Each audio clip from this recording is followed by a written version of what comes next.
Case Solved, Mystery of the Human Heart, by author Deborah Melissa Möller, www.honeybee.co.za. Copyright 2024, Deborah Melissa Möller. All rights reserved. No part of this book may be reproduced or transmitted in any form or by any means, electronic or mechanical, including photocopying, recording, or any information storage or retrieval system without permission from the copyright holder. The author has made every effort to trace and acknowledge sources, resources, individuals. In the event that any images, information have been incorrectly attributed or credited, the author will be pleased to rectify these omissions at the earliest opportunity.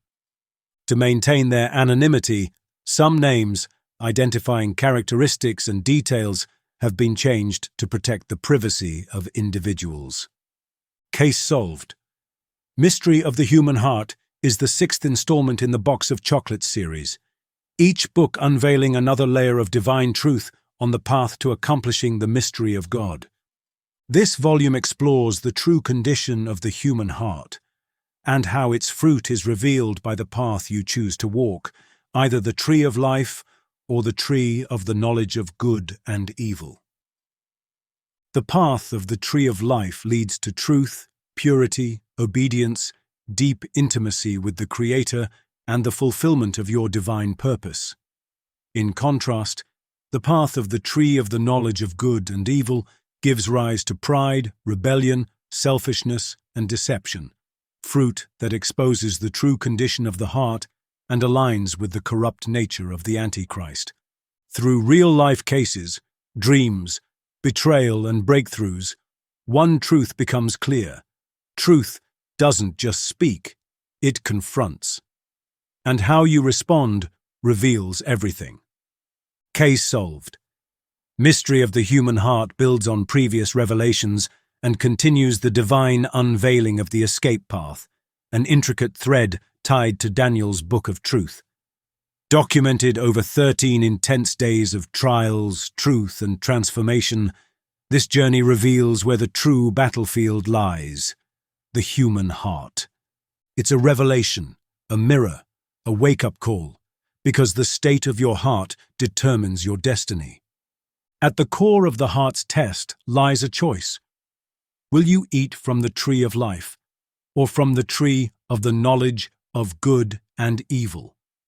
Foreword by Hephzibah Maritz, 24th March 2024. The deepest longing in our hearts will always be the reality of an intimate relationship with our Heavenly Father and daily walk with Him. To achieve this, we need to live closer to Him and always seek His awesome presence, like Enoch did. To walk with Him means to spend time in His presence and acknowledge Him as our one and only Creator, God. This is how I can describe Deborah's walk with her Father God. There is no pretense in this pure, honest daughter of the Most High Creator God. What you see is what you get in her walk and pure relationship with Him. By God's commission, Deborah and I have been inspiring one another on our journey since 10th July 2010. On 31st October 2015, I had the honor and privilege of baptizing her and, on instruction from the Father, anointing her with the double-fold mantle as a true prophetic voice and prophetic teacher of our Father God. To date, 4 books have been published and are the fruit of her testimony and walk with God. Eventually, after an even deeper search for answers, our great Father met her and assigned her to become the pen in the hand of a writing Creator, God. Thus, it will be for those who seek Him with pure hearts and meet Him face to face, as Deborah can testify. May God bless the fruit of her pen and touch the hearts of many who will read her touching testimony. God bless you, Deborah, daughter of the Most High Creator God. All honor and glory be to God alone. Acknowledgements. I want to thank the Creator of all, Father, and Yeshua, Jesus, for entrusting me with this task to do your will. Thank you for calling me before the foundation of the earth to help call forth your precious bride. Thank you for allowing me to be the love of your life. I want to thank my earthly father, Willem Jacobus Möller, and Mother Tertia Müller-Rousseau for their part in establishing me to complete this task for which I was sent to earth, to write my creation purpose story. I chose you both before the foundation of the earth to bring me forth, and I want to thank you for all your love and the good and excellent qualities I inherited from you. I love you and my sister, and I request from the Creator of all that you receive the highest honor for being my family. I want to thank Hephzibah Maritz for motherly loving me since we met in 2010 when your creation purpose activated my creation purpose. Thank you for calling me your friend. You are my purest and most truthful confidant. Thank you for allowing me to walk alongside you and to see the real heart of the Father inside you. You are a pearl of great price. I want to thank Maurice Rousseau, who supported me during the last 10 years of my life, and especially during the most difficult time of my life, my deconversion process. We both went through great emotional pain to understand the glitches, to eventually find the truth.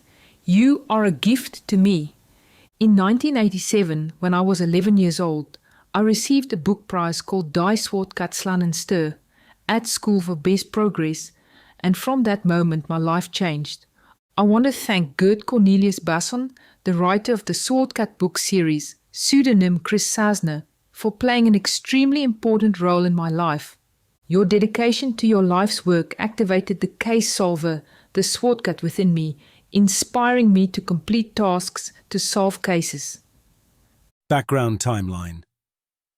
1976. I was born on the 16th of July 1976 at 11:50 p.m. at 42 weeks in a town called Newcastle, KwaZulu-Natal, South Africa. 1987. I received the Swordcat Book Prize at Boer Primary School, Pretoria. 1994. I matriculated at C.J. Langenhoven High School, Pretoria. 2004. My journey begins. Great tsunami of my life. 2010, Word, 20th of July. You will be writing a book, The Little Scroll of Revelation, Your Creation Purpose. 2012, Word, 7th of April. You will be writing a book, Book of Truth of Daniel. 2020, Word, 22nd of November. You will conduct an interview with God. 2021, Fact. My animal got shot on the 26th of April. The court case got struck off the roll and the tornado scene took place on the 22nd of October. I requested a meeting with the One, and because of his deliberate silence, I started my deconversion process, the loss of faith, into atheism. 2023. Fact. I let go of the Father in July after a deconversion process that lasted 21 months. I declared myself an agnostic atheist until I had a profound personal experience with the One during the December holiday. Background. The next revelation in the divine escape path. In the Box of Chocolate series, every book peels back another layer of divine truth. Each volume uncovers mysteries, riddles, dreams, and tests that speak to your creation purpose. Case solved. Mystery of the Human Heart is the 6th book in this unfolding journey, built on the foundation laid in the 5 previous installments, especially Mystery of the Bride and Mystery of the Mark. Listening to the earlier books is essential to fully understand the heart-testing revelations ahead. If Mystery of the Mark explored the outward sign of allegiance, Mystery of the Human Heart goes deeper, to the root system of your heart. This is where all choices are born. Every test, betrayal, breakthrough, or delay is filtered through the human heart. In this volume, the Creator of all begins to reveal a critical mystery, the true condition of your heart, and how its fruit is revealed by the path you choose to walk, either the tree of life or the tree of the knowledge of good and evil. Through living cases, Deborah's journey, the Saul confrontation, the Captain Riddle mystery, and the spiritual awakenings of Maria and Gemstone, the pattern becomes clear. Truth always tests the heart. Reactions to truth are not surface-level responses. They are diagnostic tools revealing which tree you've chosen to eat from. Some respond with humility, repentance, and alignment. Others with pride, rebellion, or selfishness. In a world nearing a divine reset, this book exposes the spiritual condition that heaven weighs most, the heart. This is the battlefield of this age. It's not just what you say or do, but what you believe, tolerate, and desire. Your heart is either aligned with truth and protected by the Spirit, or open to deception, manipulation, and the beast system. This 6th volume is a mirror. It challenges you to ask, what path have I chosen, life or death, humility or pride, truth or lies? Only the pure in heart will see the Creator of all, and only those marked by truth will endure what comes next. In the mystery of the human heart, Deborah Melissa Möller invites you into a profound spiritual journey, one filled with real-life encounters, divine revelations, and raw, honest reflections. At the center lies a choice we all face: to walk the path of the tree of life, marked by purity, humility, and obedience, or to follow the path of pride, rebellion, and self-centeredness, like Saul. Through powerful conversations, journal evidence, angelic encounters, and hard-won truths, this book reveals how the Creator of all examines our hearts, refines us through trials, and calls us into alignment with our original purpose. This is not just a story, it's a test, a mirror, a call to choose wisely. Daily. Chapter 1. The Difficulty in Exposing Hearts, the 21st of April, 2024. Introduction. This chapter opens with the challenge of receiving delayed answers to urgent questions, especially when navigating tasks of spiritual importance. Deborah, called to write the Book of Truth of Daniel, shares how she was forewarned of the difficulty ahead, namely, confronting the dark forces at work, in the world, and exposing the true condition of human hearts. This assignment, both a burden and an honor, requires unwavering obedience and boldness. The cases that follow, ranging from personal encounters to national corruption, unveil a consistent theme: the exposure of deception, arrogance, and rebellion.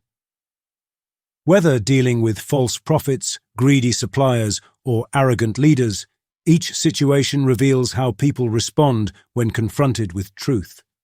These responses reflect the condition of their hearts. At its core, this chapter is not just about external events, but about internal choices between truth and deception, light and darkness, the tree of life and the tree of knowledge of good and evil. The journey through these stories challenges you to consider your own alignment with truth and your willingness to embrace it, no matter the cost. Warning: the truth will cut deep, like a knife, and many will be bewildered. Those who reject it will fall further into deception, eventually leading to despair. Those who truly seek the truth must ask the Creator of all to reveal it directly to their hearts and be willing to receive it. Summary of outstanding questions. Some outstanding questions remain unanswered since the book Mystery of the Mark. What is the real creation story? Is the Book of Job the truth? Where and when did the transition happen from the previous project, Anunnaki, to our current project? Mystery of the next project, 1,000-year reign or millennium. Will you disclose the true creation story for the heavens and the earth? Why is the connection to truth and David so important? What does the lighting-colored extension backpack mean? What is the significance of the dreams of my favorite primary school teacher, and what does the connection mean? What does the dream about Batman being terminally ill mean? Is there any meaning or significance to this?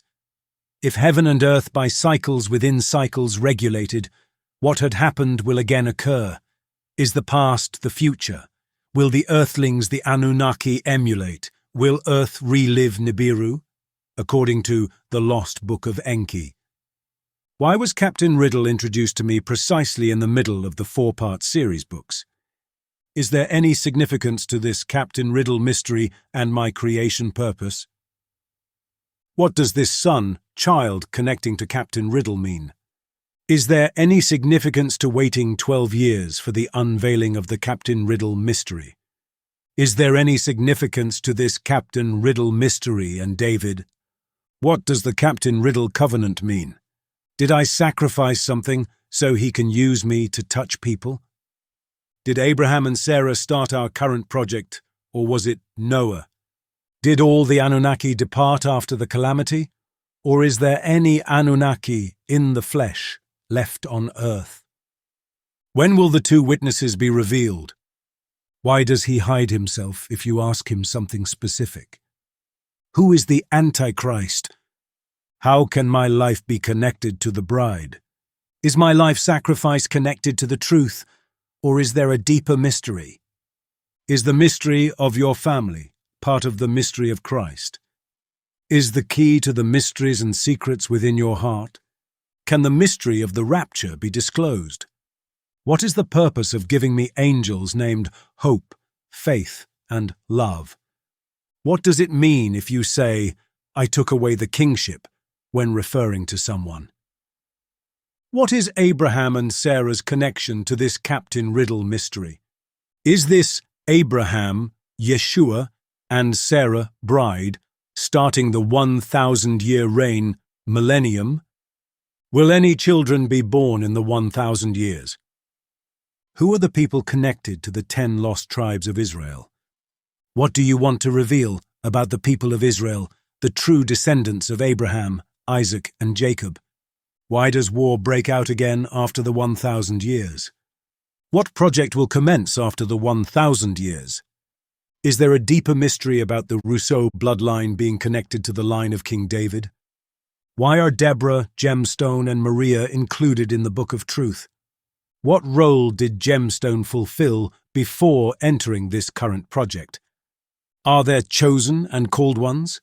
Did the chosen ones volunteer to assist him in this project? Did the called ones request an opportunity to be part of the family? Who were we before we entered this project? Does this mean he has other sons and daughters too? What is the first resurrection according to the Book of Revelation? Why is Deborah's name excluded from the Heroes of Faith list? Was the Deborah story in the Book of Judges a designed story with a future projection? Who are the ones you refer to as the brave ones? Will you reveal the mystery of the 7 thunders to accomplish the mystery of God? Did you create and agree to unusual events like your lightning events before you came to Earth? Why were 18 dreams over 15 months necessary to receive this message? He-Man was a test and forecast of what you can expect with the message. What does it mean if one or both parents were absent from your life? Why would you give me a dream about Captain Riddle if it refers to Captain Yeshua? Why are dreams important and what is their significance? Is the tribulation period a literal 7 years? When will the 7-year tribulation begin? What does it mean you needed to walk through the 12 sons of Israel, referring to a year, a son? What significance does the bride hold in relation to the true Israel? What is the truth regarding the Israel mentioned in the Book of Revelation, and what do they represent? Is the testing of the heart, for all involved, an essential part of a riddle event? Is there another layer to the mystery of Captain Riddle? Is there another layer of mystery in relation to pain and sacrifice? Is this a riddle, and does it relate to the bride, where he refers to me as the beginning of a second Abraham in some sense? Why was Batman chosen to shoot Wolfie, triggering my creation purpose? What will the outcome be when the bride marries Jesus? Does the covenant of Abraham connect to the bride? Is there a link between your creation purpose and your assigned angels, those who have been with you since birth? What is the importance of receiving dreams? What significance does this town Middelburg hold in Mpumalanga? Did the twin flame connection stir something within me during those final 3 months, leading to God's call in December 2023? What will happen if his bride fuses into him at the wedding feast? What does it truly mean to marry the Creator of all and Yeshua? Can you elaborate on your words? You are the bride, the first bride of many. How will the Creator of all conclude the Batman case? Do we choose our animals, or do they choose us? Before coming to Earth, did we reach an agreement with others to activate the good or bad events in our lives? What will be revealed about C.J. Langenhoven in the Book of Truth? Case. It will be difficult. When was the last time you heard directly from Jesus? He has withdrawn again, though I'm not sure why. He works in mysterious ways and speaks when you least expect it. He sometimes withdraws for a reason, though it may remain a mystery. However, this can be confusing, and we must seek to understand why it happens. We will come to understand it completely. We have an expectation. The ground is laid, the setting is prepared, and everything is ready. We are waiting for the guest, but the guest has not arrived. Shouldn't the bride receive an explanation or reason if something is delayed? Remember, he always saves the best for last. I had asked him many questions before, to which he remained silent. In hindsight, I understand why he didn't respond then. Some revelations take 12 years to mature. However, when you seek an answer within a specific time frame and he remains silent, it can be deeply confusing for his bride. I agree with you, but we will get this answer. I long for open communication with him and often wonder why he chooses silence when I have a pressing question. I don't want after-the-fact knowledge. I seek for knowledge. The reason will become clear. It is so beautiful and divine when he speaks. Just be patient for his answers. With each book, we will advance to a new level, breaking through barriers as his revelations unfold. As we progress, we will see and hear him more clearly. Absolutely. It's the process of his divine escape path. Please provide me with everything I need to complete this task. I no longer want to figure things out on my own. I seek the truth, plain, simple, and straightforward, without riddles, parables, or dreams. No obscurities. It doesn't matter how difficult the truth may be, I just need to know it, even if it is difficult. Why do you refer to it as difficult? He previously told me that the task would be difficult. On the 10th of September 2012, he spoke about the difficulty of this task, writing the Book of Truth of Daniel, and how he would show me the true condition of people's hearts. He said, I would be shocked and saddened by it. You will proclaim mighty things in my name, for I placed the Lion of Judah in your heart. You will speak with boldness everything I command you. Fire will come out of your mouth, and many will know that I speak through you. You are my end-time prophet. You've endured many things for the forming of your character, your soul, and your spirit. I understand that you struggle to take my word seriously, but I will show you that my words are true. Trust me. I will show you my loving kindness. It will happen suddenly, and you will know and understand that I am God. There is a task that I am going to ask of you. What task? Will you do the task I spoke about on the 7th of April, 2012? Yes, if you see me fit. It will be difficult, but I will help you through it. What does it entail? I might be taking you to places that will not be pleasant to visit. Will it be in the spirit? Yes. Are you going to be with me? Yes. What will it be about? The truth about the dark forces, their purpose, and what they are trying to achieve on Earth with humans. Will there be any good thing? Yes. The truth as it has never been told will be told. Yes, that is part of what Daniel saw. You will get the task of writing about the evil forces and their mission. This will be difficult, yet you will help my people from dying. This obedience will bring tremendous fruit that will last forever. You must write down everything you see. My angel Gabriel will go with you. You were chosen for this. It is a great honor and task that is being given to you because the Father chooses you and sees you fit for this task. I will show you how Satan operates through people and its effect on everything. You ask for the truth. It will be given. The absolute truth, and no human will be able to say they did not know. You will be shown what is happening in the second heaven and what will happen in the last days out of the enemy's camp. Both Daniel and John saw this, but were not allowed to write it down. This book will be read by many. Many will accept this and take heed. Many will also reject this. I will show you within the Spirit what is happening in churches, behind closed doors. I will show you the true condition of people's hearts. You will be shocked and sad about it. It is time to expose the darkness and bring forth the light. This is what the book you are about to write will do. It will be an adventure, but it will be difficult. I will be with you every step, and in my name, you will bring it forth. That is a direct and deep word from Yeshua. Why are they hesitant to reveal the truth? Or is it that people are simply not ready to digest the information, which is why he delivers it in layers? My only condition is this: I do not want lies or falsehood. You ask so earnestly, why would he not provide them? I understand that receiving mysteries and truths comes with great responsibility, and I will handle them accordingly. It is a process to prepare someone for a task of great responsibility, and his divine timing is essential for unveiling each mystery. Remember, I had a dream about you on the 24th of January. You were in Middelburg, wearing a wedding dress. Middelburg is a large town in the South African province of Mpumalanga.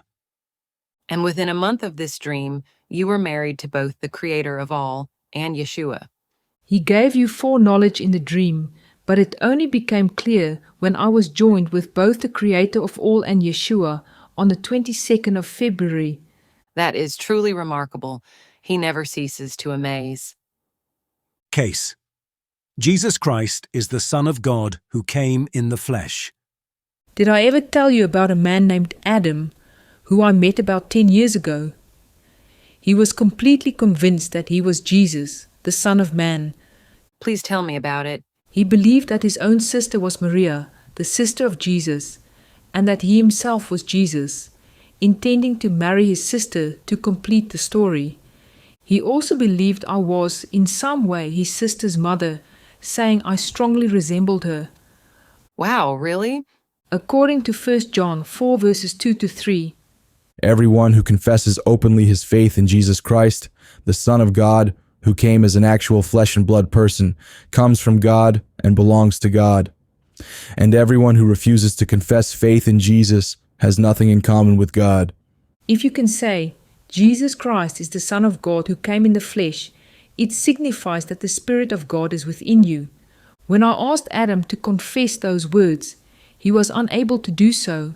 He panicked completely and instead claimed that Jesus was Zeus.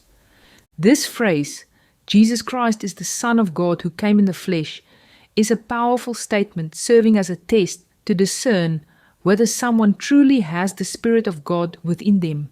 That is true. It is a powerful key to discerning the condition of someone's heart. From the moment Adam saw me, he was drawn to me like a magnet.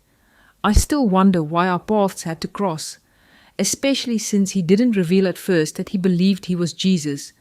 It became evident through the way he spoke, and eventually I confronted him about his beliefs. He is arrogant to believe such a thing. Did he ever reflect on what you told him? I didn't know how to help Adam, as his beliefs didn't affect me personally. However, I delivered the message to him. He was not Jesus and needed to confront his mental state, particularly his Messiah complex. If I remember correctly, he helped translate the Sine van Rensburg books from one language to another and firmly believed in every word of those prophecies. Sine van Rensburg was a Boer from the South African Republic from the late 1800s to early 1900s, where believers have interpreted his visions as predictions of future events. We then contacted the person responsible for managing the Sina van Rensburg books and asked if they were aware of Adam's beliefs. They responded that they knew what he believed, but could only pray for him. However, how could they allow someone to work on a book containing what they claimed to be true prophecies from God when the editor himself believed he was Jesus? That was a major red flag. At the time, it upset me that they were fully aware of Adam's delusion, yet continued to enable him. He clearly needed help. So why did they allow him to remain in that role? It is indeed strange. The Creator of all told me to avoid the Sina van Rensburg prophecies. I believe this is because his visions, as recorded in those books, have been manipulated by people. Case: greed, deceit, and arrogance in the marketplace. In the book Mystery of the Mark, it became apparent that a national supplier, referred to as Flash Gordon, charged a handling fee of approximately 28,000 rand, about $1,500 for an order that was supposedly cancelled. However, the order was never actually cancelled. It was delivered to and paid for by the original client who had requested it. Despite this, the middleman retailer was still charged a handling fee for items that were neither cancelled nor part of a failed transaction. Did you receive a response from Flash Gordon regarding the handling fee they imposed? No, I'm still waiting for their response. They have misrepresented the situation by creating the impression that they intended to engage with the client who received the delivered items without payment, supposedly to arrange for collection. According to their internal policies, they do not sell directly to the public. However, when they initially justified the handling fee, it became evident that they had already sold the delivered items directly to the client. Unbelievable. Why would they go against their own policy? Every Flash Gordon employee we interacted with insisted repeatedly that the handling fee was justified for the supposedly cancelled order. They even resorted to bullying tactics, pressuring us to make the payment. Meanwhile, they attempted to portray themselves as heroes by reducing the handling fee from 28,000 rand, about $1,500 to 14,000 rand, about $750, claiming they would engage with the client to retrieve the items. That is deceptive, exploiting a significant loophole. Yet even after the receiving client purchased the items directly from them, they still billed us for the handling fee, seemingly assuming we were unaware that the sale had bypassed us entirely. This allowed them to make an additional profit, selling the items directly while still charging us a handling fee. How do they intend to justify that? Essentially, we ended up paying them a recruitment fee while they pocketed the full profit. I believe they've pulled this scheme on other businesses as well. Since they've gotten away with it before, they likely assumed they could continue, but this time they've hit a brick wall. I'm usually that brick wall for people like them. If I don't receive a response from Flash Gordon this week, I will escalate the matter. They are deliberately ignoring my direct emails, hoping I'll give up instead of pressing for answers. But that won't happen.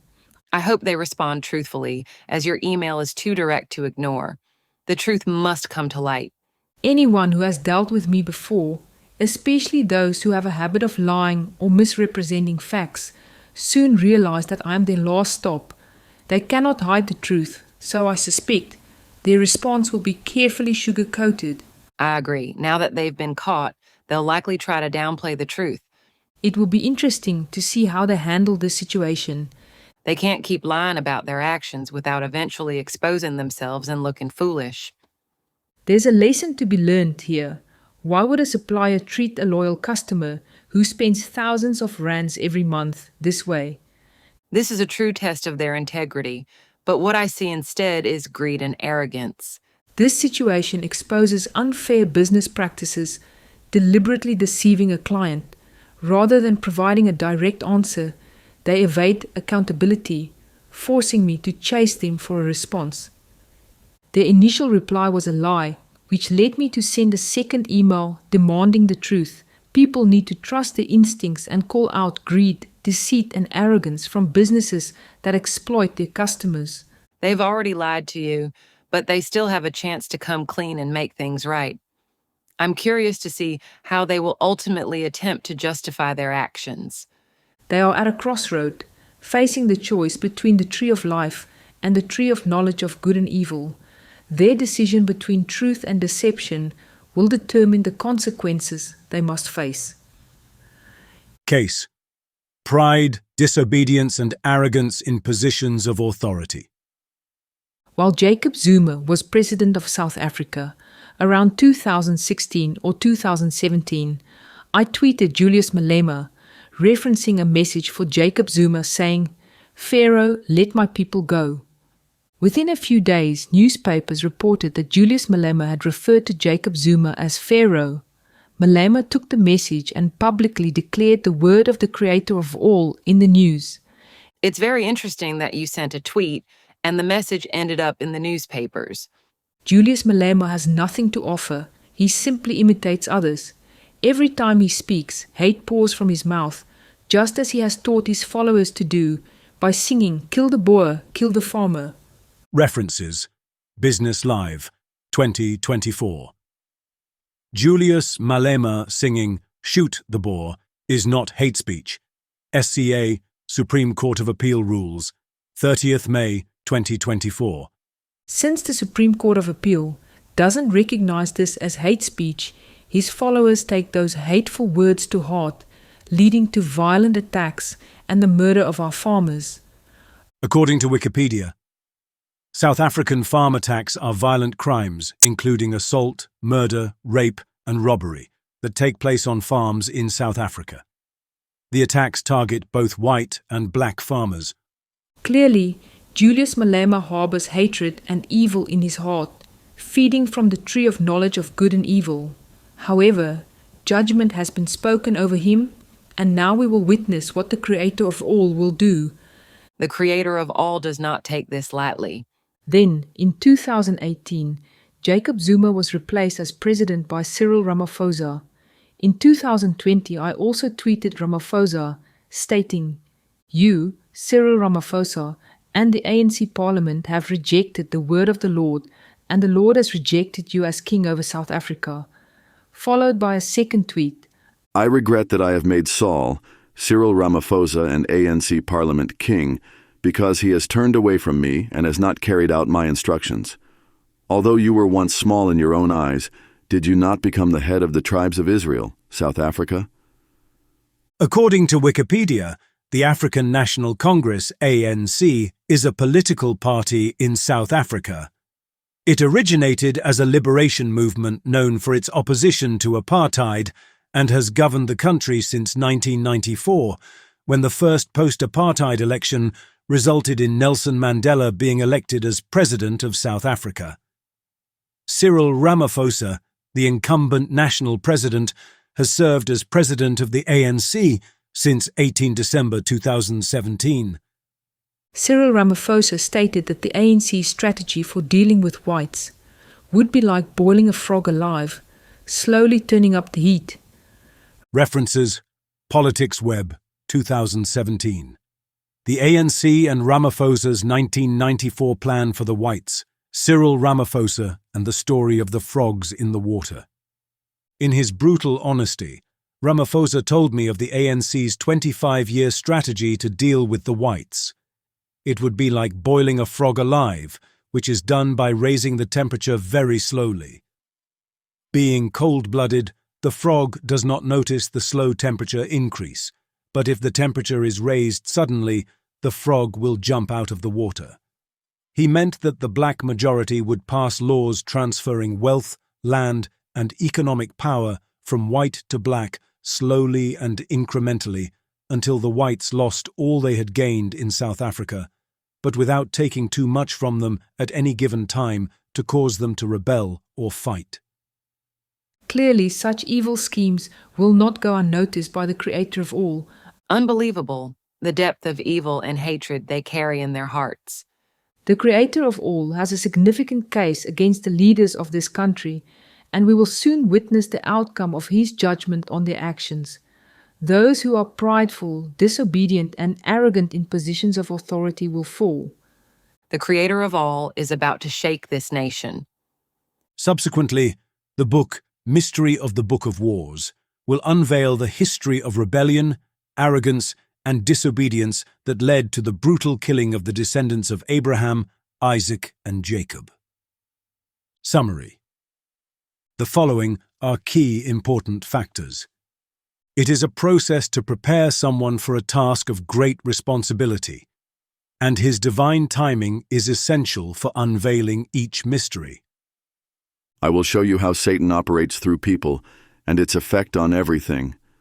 I will show you within the Spirit what is happening in churches, behind closed doors. I will show you the true condition of people's hearts. You will be shocked and sad about it. Everyone who confesses openly his faith in Jesus Christ, the Son of God, who came as an actual flesh and blood person, comes from God and belongs to God. And everyone who refuses to confess faith in Jesus has nothing in common with God. This phrase, Jesus Christ is the Son of God who came in the flesh, is a powerful statement, serving as a test to discern whether someone truly has the Spirit of God within them. Stay away from the Sina van Rensburg prophecies. People need to trust their instincts and call out greed, deceit, and arrogance from businesses that exploit their customers. Julius Malema and his followers are allowed to sing, "Kill the Boer, kill the farmer," after the Supreme Court of Appeal ruled it is not hate speech. South African farm attacks are violent crimes, including assault, murder, rape, and robbery, that take place on farms in South Africa. The attacks target both white and black farmers. The African National Congress, ANC, is a political party in South Africa. Cyril Ramaphosa stated that the ANC's strategy for dealing with whites would be like boiling a frog alive, slowly turning up the heat. Cyril Ramaphosa and the ANC Parliament have rejected the word of the Lord, and the Lord has rejected you as king over South Africa. Those who are prideful, disobedient, and arrogant in positions of authority will fall. References. The following references were used. 1. Möller, D.M., 2024, Case Solved, Mystery of the Mark. 2. Dubul Ibhunu, Kill the Boer or Kill the Farmer, 2024. Available at wikipedia.org/wiki/Dubul Ibhunu. Accessed 29th September 2024. 3. Business Live, 2024. Julius Malema singing Shoot the Boer is not hate speech, SCA, the Supreme Court of Appeal rules, 30th May. Available at businesslive.co.za/bd/national/2024/5/30. Julius Malema singing Shoot the Boer is not hate speech, SCA rules. Accessed 29th September 2024. 4. South African Farm Attacks, 2025. Available at wikipedia.org/wiki/South African Farm Attacks. Accessed 6th March 2025. 5. African National Congress, 2025. Available at wikipedia.org/wiki/African National Congress. Accessed 6th March 2025. 6. The ANC and Ramaphosa's 1994 Plan for the Whites. Cyril Ramaphosa and the Story of the Frogs in the Water. 2017. Available at politicsweb.co.za/opinion/the ANC and Ramaphosa's 1994 Plan for the Whites. Accessed 29th September 2024. Sources of evidence. The details for the timeline footnotes are in the evidence book. Deborah Melissa Möller, 2024, Box of Chocolates, Case Solved, Evidence of Life. Chapter 2. Set Apart, The Journey to Heal, Reveal and Fulfill, the 22nd of April, 2024. Introduction. This chapter explores the profound themes of healing, purpose, and divine design. It opens with a clear distinction between man-made solutions and divine healing, emphasizing that true restoration comes only through the Holy Spirit. The relationship between Deborah and Gemstone is introduced as an example of a divine agreement made before earthly life, showing that some people are placed in our lives by design to help fulfill our purpose in creation. Gemstone's selflessness, wisdom, and role as a key figure reinforce the importance of alignment with those who walk closely with God. The chapter also confronts deeper questions about personal struggle, divine silence, and the human longing for love. Through an honest account of prayer and pain, Deborah reflects on why love was withheld from her, not as punishment, but as a form of preservation, so that her heart could be fully devoted to delivering truth for the bride. This realization invites readers to consider that unanswered prayers may be part of a greater sacrifice tied to their creation purpose on earth. Ultimately, the chapter challenges readers to view their life journey as part of a larger narrative, one they chose before coming to earth, meant to shape a story of purpose, sacrifice, and divine connection. Every trial, delay, and unanswered question is part of cultivating something far greater, a pearl formed through surrender, trust, and alignment with the Creator of all. Warning: the truth will cut deep, like a knife, and many will be bewildered. Those who reject it will fall further into deception, eventually leading to despair. Those who truly seek the truth must ask the Creator of all to reveal it directly to their hearts and be willing to receive it. Case: the purest form of healing and transformation. I do not believe in conventional psychological sessions because I have witnessed and experienced the power of the Holy Spirit in providing healing. For example, he conducted a 24-hour healing and deliverance session with me in the Hard Rock meeting, addressing each issue individually. Psychologists are merely people who have studied human behavior and apply their knowledge accordingly. However, the Creator of all knows us inside and out, making Holy Spirit healing the purest and most complete form of healing. Only His Spirit can heal your heart, soul, and spirit, and in many instances it happens immediately.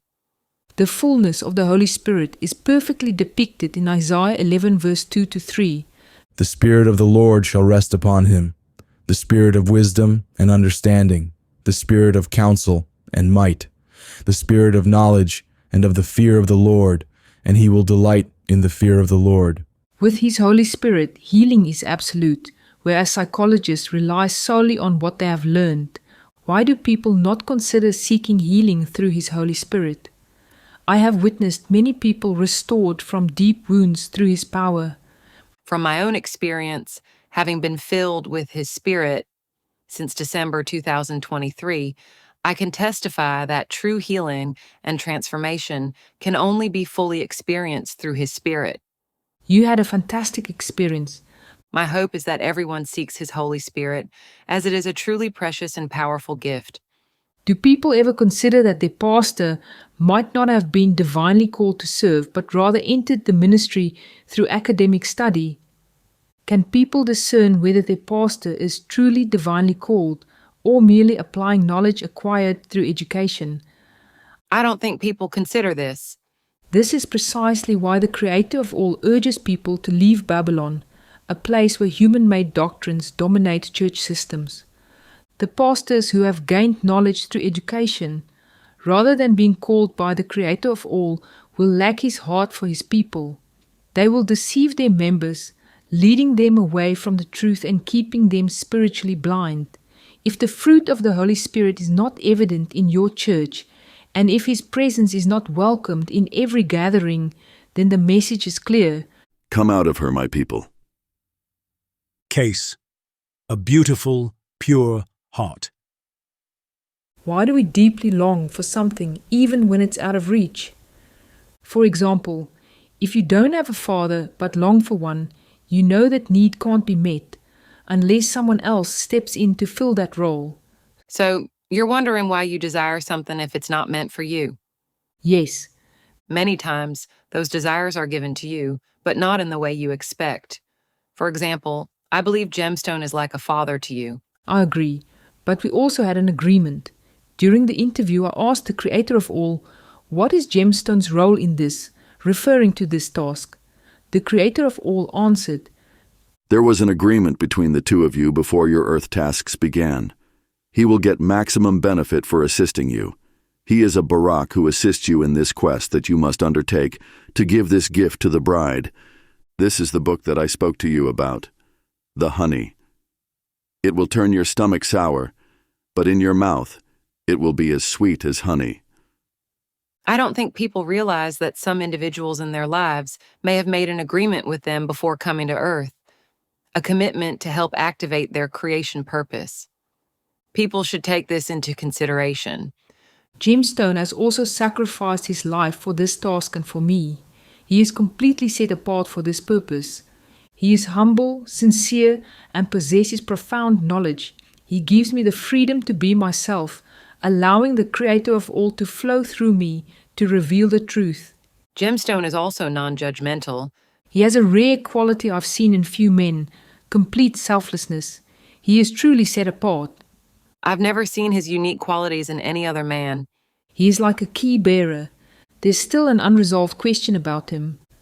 What role did Gemstone fulfill before entering this current project? He governs 12 stars, and each of those stars is a storeroom containing specific types of gemstones, such as wisdom and knowledge. What do these 12 stars signify? I understand that each star under his influence is adorned with a mountain of gemstones. Perhaps that explains his fascination with planets and stars. He carries wisdom within him. It's beautiful. Why is the creator of all mentioning gemstone in this meeting? Is it meant to illustrate the difference between those who walk with God and those who don't? Or does it speak to the condition of the heart? Gemstone possesses a beautiful, pure heart.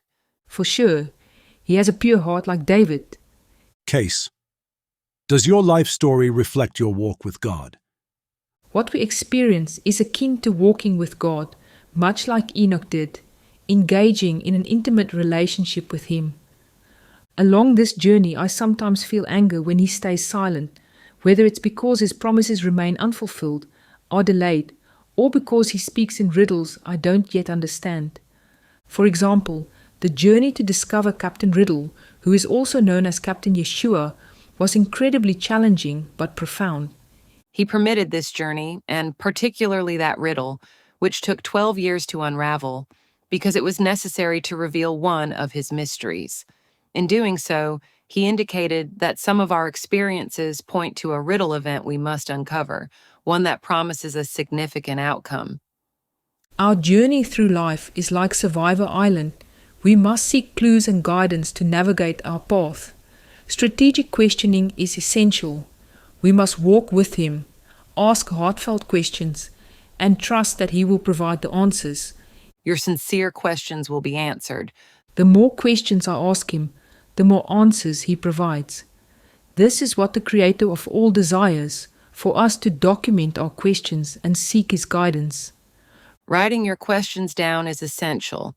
Your documented prayers spoken from the heart are a reflection of your walk with God, deeply and intrinsically connected to your life story and your love for Him.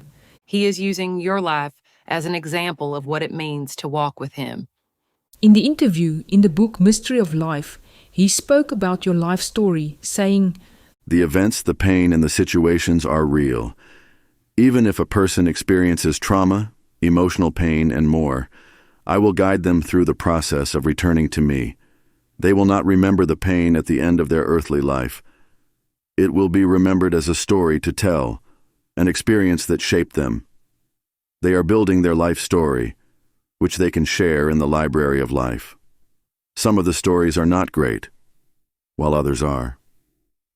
Overcoming obstacles and finding your way back to us is your ultimate life quest. You know us deeply, and when you see us, you will recognize us immediately. Your time on earth is about building a unique life story, and we add to that story. You get a chance to build a unique story and to see where you want to be when you get to the end of the project. Now I truly understand how to walk with God. Although I began to mistrust him after the Captain Riddle event in 2012, an event he allowed, I now understand that Captain Riddle was a sacrifice I had to endure to reveal the truth to his bride, a truth he later unveiled in the book Mystery of the Bride. The Creator of all knows your heart and will write your life story according to your agreement with him and the condition of your heart. Consider the story of Abraham and Sarah. In this narrative, God made a great promise, a covenant with them. He remained faithful to his word and did not condemn Abraham for his mistake with Hagar. This error in judgment wasn't held against him and wasn't counted as a grievance in his story because Abraham had an agreement with the Creator of all. When your heart is in right standing with the Creator of all, your agreement with him becomes a promise. It is beautiful. He will definitely remove the unnecessary elements, bringing out the beauty in your story, since everybody will read your life story. When he makes you a promise and your heart is in right standing with him, in true righteousness, he will remove your sin and error and bring his promises to fulfillment, far beyond what you can comprehend. Yet your heart must remain pure toward him and others. Often, when something wonderful happens, you might attribute it to luck. Yet it's not chance. It's a gift from the Creator of all.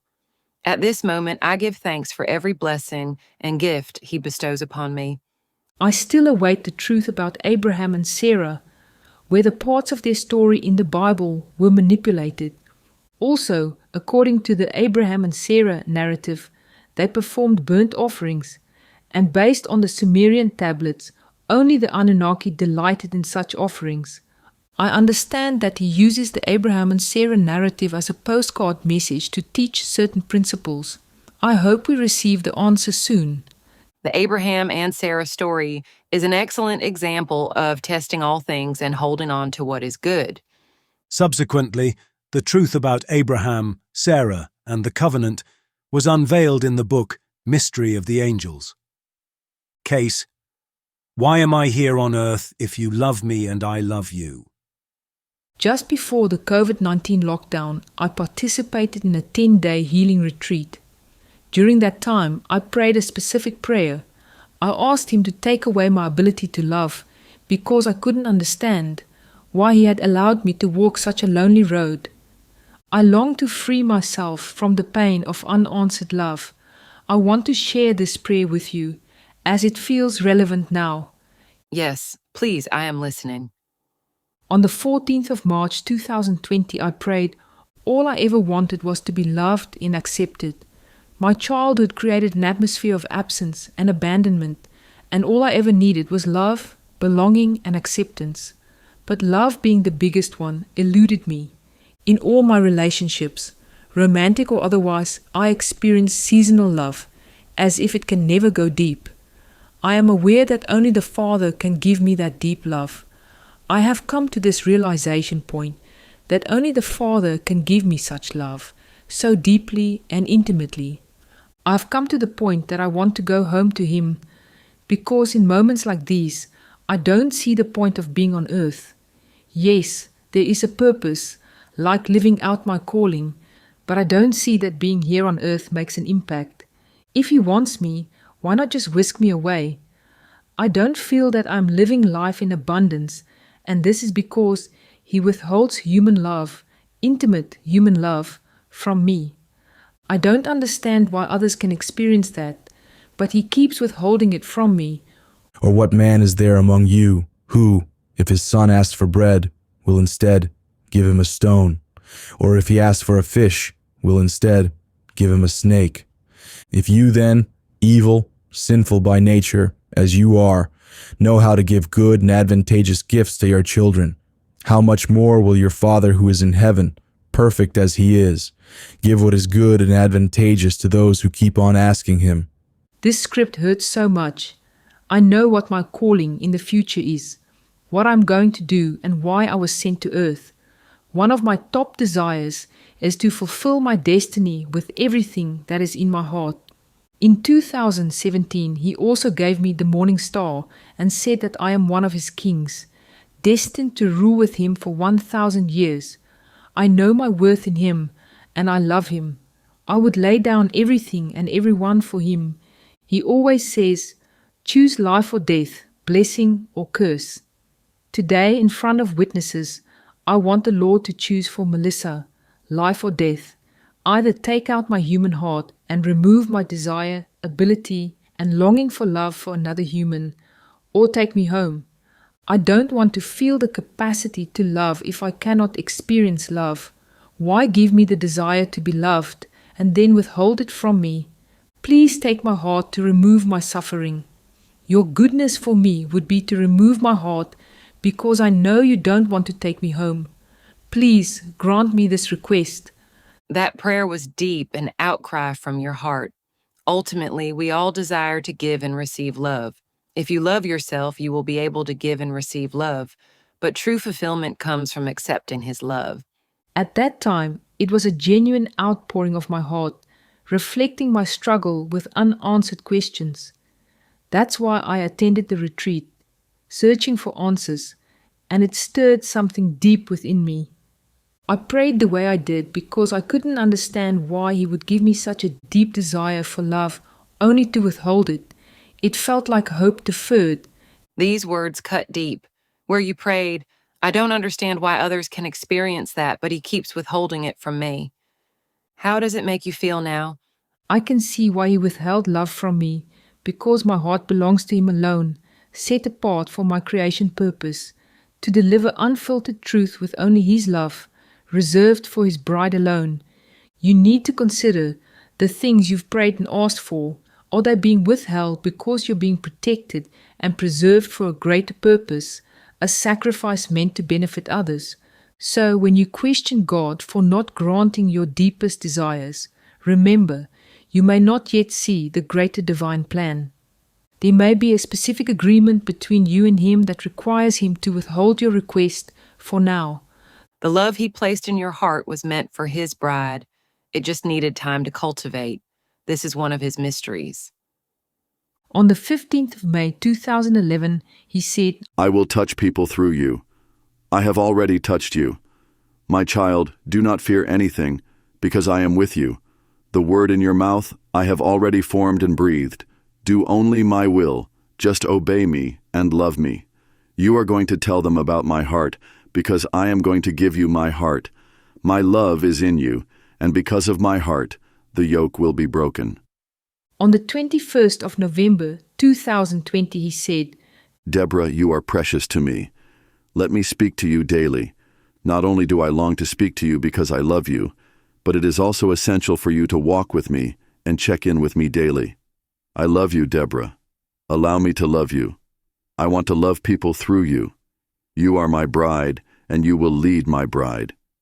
Love will flow through you to other people. We must consider that our difficult path is linked to a sacrifice and agreement we made before embarking on this earth project, because we understood what that sacrifice would mean for Him and others. That is why He told me that I came to earth out of love for Him. His plans and outcomes go beyond anything we could ask or pray for. For the past 20 years, one of the biggest questions I've wrestled with is, why do all these events keep happening to me, one after another? If I'd had this knowledge before December 2023, my journal entries would have included more strategic prayers. I would have asked for more truth by asking, if you love me and I love you, why am I here on earth? What's the reason? Instead of asking, why is my path so difficult? I hear you. He loves you, so why are you here?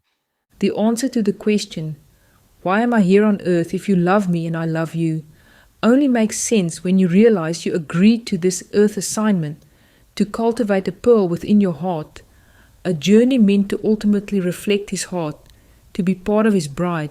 Summary. The following are key important factors.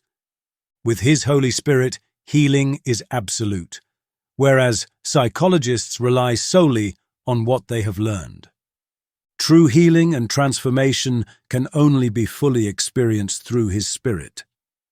Do people ever consider that their pastor might not have been divinely called to serve, but rather entered the ministry through academic study? If the fruit of the Holy Spirit is not evident in your church, and if his presence is not welcomed in every gathering, then the message is clear. Come out of her, my people. People need to realize that some individuals in their lives may have made an agreement with them before coming to earth, a commitment to help activate their creation purpose. Strategic questioning is essential. We must walk with him, ask heartfelt questions, and trust that he will provide the answers. The Creator of all desires for us to document our questions and seek his guidance. Your documented prayers spoken from the heart are a reflection of your walk with God, deeply and intrinsically connected to your life story and your love for him. You know us deeply, and when you see us, you will recognize us immediately. Your time on earth is about building a unique life story, and we add to that story. The Creator of all knows your heart and will write your life story according to your agreement with him and the condition of your heart. When your heart is in right standing with the Creator of all, your agreement with him becomes a promise. When he makes you a promise and your heart is in right standing with him in true righteousness, he will remove your sin and error and bring his promises to fulfillment, far beyond what you can comprehend. Yet your heart must remain pure toward him and others. You need to consider the things you've prayed and asked for. Are they being withheld because you're being protected and preserved for a greater purpose, a sacrifice meant to benefit others? So when you question God for not granting your deepest desires, remember, you may not yet see the greater divine plan. There may be a specific agreement between you and him that requires him to withhold your request for now. We must consider that our difficult path is linked to a sacrifice, an agreement we made before embarking on this earth project, because we understood what that sacrifice would mean for him and others. The answer to the question, "Why am I here on earth if you love me and I love you?" only makes sense when you realize you agreed to this earth project to cultivate a pearl within your heart, a journey meant to ultimately reflect his heart, to be part of his bride. References. The following references were used. 1. Möller, D.M., 2024. Case solved. Mystery of life. 2. Möller, D.M., 2024. Case solved. Mystery of the bride. Sources of evidence. The details for the timeline footnotes are in the evidence book. Deborah Melissa Möller, 2024. Box of chocolates. Case solved. Evidence of life. Chapter 3. Unveiling Destiny, the Cost of Truth and the Call to Rise. The 23rd of April, 2024. Introduction. The chapter opens with how the Creator of all uses the universe as a living timepiece to mark and announce events on earth. Deborah's journey continues with revelations about her own path, one marked by sacrifice, obedience, and a deep longing for understanding. Her task, given before the foundation of the earth, unfolds through moments of personal loss, divine encounters, and unwavering determination to fulfill her creation purpose. Central to her mission is the unveiling of truth, even when it exposes corruption and challenges established beliefs. Throughout the chapter, real-life cases, ranging from personal betrayal to global deception, serve as evidence of the spiritual battle between truth and falsehood. The exposure of the Antichrist underscores the urgency of recognizing and confronting evil. These revelations are not for shock, but for preparation, calling the bride to awaken, trust her bridegroom, and align fully with his will. Above all, this chapter emphasizes that every person has a purpose, chosen before time began.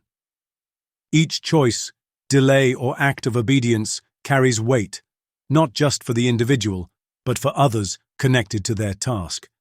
In a world nearing a pivotal shift, this chapter challenges listeners to examine their own hearts, heed divine instruction, and step into their role in a story far greater than themselves.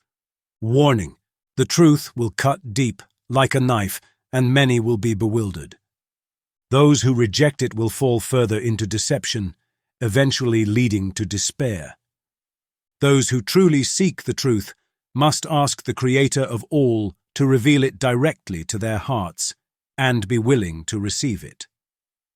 Case: everything in our lives has a purpose. Did you see the full moon today? Today's full moon is called the pink moon, a rare celestial event with a golden glow. It is beautiful. These planets and stars are alive like living organisms and serve as the gatekeepers of the universe, a universal timepiece that announces events on Earth. It will be interesting to see what this rare full moon signifies. His universal timepiece is rarely discussed in Christian circles. To truly grasp the unfolding truth, you have to be open to these insights. When the golden angel released that cloud towards me while I was documenting the book Mystery of the Tree of Life, I instantly knew it would reveal one of the universe's mysteries. The book centers on Jesus, who transcends the universe. The Creator of all first formed Yeshua in the heavens, ensuring his presence from the very beginning. The Book of Enoch holds great significance that we need to uncover. When the Creator of all revealed to me that planets and stars are living organisms, Gemstone mentioned that he had recently watched a video in which people were beginning to suspect the same. He was over the moon when the Creator of all confirmed it to me, even though I had never encountered the concept before. We never think of planets like Mercury, Venus, Mars, Jupiter, Saturn, Uranus, Neptune, and Pluto as living organisms, do we? No, we don't. It's not something that happens right before our eyes, so we fail to take note of it. I'm reminded of my wedding anniversary with Jesus on the 14th of January 2024, when I thought he had forgotten the anniversary. But in the background, according to calculus, my north node, destiny, aligned with my ascendant and public image, pointing directly toward destiny. He gifted me the beginning of a destiny phase, starting on our wedding anniversary. It was something unseen, and thus we often fail to appreciate his goodness. We are frequently unaware of the incredible things he does for us behind the scenes. Because you think and believe big, you might sometimes overlook the smaller gifts he gives you, like Moses, your cat, suddenly showing you love and affection. Moses' sudden affection toward me is truly unexpected, especially since he usually only gives his love to Gemstone. I doubt we fully grasp how intricately our animals are designed to bring beauty and love into our lives. Everything in our lives has a purpose. I completely agree. We still await the answer to the question, do we choose our animals or do they choose us? Yes, and if so, why? He will reveal the mystery only when he decides it's time. It's fascinating how he provides the script for each book, as if each one carries a specific message to reveal a particular truth about a mystery. The average time to write a book is between 6 and 12 months, yet you are already working on your 6th book in just 4 months. He moves fast with you. I believe there will be 12 books or more, one per month. I wonder when they will be completed. He wants to reveal his mysteries. The speed at which he works through you clearly indicates that these books do not come from a human source, but from God. I can see his angels moving in and out of the scene around me. I call this visiting hour, much like visiting someone in a hospital. From about midnight, they seem to be at their busiest. Right now, I see about 7 or 8 of them. Angels move among people with remarkable efficiency, helping humans without their being aware of it. Case: preparation is essential for accomplishing a great task. I often wonder how and why he chose me when I volunteered to come to earth for this task. For as long as I can remember, I have only known deep love from the Creator of all, excluding my deconversion phase. However, there are times when he deliberately orchestrates situations, like the Captain Riddle case, to test my trust. Since these experiences were unveiled, my understanding of his mysteries and riddles has deepened. Since he began revealing his mysteries, my eyes have opened, prompting deep reflection on my own path. Back in January 2005, when I was given the opportunity to marry Jesus, I didn't hesitate. I just jumped up from my chair, ready to marry him immediately, as if it were love at first sight. Then in 2012, during the Captain Riddle event, it felt like he pushed me aside, though I didn't understand his purpose at the time. That painful experience turned out to be a sacrifice I had to endure to uncover a great mystery, to identify unexplained riddle events in my life. Although your path was challenging, now that you understand the reasons behind the sacrifices, the reward of your journey far outweighs these difficult times. Everything I do is for the sake of others. I'm here to fulfill my task through sacrifice, even if some choose to reject the truth. As he once said about the He-Man event, He-Man was a test and forecast of what you can expect with the message. in other words, they are not going to listen, they are going to be disobedient and choose their own free will. When I asked the Lord if anyone would pay attention, he replied, Only much later, when they realized that it was the truth. people always reject the messenger. Yes, unfortunately they do. People often struggle to face the truth. He says everything he wants to reveal must be birthed through me. I wonder what this truly means. Am I meant to birth his books? That's very interesting. Let's wait for his revelation about it. After the River of Love meeting, when he sat on my bed and spoke to me, crystal clear, I asked for another visit from him. Now I'm waiting for his response. Some people seek a sign, whether it's a rainbow, a pink moon, or a whisper in their ear.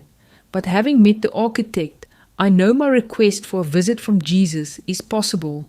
If the Creator of all, the Father, can visit me, as he did in the interview, then Jesus can too. If it happens, I believe it would be something truly special. I hear you. Trust him. He knows your heart desires.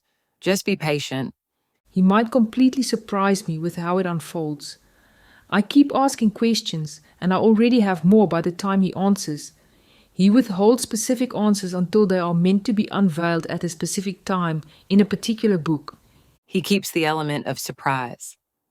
Subsequently, on the eve of her birthday, the 16th of July 2024, Yeshua appeared to Deborah, reaffirming her creation purpose. I wonder why the Creator of all in Yeshua took 20 years to fully reveal who they truly are to me. I had encountered them many times before, but since December 2023, when they chose to speak through me, I have experienced their presence continuously. That's an incredible journey.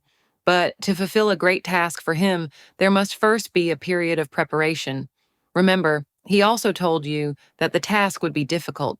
When I asked him to open my life book on my birthday, on the 16th of July 2010, the following dialogue took place. Do with me what you had planned for me before the foundation of the earth. Lord, I do not want to miss anything that you have written for me in the book of life. Father, please open my book of life and tell me about the deeds you have planned for me. Father, why did you call me here? What are the thoughts in your heart for me about my mission here on planet Earth? Father, I desire to be in your heart and to be close to you. I love you so much. I love you with an everlasting love. Who will I send? Lord, do you want to give me an assignment again? Yes. I will prepare you first. Lord, in connection with what? You will know when you are ready. Will you go if I send you? Lord, if I have your protection and you send an angel to go before me, and that you will do the assignment with me, and that you will give me wisdom, insight, knowledge, discernment, eagle eyes, boldness and courage, I will go any place you want to send me, for you are my shepherd. Lord, I know these assignments are not for weak people and it is difficult, but I'll do anything for you. I only ask for your perfect will. Lord, I know I'm not supposed to ask any questions about these tasks like why not, but please in your grace give me a bird's eye view of your tasks. Lord, please draw me into your counsel and teach me to make righteous, wise and godly decisions. Lord, what will my preparation be? 21. Lord, what will the task be? Wait for it. I chose you. Lord, if you have chosen me, why ask if I will go? Because you still have free will. Why will someone not choose your will? Lord, I desire to always do your will, not my will, whatever it may be. I only want to be in your perfect will and your perfect plan, because I don't want to miss anything that you have chosen for me before the foundation of the earth. I want to be your model child. I only want to say and do what I hear and see my Father is saying and doing. Although I am only a sinful human, I do not want to disappoint you. I want to report for service as you wish, because I love you. I sense that I will receive the assignments and tasks from now on, and that the Lord will prepare me for every task. Every task needs preparation, like all the previous tasks, but it will come faster and more often from now on. Father, I ask that I may not receive any falsehood, only your word. I only want to receive the truth from you. Keep any false words, dreams, and false gods from my heart. I only want to hear the truth and walk in your light. Lord, allow me to know without any doubt that you are leading me. You are my covering. You are my leader. You are my king. You are my authority. I only want to learn from the Master. Teach me all that is in your heart for me. Be a friend to me. Let me dwell in your heart, Father. I love you so much.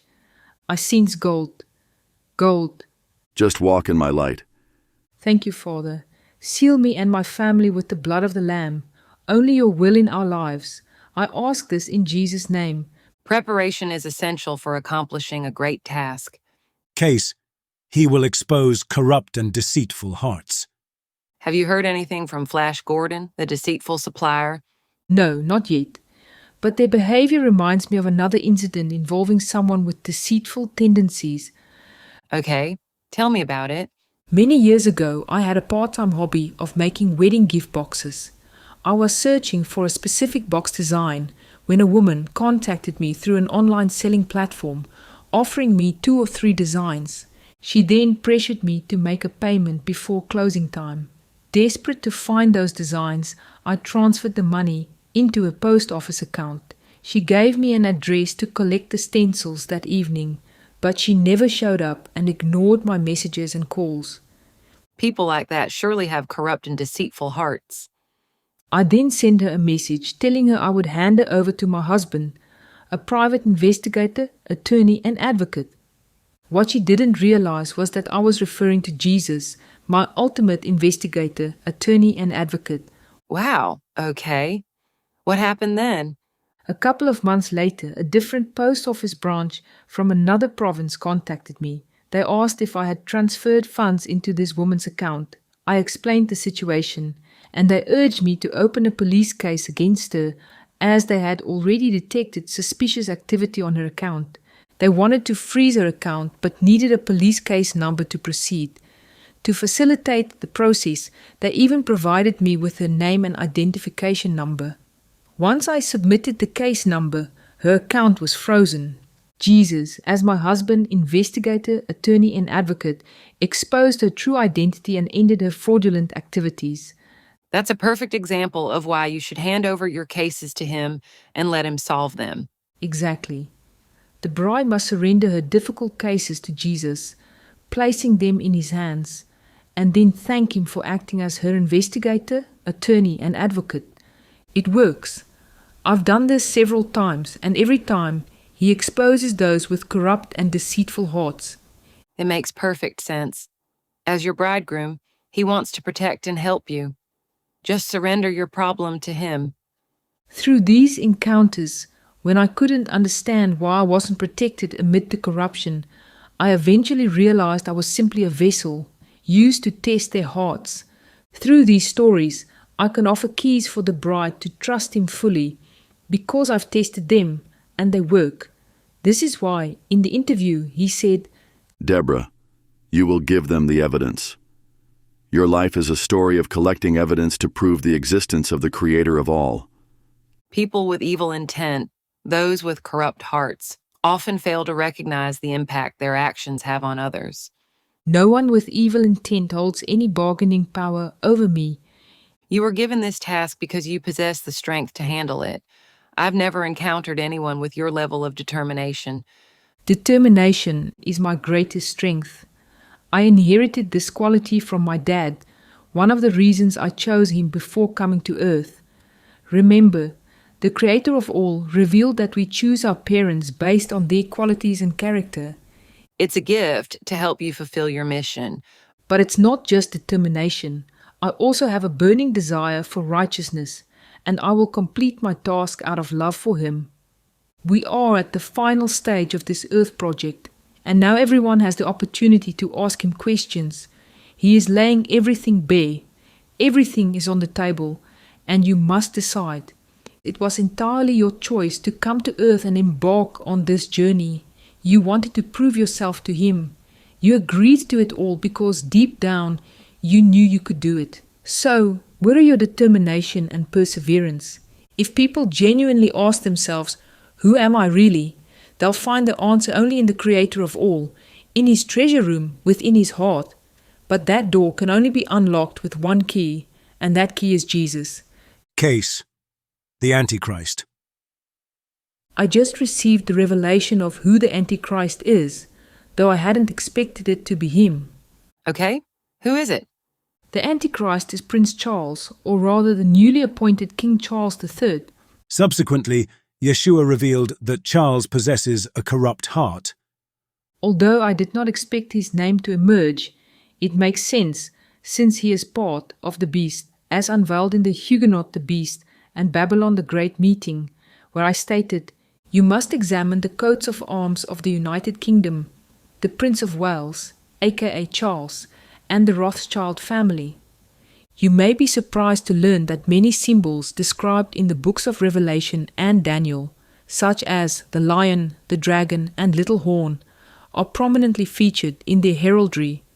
According to Wikipedia, the coat of arms of the Prince of Wales is the official personal heraldic insignia of the Princes of Wales, a title traditionally granted to the heir apparent of the reigning monarch of the United Kingdom of Great Britain and Northern Ireland, formerly the Kingdom of Great Britain and before that, the Kingdom of England. According to Wikipedia, the coat of arms of the United Kingdom, also referred to as the Royal Arms, are the arms of dominion of the British monarch, currently Charles III. They are used by the government of the United Kingdom and by other Crown institutions, including courts in the United Kingdom and in some parts of the Commonwealth. A man named Tim Cohen wrote a book titled The Antichrist and a Cup of Tea, which was originally published in 1998. The Antichrist and a Cup of Tea presents the fascinating saga of the British monarchy's centuries-long endeavour to establish a new world order, and gives hard evidence to suggest the identity of the coming Antichrist. This is the foremost book on the subject of the Antichrist in the world today, and is also highly endorsed.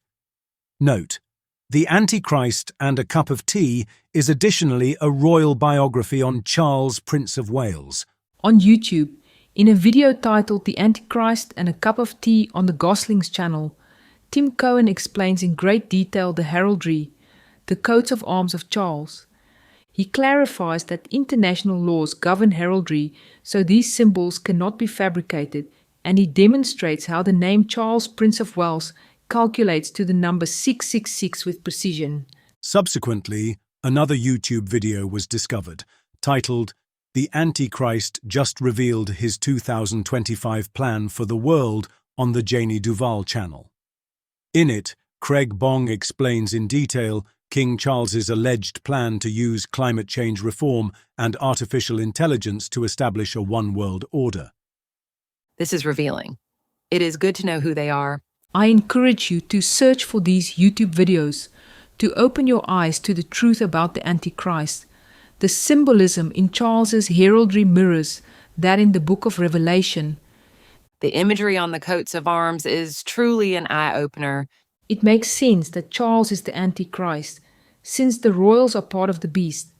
The beast is destined to kill me, as it was revealed to me on the 31st of October 2016, that I am one of his 2 witnesses, where the journal entry states the following: I feel Jesus wants to give me a message.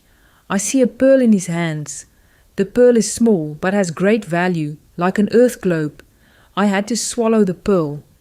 You will speak to many nations, kindreds, and tongues.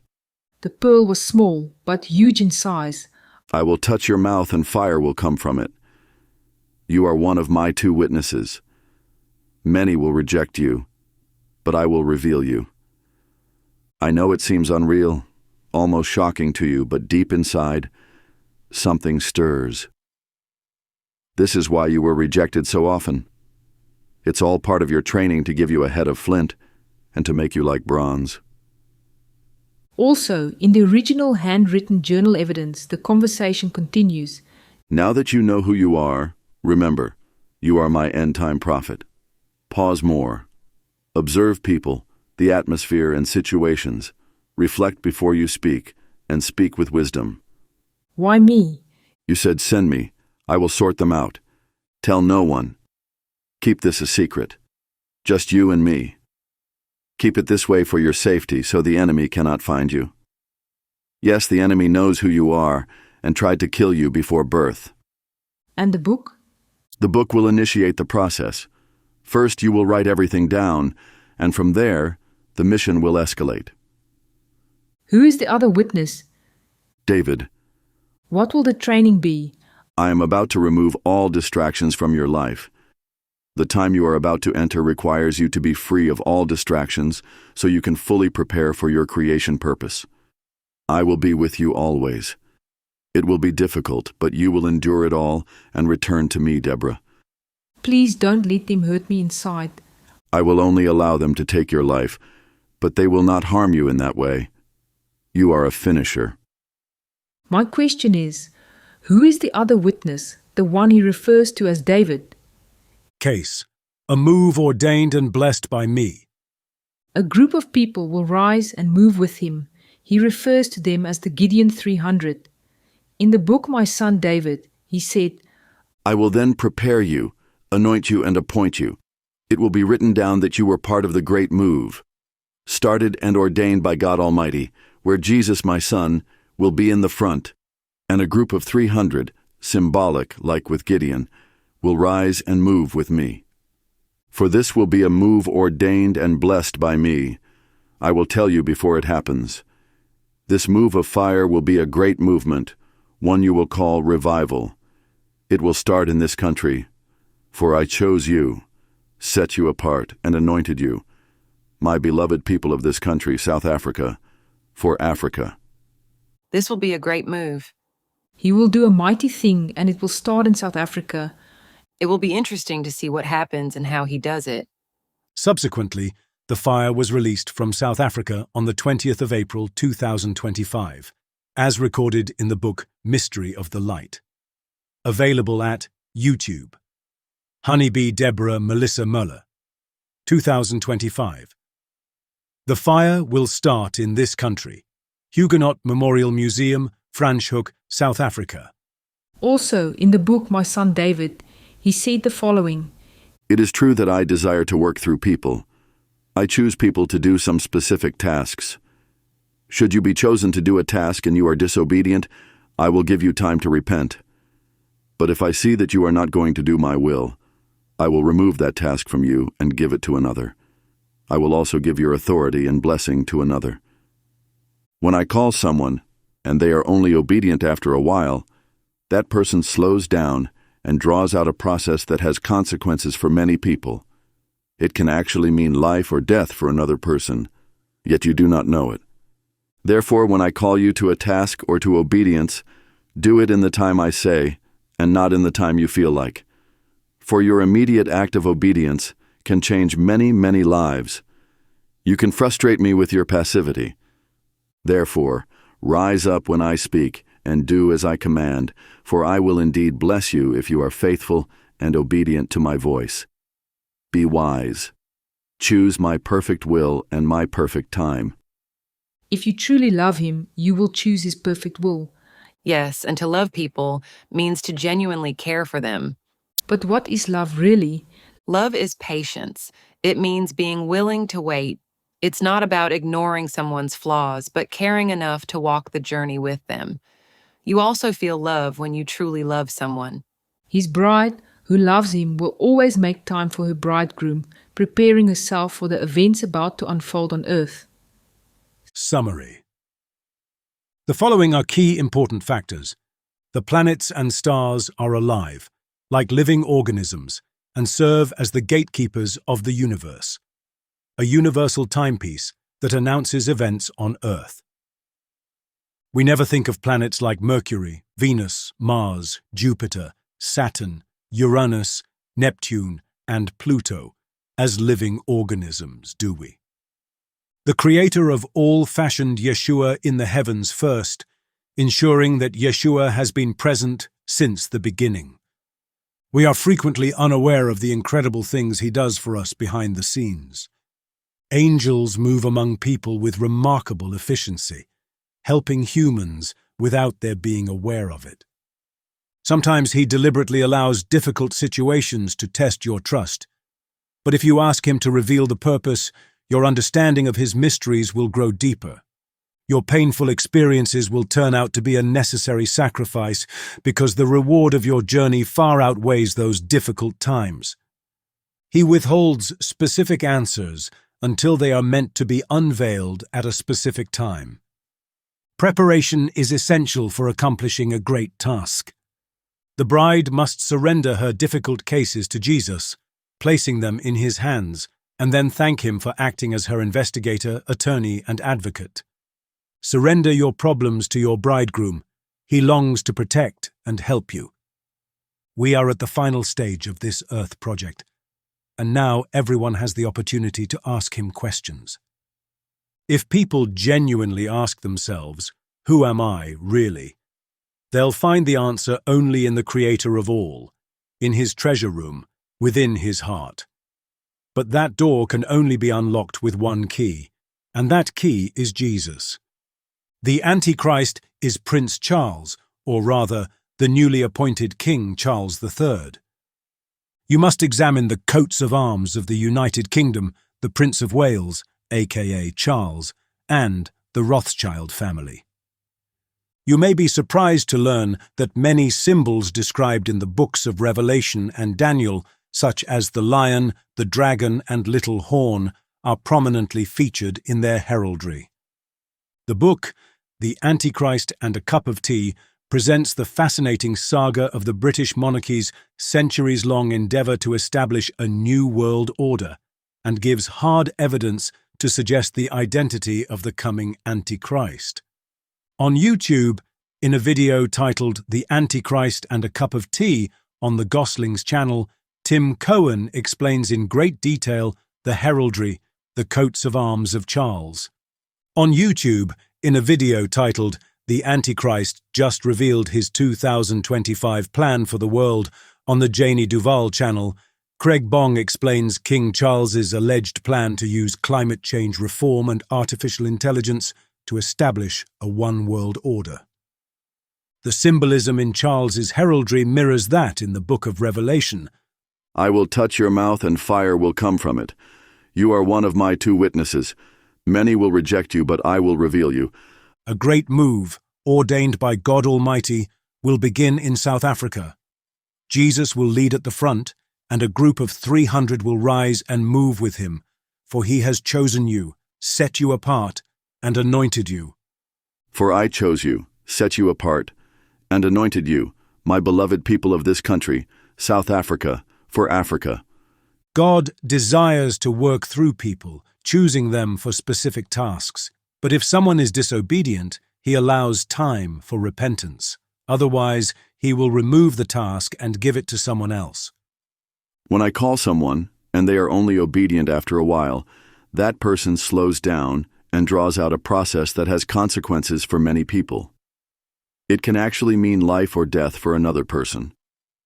Therefore, when I call you to a task or to obedience, do it in the time I say and not in the time you feel like. For your immediate act of obedience can change many, many lives. Outstanding questions. Some outstanding questions remain unanswered, and the following new question has been added to this list. Who is the other witness, the one he refers to as David? References. The following references were used. 1. Möller, D.M., 2024. Case solved. Mystery of the Tree of Life. 2. Coat of Arms of the Prince of Wales, 2024. Wikipedia. Available at wikipedia.org/wiki/Coat of Arms of the Prince of Wales. Accessed 22nd August 2024. 3. Coat of Arms of the United Kingdom, 2024. Wikipedia. Available at wikipedia.org/wiki/Coat of Arms of the United Kingdom. Accessed 22nd August 2024. 4. The Rothschild Family, 2024. Wikipedia. Available at wikipedia.org/wiki/Rothschild Family. Accessed 26th August 2024. 5. The Goslings, 2023. The Antichrist and a Cup of Tea. Tim Cohen, 23rd of January. Available at YouTube. 6. Janie Duval, 2025. The Antichrist just revealed his 2025 plan for the world.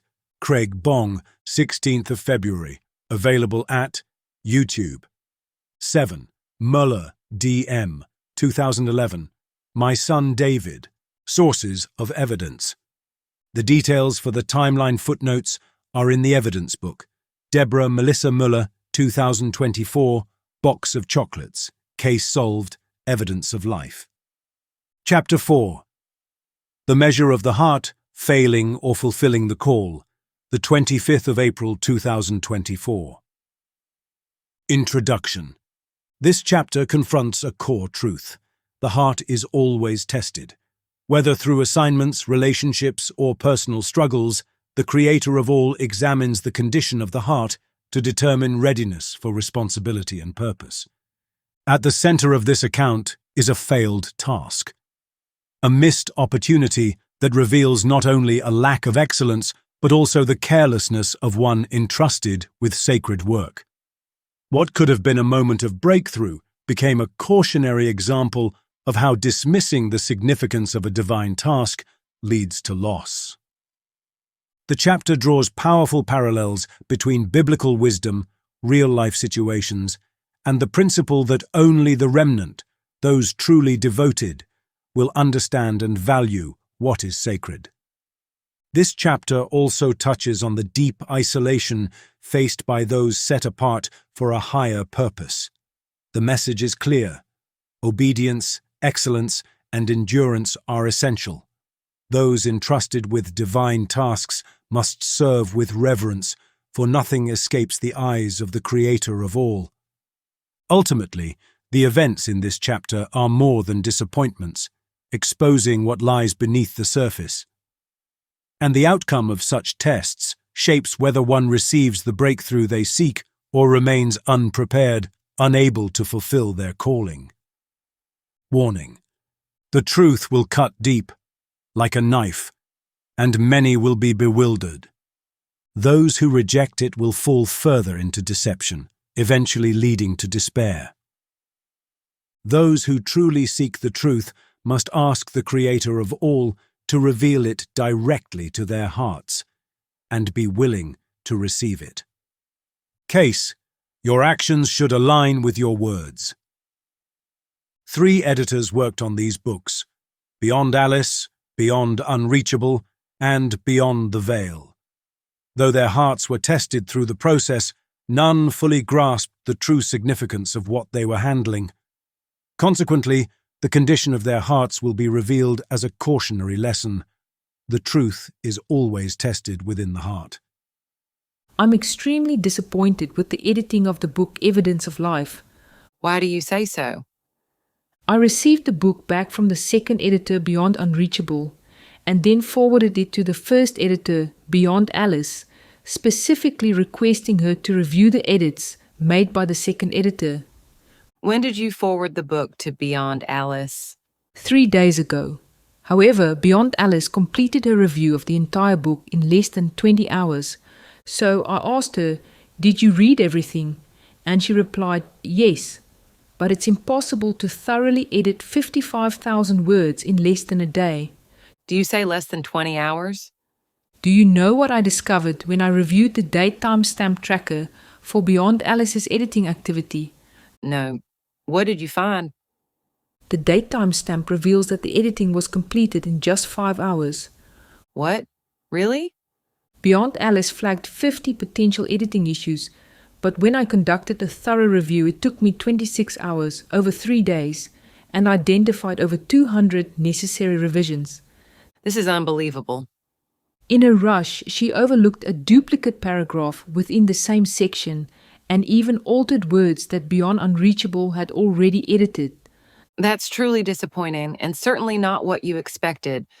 I completely understand your frustration. I am deeply disappointed with her conduct and lack of commitment to the seriousness of this task. Even during her first round of editing, before the book went to Beyond Unreachable, I was shocked by the number of errors she overlooked. This was her second editing attempt, but the same issues remained. It's a clear pattern. Didn't Beyond Alice explicitly say that she strives for excellence? When she initially approached me, she claimed to strive for excellence. But what kind of standard is that if she spent only 5 hours on a 55,000-word book and returned it to me with so many necessary revisions left unattended? If you claim to deliver excellent work, it should be evident in the results. Your actions must align with your words.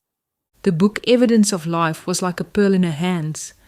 Had she realized she was working on what he calls the little scroll of Revelation 10, she might have approached it with greater care. She never considered how God could have transformed everything for her if she had given 100% to this task. Because it wasn't personal to her, she put in no effort. I still struggle to understand how someone can lack dedication after committing to excellence. I would have given it my absolute best if the roles were reversed. It's clear why he chose you for this task. Your heart is fully committed to excellence because you understand how important this is to him. There is a lack of reverence for the Lord. If you're faithful in the little, he will promote you, just like King David, who was overlooked and left in the field while others were invited to meet Samuel. Yet God saw his heart and chose him. How can anyone believe they can escape the eyes of the Creator, especially after willingly committing to serve him, just as Beyond Alice pleaded for him to use her? If you tell God, "Send me, I will do the task," then why wouldn't you give it your all? Am I truly unique in this, or do others simply struggle to uphold excellence in their work for him? You are unique, but not everyone shares your selflessness. Why do people struggle to commit to excellence when doing his work? They prioritize themselves over engaging in something of eternal significance. I would never have rushed through editing a book in just 5 hours. How could anyone think it's acceptable to deliver work of that quality? If you lack the ability, step aside, but don't waste anyone's time, especially not the Creator of all. Her heart simply wasn't in it. Exactly. Her actions consistently showed that her heart wasn't in it, and this final attempt only confirmed it. Why would the Creator of all allow this if it weren't ultimately beneficial for his books? How could she not recognize the importance of his work? Why would the Creator draw her into this task knowing exactly what she would do? This is deeply upsetting and frustrating. Why would someone behave this way? Perhaps he wants to teach you something or reveal something through this experience. Why does this even need to be explained? Isn't it common sense? If I were in her position, I would have ensured the book was flawless, treating it as if it were my own. If it were her own book, she wouldn't have handled it so carelessly. Why don't people treat others' work with the same care and attention they would give their own? The quality of the work speaks for itself, making it evident that Beyond Alice was not fully committed. I wanted an exceptional editor, so why was Beyond Alice assigned to me? I'm still trying to understand what he wants to reveal through this. He has already given you insight. Beyond Alice does not grasp the significance of this work. I recognize the importance of this task from the very beginning. This situation is merely an unnecessary distraction from your true purpose.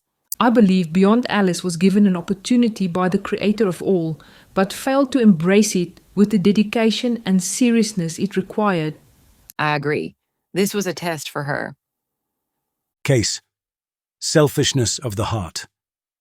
When things like this happen to me, I find them deeply upsetting because if the roles were reversed, I would never treat someone that way.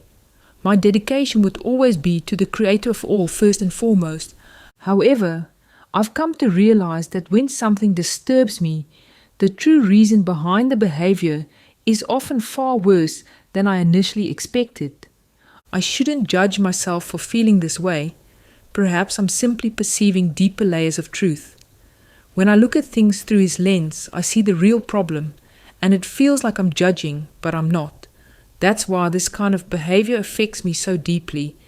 You're not judging. You're seeking to understand. You want to make sense of the situation and find a solution. Over the years, I've learned that there's a fine line between judging someone and discerning something. When you have the gift of discernment and perceive the condition of someone's heart, it can feel like you're judging them, but that's not the case. You're simply discerning the truth about the person. Of course, it makes sense. I need to uncover the full truth behind this behavior so I can understand why it affects me so deeply. The fact that you are upset indicates that something is wrong. Your intuition is strong. When these feelings arise, I can sense something isn't right. What is the purpose of this? We need to uncover the truth. All I know for certain is that this is about the human heart. But what specific aspect is he highlighting? What is truly in the heart of Beyond Alice? I believe this was a test of her heart and intentions. I am reminded of Solomon's judgment in 1 Kings 3, which tells the story of two women who came before the king with two infants, one alive and one dead. Both claimed to be the mother of the living child, accusing the other of deception. With divine wisdom, Solomon ordered his soldier to cut the living baby in two so that each woman could have half. The true mother immediately cried out, "Please, my lord, give her the living child. Do not kill him." Meanwhile, the other woman coldly declared, "He shall be neither mine nor yours. Divide him." The moral of the story is that through wisdom, Solomon exposed the true mother's compassion. The Creator of all wants me to link this story to the editor Beyond Alice. Okay, what is the connection to the story? Beyond Alice desires to work for God full-time. She left her job, sold her house, and made sacrifices. She asked him for great things, and in response he gave her a test, an important assignment. She responded like the women who didn't care for the child by rushing through her assignment and failing to recognize the opportunity to work on something deeply significant for him with love and care. Subsequently, it was revealed that each book represents a child being birthed, a specific covenant with his remnant, his bride. She was tested to see if she could handle the responsibility that came with the very breakthrough she so deeply desired. If she had poured her heart into this task and fully committed to it, she would have received the breakthrough she had long been waiting for. Do people ever consider that their hearts are being tested to determine if they are truly ready to receive the authority that comes with their eagerly awaited breakthrough? Many go through these tests, yet they fail to connect the dots. Is he illustrating how people respond from the heart when given an opportunity as a test? Yes, I believe it's connected. In the book Mystery of the Tree of Life, I mentioned an employee who resigned, partly because she was upset about not receiving shares in the business. Within 6 months of resigning, the Creator of all tested her when a close friend unexpectedly offered her a substantial percentage of shares in a new business venture she had always desired, completely free of charge. Then, a few months after the business had already opened to the public, she believed a second opportunity had come her way, one that would secure her future. Acting selfishly, she abandoned the friend who had set up the entire business for her, but her success was short-lived. She failed to recognize and appreciate the opportunity he had placed before her. The Creator of all granted her exactly what she had once longed for, yet she rejected it due to her selfish heart and complete disregard for her friend, whom she had manipulated through the business venture. He gave it to her and she rejected it. Who does that? Who hands someone a fully paid business and offers them a substantial share with no debt? I know Beyond Alice also asked him for great things, but when he provided the opportunity, the test to see if she could handle the responsibility that came with her request, she failed to recognize it for what it truly was. Beyond Alice manipulated you into believing she was committed and capable of delivering excellence. However, she ultimately revealed the true condition of her heart, selfishness. This illustrates how his body, his bride, often asks the Creator of all for something they deeply desire, yet because of the selfishness in their hearts, they ultimately reject the very opportunity he offers them. This is how he tests the heart, by presenting an opportunity to see what one makes of it. Can you see how selfishness in someone's heart can negatively impact both others and the one being tested? Yes, the consequences are devastating and entirely unnecessary. Remember the prophetess who gave me a word after the failed court case with Wolfie, saying, He lied to you to test your reaction and you failed the test. Yes, I remember. Her words completely contradicted the truth, because we know the truth as the Creator of all revealed it. That prophetess reminds me of Beyond Alice. Do you think she has a Jezebel spirit? I'm not sure. I think she does. Subsequently, Deborah received 2 dreams confirming the presence of the Jezebel spirit. Case: lack of excellence. I also needed to review and address some unusual edits made by the second editor, Beyond Unreachable. They wanted to change the phrase, Come out of her, my people. which refers to leaving Babylon, to come out of here, my people. This is a direct phrase from Scripture. They clearly don't realize it refers to a system symbolized as a woman. Exactly. Babylon is depicted as a woman, dressed in purple and scarlet, adorned with gold, gems, and pearls. They fail to understand or recognize the coded symbolism within the Bible. They also changed the word king to queen, despite the fact that the words from my journal evidence should remain authentic. Where did they change it? The authentic version says, You will be victorious. You will be crowned king over Africa. This is your portion. However, they suggested changing it to, You will be victorious. You will be crowned queen over Africa. This is your portion. Wow, that's hilarious. When he speaks of a king, it is not about gender, but rather the authority he is bestowing. The editors clearly lack understanding. They also struggle to grasp the meaning of the term spirit man in the journal entries, which state, I see the Father's hands protecting your spirit man. After they asked for clarification, I added the phrase, the Holy Spirit within for clarity. Yet Beyond Unreachable still didn't understand and commented, clarify with further collaboration. That's hilarious, but also exhausting. I also noticed that Beyond Unreachable removed the word human from a sentence that originally read, When you speak, I'm human activated. That word is important. I wouldn't have written it down unless I had received it exactly that way. Yes, I agree. The journal evidence should be preserved in its original authenticity. I am struggling with the editors assigned to this task to ensure high-quality work.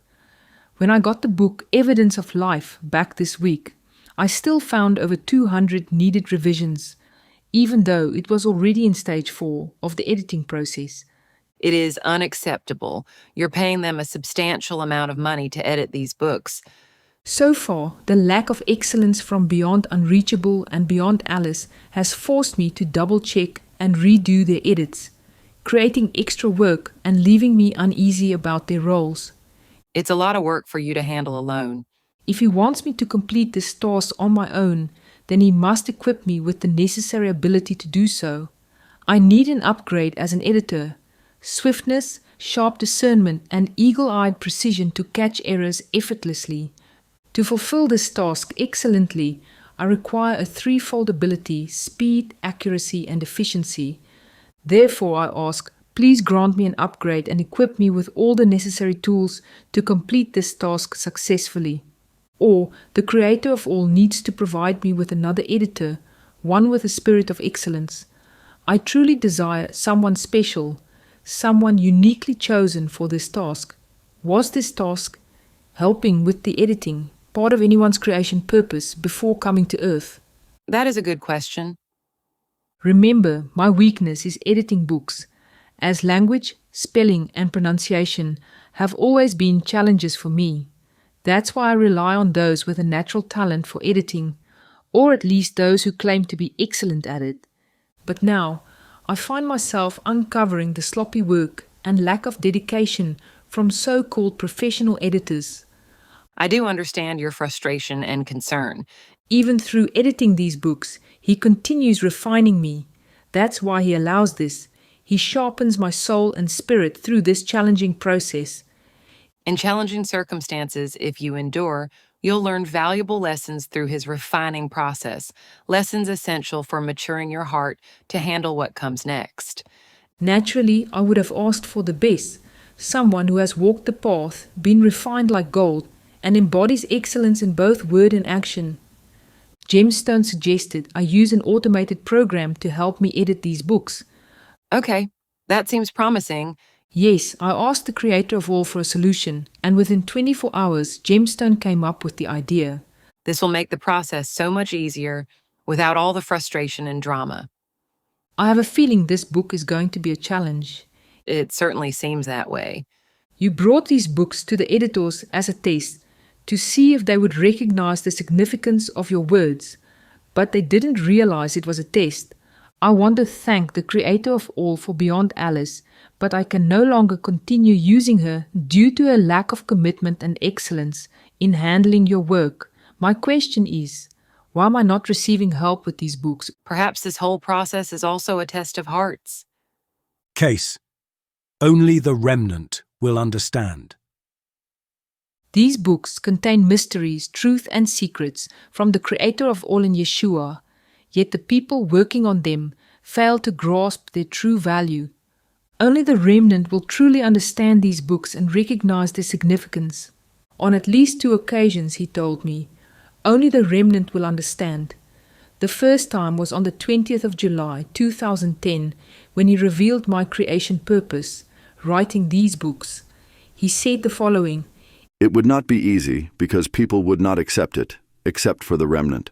The book would be for the remnant, for his bride. The book would be about the preparation for the king's return and for those who did not know, to be warned. This will be a gift for my bride.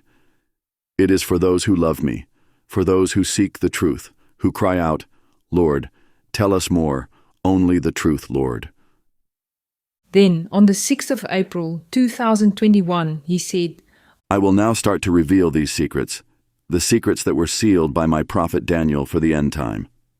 These secrets I will now release through my chosen prophets, to write, to reveal to my remnant, my bride, who faithfully watches for these signs. The unlocking of the secrets is the key only for the remnant. Only my remnant will understand. These keys will contain a lot of parables for you to understand, but they will only be clear for my remnant. The rest will not understand. Don't try to convince another. This is how you will know them. My remnant will understand the unlocking of the secrets, and they will follow the cloud and fire. I agree with you. Like he said, only my remnant will understand. the hearts of those chosen to work on these books will be tested, as they do not understand what they are handling. That's why excellence should be the top priority when working on his books. I absolutely agree. It takes a different heart and spirit to work with his mysteries and truths. The heart like David's is essential. I was a test for Beyond Alice, and she was being tested through me. I agree. The truth is right in front of people, yet they fail to see it. Case. The events, the pain, and the situations are real. Throughout my path, I have documented many instances where I prayed, "Why am I so alone? Why? I asked that question countless times. I've repeatedly asked him the same thing throughout my journey. It's because his bride is set apart. There is something within us that cannot be overly exposed to human influence. That's why, if you carry a seed tied to your creation purpose and find yourself in a relationship you shouldn't be in, it brings deep pain and harm. I agree. When you enter a relationship where you don't belong, the pain is even greater because you were never meant to be there. That pain comes from something that was never meant to happen, but if you chose it as an event, that changes everything. In the book, Mystery of Life, the creator of all said the following: You requested an upgrade. The only way to upgrade is to learn through experience with all the uphill and downhill, trials and tribulations. You had a choice and agreed to the terms and conditions, which include the acceptance of your circumstances. In the interview, the Creator of all also said the following: Your pain, suffering, and experiences on earth are real. You chose many of them before you came to earth. You know beforehand how your life will be based on your decisions. We assist, guide, and pull you away from certain people and situations to protect and help you progress. Reflect on your life's journey, the places you have lived, the work you've done, and the unique moments that define you.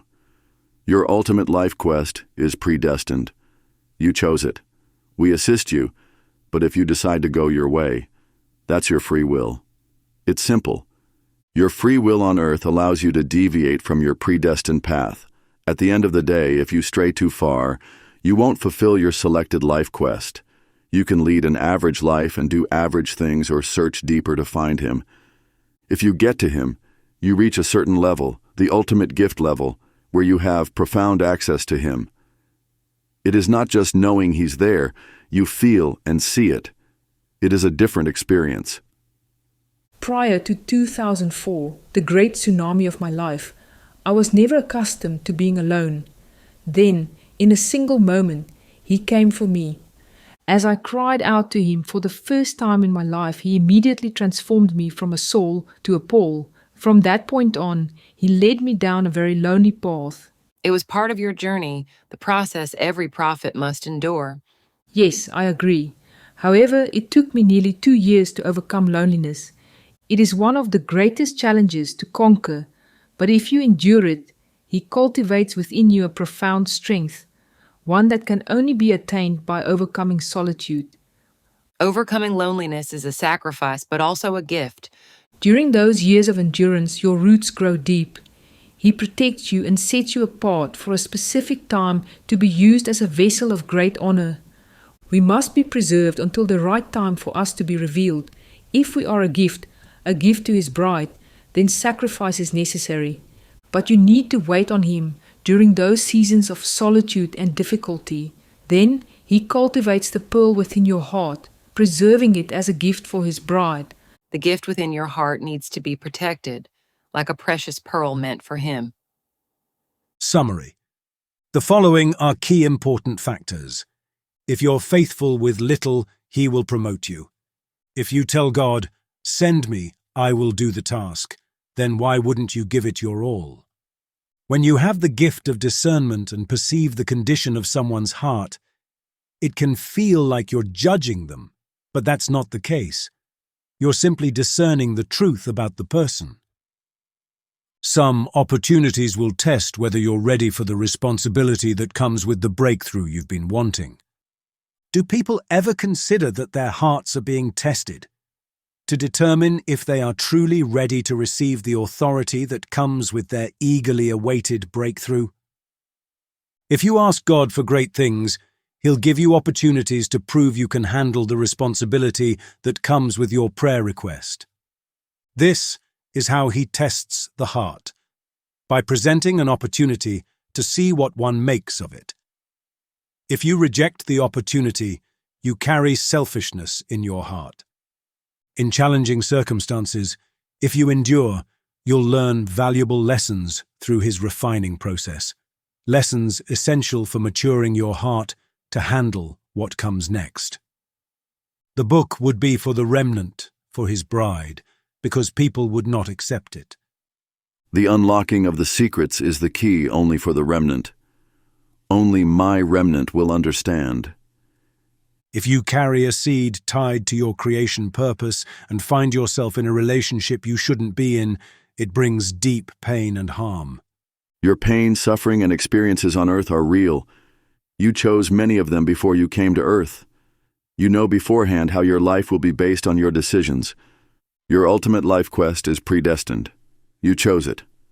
We assist you, but if you decide to go your way, that's your free will.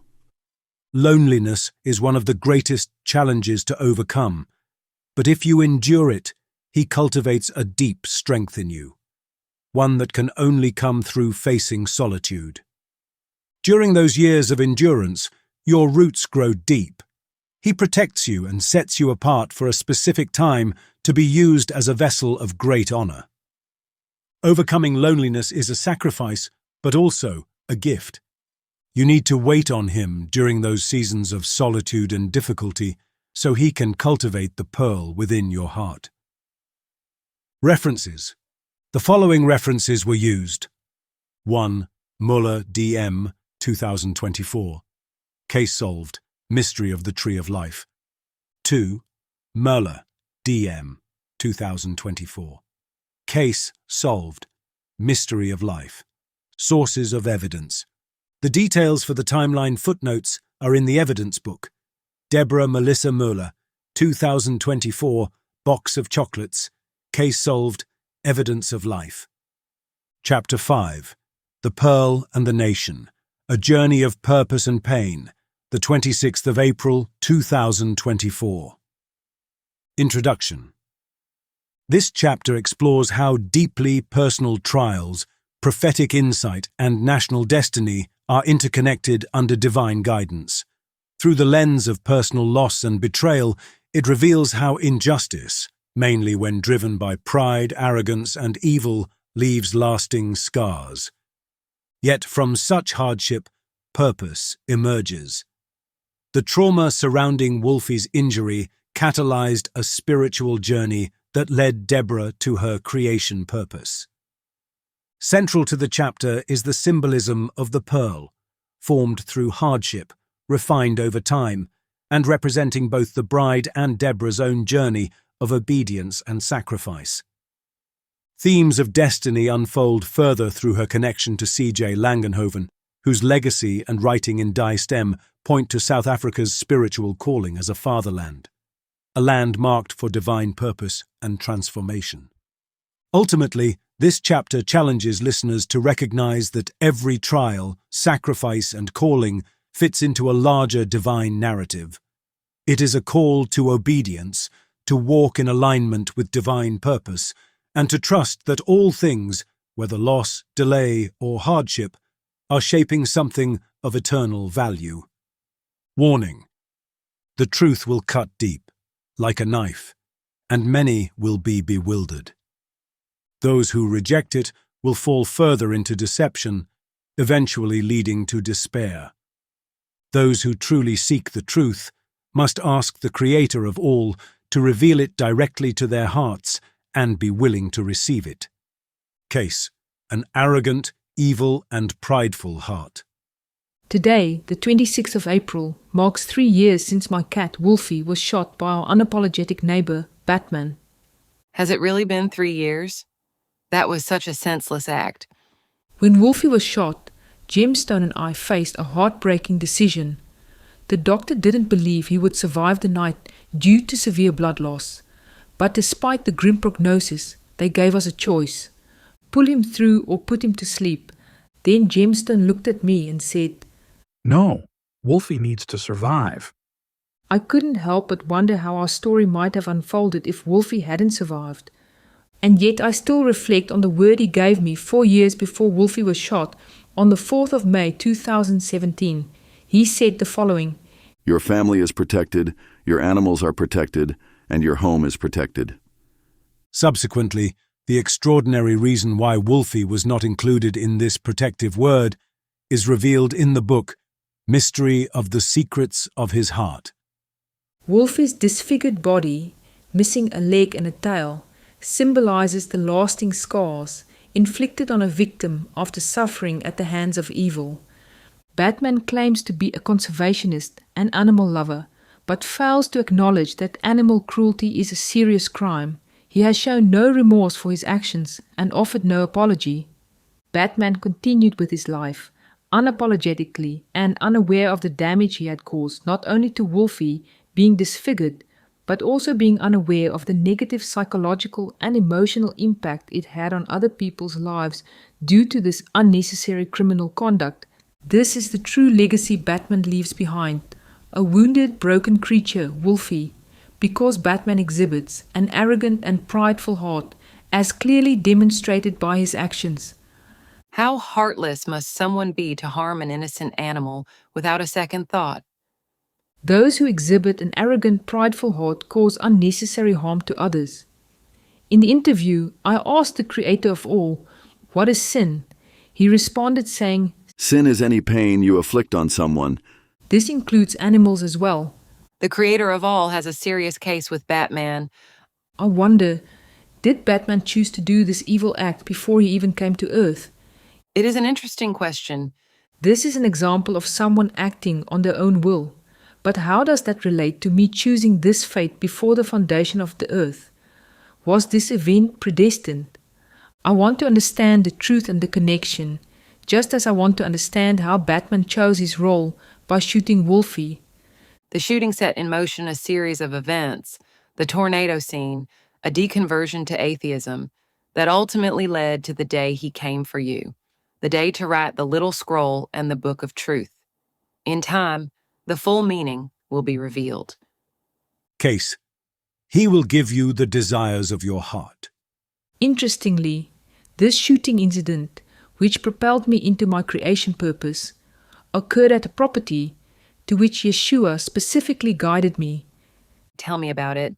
During my journey of overcoming loneliness, on the 20th of February 2006, I prayed and asked Him to grant me a home in nature.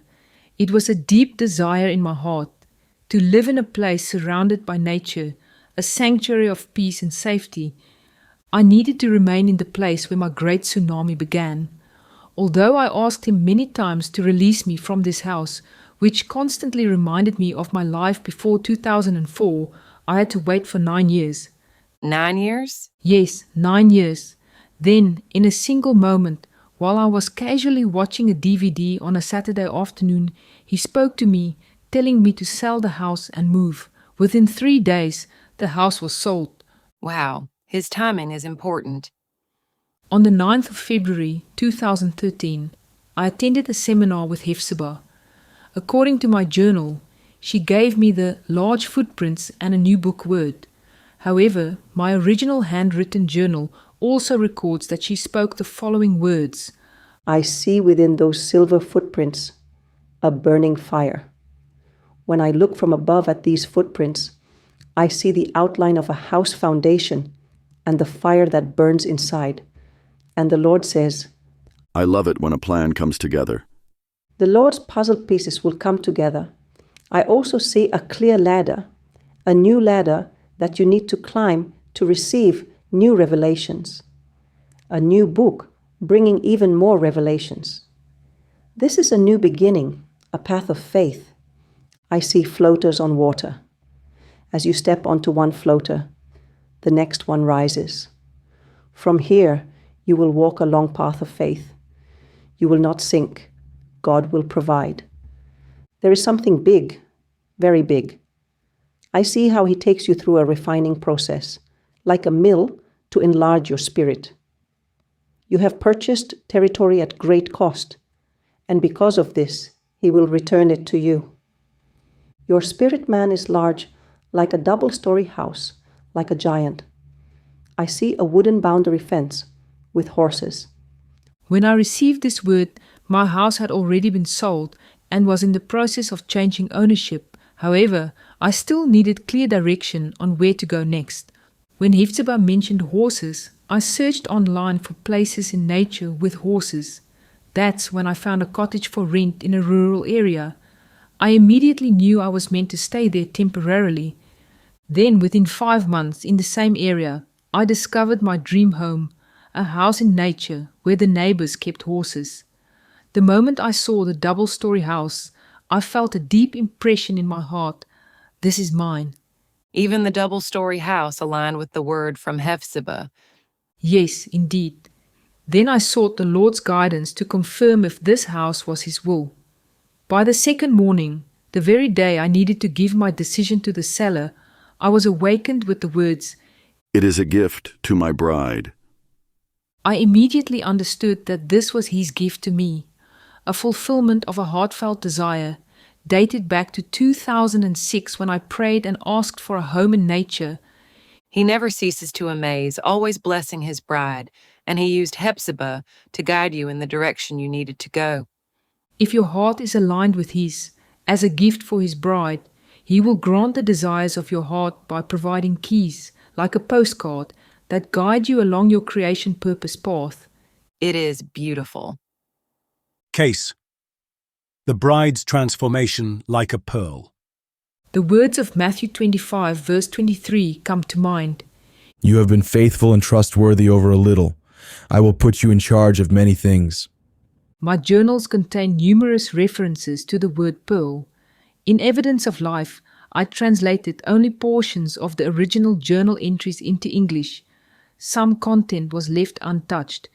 You need to go back and review them. Yes, I will do so. When he refers to a pearl, we must pay close attention because it carries deep significance. He connects his bride to a pearl, symbolizing her sacrifice, just as his own sacrifice makes him the pearl of great price.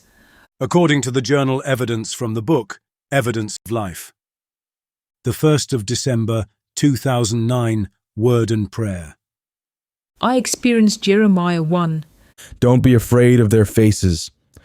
I experienced that Jesus has his hand on my shoulder and that he wants to be my friend. I asked Jesus if he wants to be my friend. It looks like he wants to show me something. I experienced a sea of pearls. The 12th of September, 2010, Word for the Bride. A love letter to my bride. My name will be written on your forehead, and you will be a precious pearl in my Father's hand. Every hair on your head is numbered. I know your thoughts from afar. Give me your burdens because I will carry you when you are weak. I am inside of you. I know you well. My dreams for you are greater than what you can think or pray for. I love you, my child. The 15th of July, 2011. Word. A white stone in his hands. I'm experiencing Jesus holding out his hands and wanting to show me something. There is a pearl, a white stone in his hands. He holds his hands over it like a covering. I sense I should read Revelation 2 verse 17. To him who overcomes the world through believing that Jesus is the Son of God, to him I will give the privilege of eating some of the hidden manna, and I will give him a white stone with a new name engraved on the stone, which no one knows except the one who receives it. The 15th of August, 2012. Word. The pearl and deep-rooted development. What I did in you was not like Job, but a deep-rooted development that few people can bear. Many never made it through and gave up. Paul was one of those who endured the same development. Enoch was also one. If you want to walk with me, you need to go through this development, like how a pearl is formed with great pain, anguish, and hardship. You will be a pearl for my kingdom. After this development, you will see the fruit. You will reap forever because you allowed me to do a mighty thing. My mighty work is not always as you expect. It usually involves the development of a pearl, and that is a process.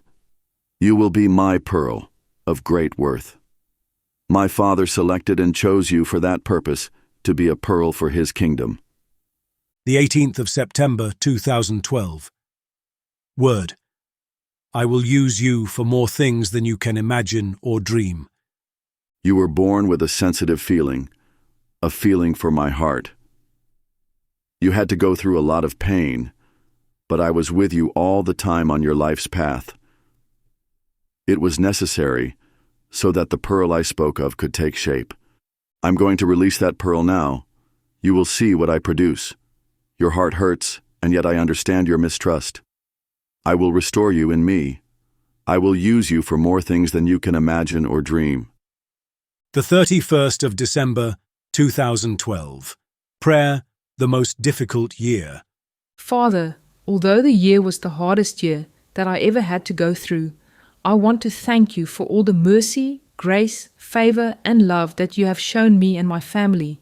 Thank you for forming that pearl inside of me. The 8th of November, 2015. Word, higher calling, creation purpose. Very soon, you will step into your creation purpose, the very thing you were created for. You are receiving every mantle, gift, and promise I have given to Hephzibah, I also give to you. Take note of what you read in her books. Everything is also for you. Love, healing, and compassion. You will overflow in double that blessing. You are my pearl of great price. Many will be blessed because of your obedience and humble heart. You laid everything down for me, therefore I can trust you with much. In everything you obeyed me. I heaped up all precious stones for you. I know your heart. I've seen your sorrow, pain, misjudgment of people, and their absolute rejection of the truth I gave them through you. The 16th of November, 2015. Word. The pearl painting will be the cover of a book about secrets. I sense that my pearl painting is for a book I'm going to write about special secrets. Go tell my children that the secrets of heaven are still sealed. Only at the appointed time will this seal be broken and the contents revealed. The 31st of October 2016. Word. I will touch your mouth. I feel Jesus wants to give me a message. I see a pearl in his hands. The pearl is small but has great value, like an earth globe. I had to swallow the pearl. You will speak to many nations, kindreds, and tongues. The pearl was small, but huge in size. I will touch your mouth, and fire will come from it. You are one of my 2 witnesses. Many will reject you, but I will reveal you. I know it seems unreal, almost shocking to you, but deep inside, something stirs. This is why you were rejected so often. It's all part of your training to give you a head of flint and to make you like bronze. The 4th of May, 2017. Word. You will also sit on one of the thrones. Yes, I am sending your husband. I realize the history, but the story is divinely written, and you will understand the sacrifice for this. You are my pearl of great price. You have laid down your life in so many different layers. I've seen it. I tested you and found you fit to crown you as a king, to rule with me. The 6th of April 2021. Word. Hand-picked to uncover the secrets of Daniel. The time has come for the secrets, my hidden treasures, to be revealed. I chose a couple of writers to reveal these secrets. These writers were chosen by the Father, hand-picked, like a pearl of great price. The symbolism of a pearl in these words conveys deep spiritual and personal significance.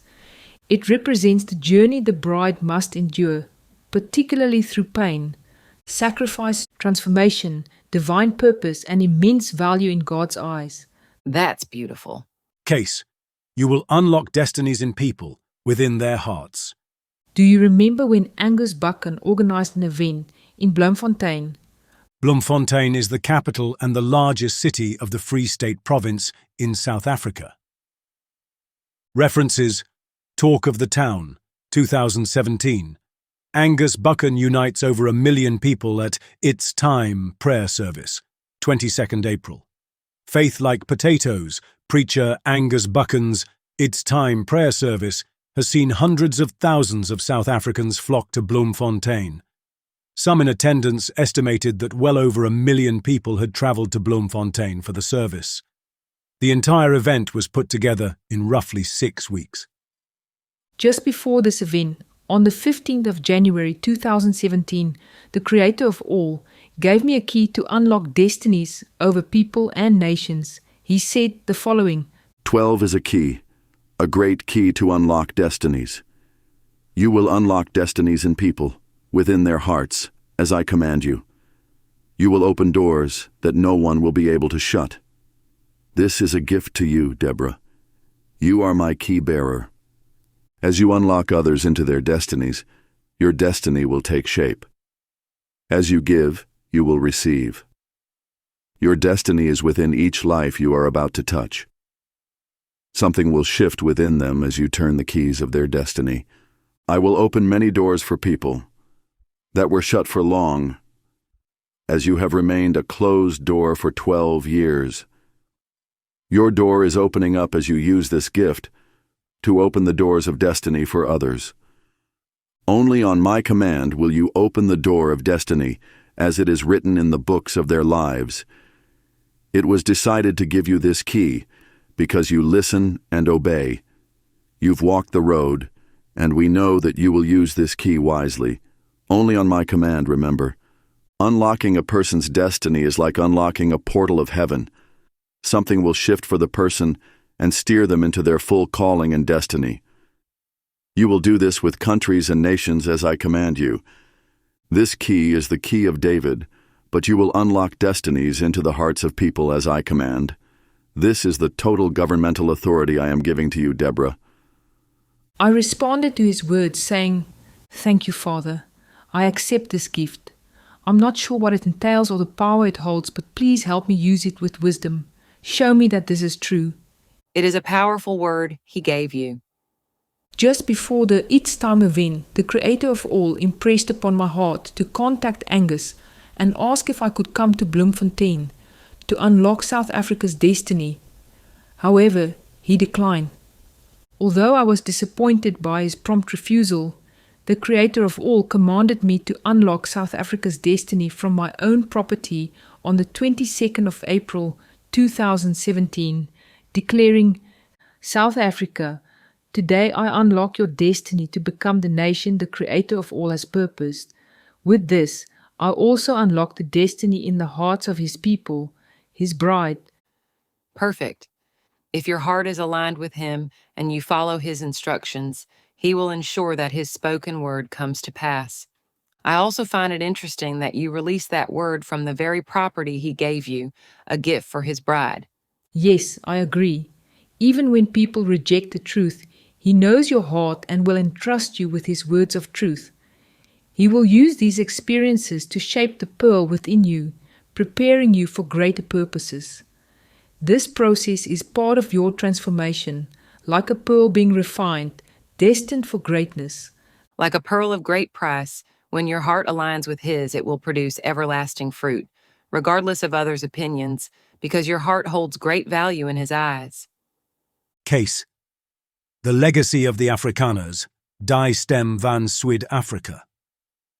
On the 18th of August 2005, I prayed the following passage from Isaiah 62, verses 2 to 4, with the hope that this word comes to pass for South Africa. The nations will see your righteousness and vindication by God, and all kings will see your glory, and you will be called by a new name, which the mouth of the Lord will designate. You will also be considered a crown of glory and splendor in the hand of the Lord, and a royal diadem, exceedingly beautiful, in the hand of your God. It will no longer be said of you, Judah, Azubah, abandoned, nor will it any longer be said of your land, Shemama, desolate, but you will be called Hephzibah, my delight is in her, and your land married. For the Lord delights in you, and to him your land will be married, owned and protected by the Lord. Also, on the 26th of November 2009, I prayed another passage from Exodus 33, verse 13, to consider that this nation is your people. Now therefore, I pray you, if I have found favor in your sight, let me know your ways, so that I may know you, becoming more deeply and intimately acquainted with you, recognizing and understanding your ways more clearly, and that I may find grace and favor in your sight. And consider also that this nation is your people. I am reminded of a prayer from my journal evidence, dated the 5th of September 2005, in which I prayed the following: "Thank you for the blessings that I do not see, and for all the blessings that you give me. You are my only connection." Beautiful choice of words. Why would I have chosen those words? The word connection itself is a key. What is the connection I have with you? The reason will be unveiled. In the book Mystery of the Mark, I asked the following: what will be revealed about C.J. Langenhoven in the Book of Truth? C.J. Langenhoven wrote Die Stem van Suid-Afrika, also known as The Call of South Africa, as a poem in the early 1900s. According to Wikipedia, Die Stem van Suid-Afrika, also known as The Call of South Africa or simply Die Stem, was the national anthem of South Africa during the apartheid era. There are two versions of the song, one in English and the other in Afrikaans, which were in use early on in the Union of South Africa alongside God Save the Queen and as the sole anthem after South Africa became a republic. It was the sole national anthem from 1957 to 1994 and shared co-national anthem status with God Save the King Queen from 1938 to 1957. After the end of apartheid, it was retained as a co-national anthem along with Nkosi Sikelel' Africa until 1997, when a new hybrid song incorporating elements of both songs was adopted as the country's new national anthem, which is still in use. Literal translation of the original Die Stem van Suid-Afrika. From the blue of our heavens, from the depths of our sea, over our eternal mountain ranges, where the cliffs give an echo, through our far deserted plains, with the groan of ox-wagon, rises the voice of our beloved, of our country South Africa. We will answer to your calling, we will offer what you ask. We will live, we will die. We for thee, South Africa. In the marrow of our bones, in our heart and soul and spirit, in the glory of our past, in our hope of what will be, in our will and work and wander from our crib to our grave, share no other land our love, no other loyalty can sway us. Fatherland, we will bear the nobility of your name with honor, dedicated and true as Afrikaners, children of South Africa. In the sunglow of our summer, in our winter nights cold, in the spring of our love, in the autumn of our sorrow. At the sound of wedding bells, at the stone fall on the coffin, soothes your voice us never in vain, you know where your children are. At your call we never say no, we always say yes, to live, to die, yes we come, South Africa. On your all-might steadfast entrusted, had our fathers built. Give to us also the strength, O Lord, to sustain and to preserve, that the heritage of our fathers for our children heritage remain, servants of the Almighty, against the whole world free. As our fathers trusted, teach us also to trust, O Lord, with our land and with our nation it will be well, God reigns. What I found interesting is that Die Stem refers to the fatherland. Have you heard the phrase? Fatherland, we will bear the nobility of your name with honor, dedicated and true as Afrikaners, children of South Africa. It is beautiful. This country, South Africa, is his fatherland. That's why the Creator of all is so invested in South Africa, the fatherland, home to many Protestants, the Huguenots, and his bride. His divine purpose for South Africa and the reason he sent the French Huguenots to this land will soon be revealed. The time has come. Subsequently, the fire was released from South Africa on the 20th of April 2025, as recorded in the book Mystery of the Light, available at YouTube. Honeybee, Deborah Melissa Möller. 2025. The fire will start in this country. Huguenot Memorial Museum, Franschhoek, South Africa. It would be great and beautiful. The words of Die Stem came straight from C.J. Langenhoven's heart. It is an inspired song, filled with many truths. Undoubtedly, he left a great legacy with his writings. C.J. Langenhoven wrote truth, hence the reason his work is included in the Book of Truth, because South Africa holds great significance to the Creator of all. His writings will continue to impact the Afrikaners, many of whom are part of his bride, the lost 10 tribes of Israel. The Creator of all has a great plan, and it will be fascinating to see how he brings everything together. His focus on South Africa is undeniable, and soon we will understand the reason behind it. I find it fascinating that Gemstone, you and I all attended C.J. Langenhoven High School, and now he is bringing us together for this purpose. Before coming to Earth, C.J. Langenhoven agreed to write about the legacy of the Afrikaners. That's why the three of us were destined to attend C.J. Langenhoven High School, to be directly connected to this legacy. We often fail to realize that our life experiences contain hidden treasures meant for discovery. Just before we looked up Die Stem by C.J. Langenhoven, I asked, "What connection do I have with you?" So, could there be a connection to C.J. Langenhoven? Fatherland. The creator of all will transform this country. South Africa, where many of his bride reside, will become an example to the world. He will bring restoration, proving that he alone governs this nation, and using it as a model of his divine principles in action. His bride is scattered across the world, yet in South Africa we continue to face oppression, evident not only in our history, but also in the ongoing persecution we endure today. Case. As the days of Moses. When I think about the current persecution in this country, I'm reminded of the book of Numbers, where the earth swallowed those who rebelled against Moses. The earth opened its mouth and swallowed the men, along with their households, and all their followers who were standing with them, and everything they owned. Numbers 16 also refers to the land of milk and honey. What do they call South Africa? The land of milk and honey. Isn't it enough that you brought us out of Egypt, a land flowing with milk and honey, to kill us here in this wilderness, and that you now treat us like your subjects? What's more, you haven't brought us into another land flowing with milk and honey. Numbers 16 also refers to the plagues. The Lord's anger is blazing against them. The plague has already begun to strike down the people. The Creator of all sees me as a Moses. Here's how it unfolds. According to the journal evidence from the book, Evidence of Life, the 13th of May, 2005, Word, Rod of Moses. What do you hold in your hand, Melissa? The 13th of September, 2005, Prayer. May I make your name great. I want to be special to you, like Moses, David, and Paul were. By your power and your handiwork, you have raised these heroes of the Bible to exaltation, to lift your word to sanctification of your eternity, your constant, your words, and your love. May I also show you such great honor.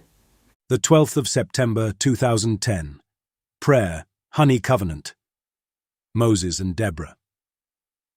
Father, please seal my destiny within me. Lord, if you want to give me something similar to Moses, hand it over and fasten it to me.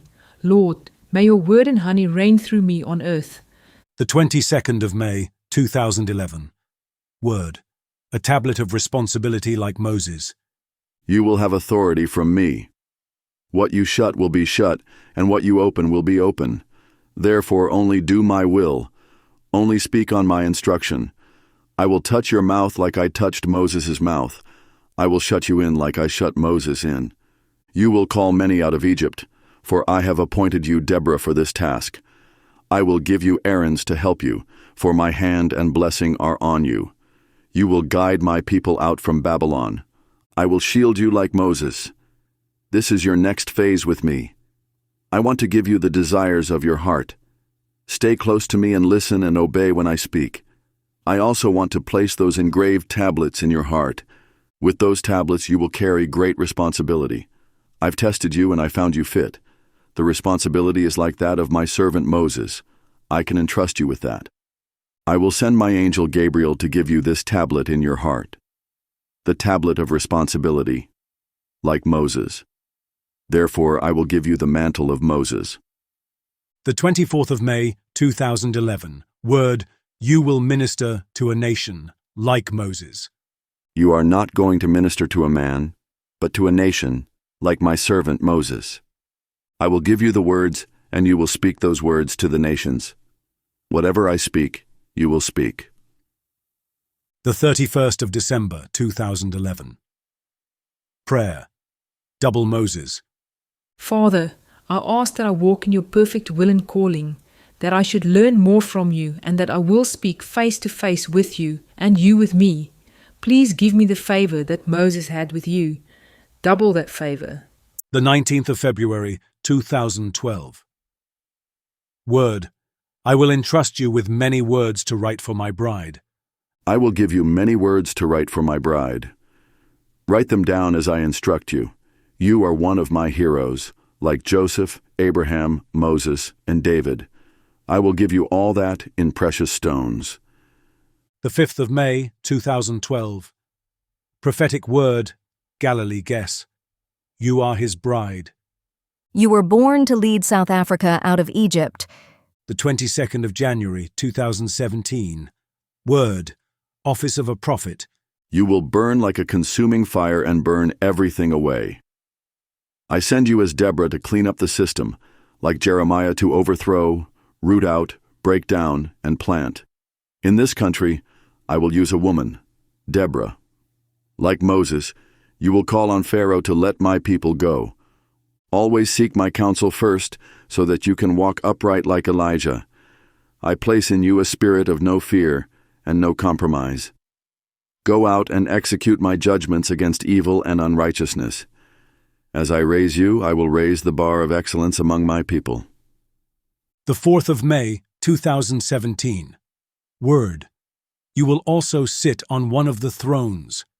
The secrets which are about to be revealed will be the keys to unlock the escape path. Follow the escape path. It will lead directly to me. If you follow the path, what unlocking of the secrets will bring, it will be under my cloud and my fire. As I did in the days of Moses, where my fire and cloud protected and guided my people in the wilderness, it will be so again like in the days of Moses. The 16th of July, 2021. Prophetic word, Erica Richards. Moses. Truly not an easy path, but will be without effort if you keep your eyes focused on me. I am your rear guard, so do not look behind you, but move forward in faith. I am giving you all that you need to walk victoriously and move as Moses did, with my staff and rod at your side. I am your God who never fails, and your Abba Father who upholds you. The 16th of July, 2021. Prophetic word, Hephzibah. Moses. I see you standing with a Moses rod in your hand. Bring your rod and follow me. Together we are a mean team. You wear the mantle of the governmental apostolic authority. It will be acted upon soon during this new dispensation. The 16th of July, 2023. Prophetic word, Hephzibah. This is a gift from Father. Your loyalty amuses him. Take up your biggest seat in the apostolic. The apostolic seat is set aside for you. When Jesus came into the temple, he sat on Moses' seat, where Moses was a forecast that Jesus was going to sit on that seat of which Moses was the front runner. He came to demonstrate both the mantle and the seat. I am fully aware that I am destined to be a Moses for South Africa, and the plagues will be called upon. As Moses spoke, so shall I speak. Whoever rises against his people will face judgment, and the fate of number 16 will be upon them. Moses was a foreshadowing of what is to come, as the Creator of all declared, I will touch your mouth, and fire will come forth from it. Oh, yes, indeed. These are interesting times. I've noticed that when the Creator of all pulls back, like the ocean, it means a wave is coming. I don't know what the next wave will bring, but I know it is coming. Yes. When he goes into hiding, it's like the tide pulling back before the wave surges forward. I started to notice that. What is his plan for tomorrow when we meet some of his bride in Alberton? Alberton is a town situated on the southern part of the East Rand of the Gauteng province in South Africa. It will be interesting to see what happens in Alberton. It comes to me. I must simply be his mouthpiece, his hands, and his love. Summary. The following are key important factors. Those who exhibit an arrogant, prideful heart cause unnecessary harm to others. If your heart is aligned with his as a gift for his bride, he will grant the desires of your heart by providing keys, like a postcard, that guide you along your creation purpose path. My name will be written on your forehead, and you will be a precious pearl in my Father's hand. To him who overcomes, to him I will give some of the hidden manna. If you want to walk with me, you need to go through this development, Like how a pearl is formed with great pain, anguish, and hardship, you will be a pearl for my kingdom. My mighty work is not always as you expect. It usually involves the development of a pearl, and that is a process. You will be my pearl, of great worth.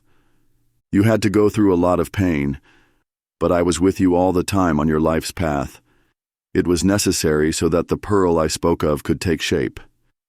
You are my pearl of great price. Many will be blessed because of your obedience and humble heart. You laid everything down for me, therefore I can trust you with much. The symbolism of a pearl in these words conveys deep spiritual and personal significance. It represents the journey the bride must endure, particularly through pain, sacrifice, transformation, divine purpose, and immense value in God's eyes. South Africa, today I unlock your destiny to become the nation the Creator of all has purposed. With this, I also unlock the destiny in the hearts of His people, His bride. If your heart is aligned with Him and you follow His instructions, He will ensure that His spoken word comes to pass. Even when people reject the truth, He knows your heart and will entrust you with His words of truth. He will use these experiences to shape the pearl within you, preparing you for greater purposes. When your heart aligns with His, it will produce everlasting fruit, regardless of others' opinions, because your heart holds great value in His eyes. C.J. Langenhoven wrote Die Stem van Suid-Afrika, also known as The Call of South Africa, as a poem in the early 1900s. Share no other land our love, no other loyalty can sway us. Fatherland, we will bear the nobility of your name with honor. Dedicated and true as Afrikaners, children of South Africa. As our fathers trusted, teach us also to trust, O Lord, with our land and with our nation. It will be well, God reigns. That's why the Creator of all is so invested in South Africa, the fatherland, home to many Protestants, the Huguenots, and His bride. C.J. Langenhoven wrote truth, hence the reason his work is included in the Book of Truth, because South Africa holds great significance to the Creator of all. Before coming to Earth, C.J. Langenhoven agreed to write about the legacy of the Afrikaners. South Africa, where many of his bride reside, will become an example to the world. He will bring restoration, proving that He alone governs this nation and using it as a model of His divine principles in action. His bride is scattered across the world, yet in South Africa we continue to face oppression, evident not only in our history but also in the ongoing persecution we endure today. Plagues will come upon South Africa, and anyone who rises against His people will face judgment. Like Moses, you will call on Pharaoh to let my people go. As I did in the days of Moses, where my fire and cloud protected and guided my people in the wilderness, it will be so again, like in the days of Moses. Outstanding questions. Some outstanding questions remain unanswered, and the following new question has been added to this list. Did Batman choose to do this evil act before he even came to Earth? References. The following references were used. 1. Talk of the Town, 2017. Angus Buchan unites over 1 million people at It's Time prayer service, 22nd April. Available at talkofthetown.co.za/2017/4/22/Angus Buchan unites million people time prayer service. Accessed 10th March 2025. 2. Die Stem van Suid-Afrika, 2025. Available at wikipedia.org/wiki/Die Stem van Suid-Afrika. Accessed 10th March 2025. 3. Möller, D.M., 2024. Case solved, Mystery of the Mark. Sources of evidence. The details for the timeline footnotes are in the evidence book. Deborah Melissa Möller, 2024, Box of Chocolates, Case Solved, Evidence of Life. Chapter 6. Arise, My Bride. Awake, Awake, Awake, the 27th of April, 2024. Introduction. This chapter marks a pivotal moment in the journey of the bride, a call to awaken, arise, and step fully into her creation purpose. Echoing Deborah's song from Judges 5, the recurring theme is clear: wake up, break out in song. As Deborah shares the events of the baptism in Alberton, where 11 people embraced the truth and were filled with His Spirit, the chapter captures the significance of obedience, readiness, and spiritual alignment in fulfilling the Father's dream for His bride. At the heart of this chapter is a celebration of divine intimacy, the deep love between the Creator of all, Yeshua, and His bride. The bride's journey is one of refinement, where hearts are tested by fire to carry the authority and responsibility in the Father's ultimate plan. The union of the Creator of all, Yeshua, and the bride as one. Songs, both spiritual and secular, are used throughout as divine postcards, carrying hidden messages and emotional truths that speak directly to the heart.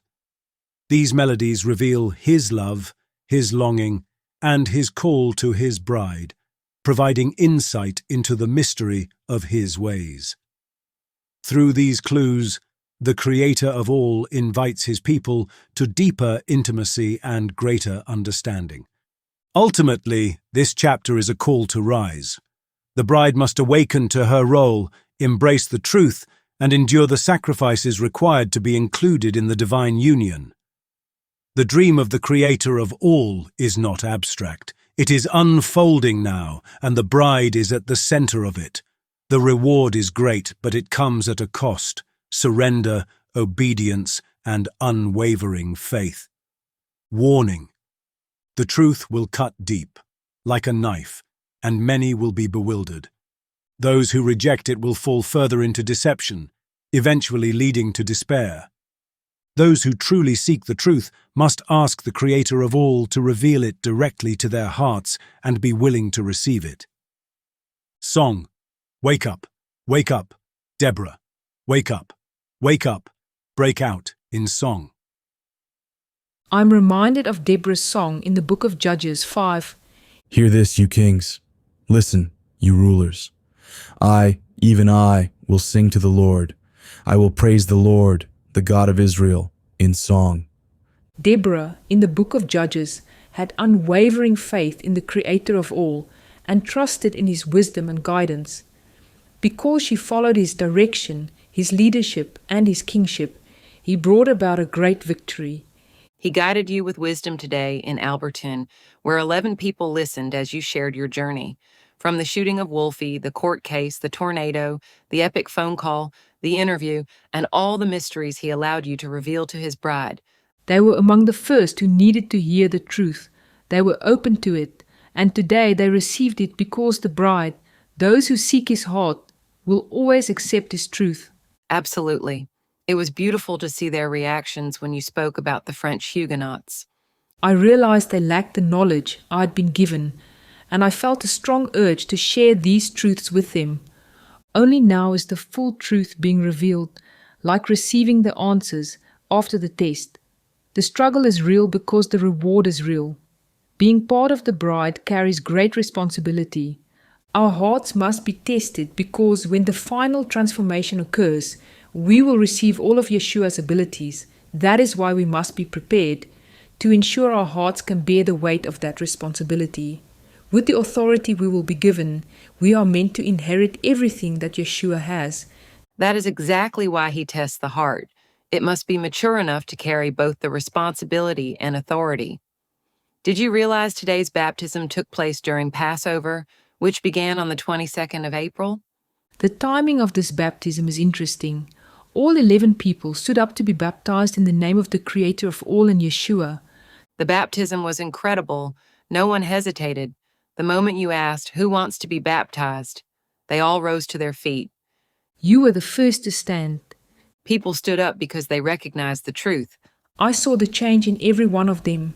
They were filled with His Spirit again through this special baptism, in both the names of the Creator of all and Yeshua. When you bear the seal of Jesus, everything aligns. Absolutely. They wanted the truth, their hearts were willing, and they received it. You could see the light shining through them after the baptism. I received a WhatsApp message from Jenilyn. Thank you very, very, very much. It was so wow, wow, wow. It is so big and amazing. I am going to write down all my questions. Please don't worry. Thank you, thank you, thank you. Tell Maria I say thank you. I really love Jenilyn and her husband Dirk. There's something special about him. Today, when I baptized him, I told him there is a special place in the Father's heart, a door that bears only His name. It is something unique, meant just for him. He is going to receive something so extraordinary that even I am not allowed to know what it is. It is reserved for him alone. It was a profound moment. There is something great ahead for him, and I know he will rule and reign over something significant. And Jenilyn, she has a powerful creation purpose. Absolutely. She has a humble, special heart, and she deeply loves the Lord. The people you met today are His bride, pure and humble in heart. They have attended Hephzibah seminars for as long as I can remember, walking the path as His bride. I can see why you care for them so much. They have beautiful hearts. Did you hear how Elma described me when I arrived? She said I looked like someone who had just returned from their honeymoon. She even said, "You have that certain glow people have when they come back from their honeymoon." Yes, that was hilarious. Song. A love so beautiful. I receive a WhatsApp message from Hephzibah. It is awesome. You have certainly stepped into your calling. Sometimes you need to go through the fire and pass the test before it happens. But then it is in Abba Father's timing, and then He opens the doors. I am so proud and excited for you. Wow, this is only the beginning. Thank you, Abba Father. Hephzibah has told me many times to keep walking the path, and the breakthrough will come. Hephzibah ignited the fire for my creation purpose. She is woven into my life, and the reward will be great. I wish I had her heart, the deep devotion she has for the Father. Hephzibah has a pure and beautiful heart. I know a specific period had to pass for me to walk this path to my creation purpose, but I can't help but wonder, why is 20 years so significant to Him? Remember, a deep purification process is necessary. It is meant to mature your heart. Hephzibah's journey was also a deep purification process, and along the way she wrote 7 books. I want to read all of them. What are the titles of her books? Secrets of Hell Revealed. Secrets of Heaven Unveiled. Halakha. Heavenly Father, it's me again. The war is on. Sky. Little Lady and the Lamb. And an Afrikaans book, Leplik van die Leeuw. Her books are not just ordinary writings. They are words of love from the Creator of all and Yeshua for His bride, flowing from the depths of His heart. She was chosen for her pure and sincere heart and for enduring a difficult path, overcoming many obstacles to break new ground so His bride could receive His love through her. Her journey shares many similarities with mine. The word He gave me on the 19th of February 2012 reflects hers in many ways. Everything I did to you, I will do to my body. You will endure many things before my body goes through them, because you are breaking the ground for them. You are one of my front runners. I've seen your heart. You only want to serve me, no matter what. I will bless you greatly. I will give you many words to write for my bride. Write them down as I instruct you. Although I now understand that she volunteered for her task in this earthly project, all of us still need to be prepared throughout our life's journey. Stepping into our creation purpose requires a challenging path, one that shapes our hearts to carry great responsibility. Though the path may be difficult, it shapes us, not just for our own sake, but for others as well. Our love with Him will be like a song, and it reminds me of the song, A Love So Beautiful. In the book Mystery of Life, he said the following: We leave you clues, messages, over your lifetime. These clues can come in various forms, such as postcards from children's stories, or the Handbook Bible, dreams, nature, animals, people, and so on. We are everywhere. If you find me, then you find the key. Words through songs are also clues, keys he uses to deliver messages that speak directly to the heart. Definitely. The Creator of all has spoken to me many times through the words of songs, and I love it. We must be open to receiving it as he speaks in various forms. We must remember that the Creator of all inspires both the words we write and the songs we sing. Song. Words don't come easy to me. Yeshua reveals his love through songs when words alone are not enough. He is calling to his bride, drawing her closer. Song. Rivers of Babylon. Did you know that this song was inspired by Psalm 137? By the rivers of Babylon we sat and wept when we remembered Zion.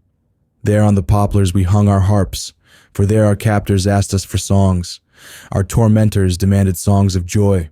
They said, "Sing us one of the songs of Zion." How can we sing the songs of the Lord while in a foreign land? Captivity in a foreign land. Even South Africa finds its place in the song. The bride must remember her roots: Zion, David, Yeshua. I love this song. It's truly amazing. Song. Knowing me, knowing you. A journey into emptiness marked by tears, much like the process of deconversion to atheism. That's hilarious. Song. Going back west. A promise was given to him, but they abandoned him and led him astray, much like what an atheist might experience. The path of the tree of knowledge of good and evil may offer promises, but they will never be fulfilled. He's going the wrong way, heading west. But east, where the sun rises, represents true beginnings, renewal, and light. Song. Mamma Mia. Goodbye isn't forever, because by design, resisting him will be a struggle. This is the moment an atheist finds their way back to him, your Mamma Mia moment. Yes, you realize you're not that strong without him. Song. Love is a stranger. These words describe his process of forming a pearl. It may feel cruel, almost like an obsession, but Jesus wants you. Because he knows what you agreed to, his pearl process. Song. Oh, pretty woman. This is how he sees his bride, as his beautiful woman, longing to speak with her. To speak with him and remain, not walk away. Song. You're the one that I want. Yeshua sings to his bride, declaring that she is the one he wants, for her heart is set on him. Yes, honey, honey.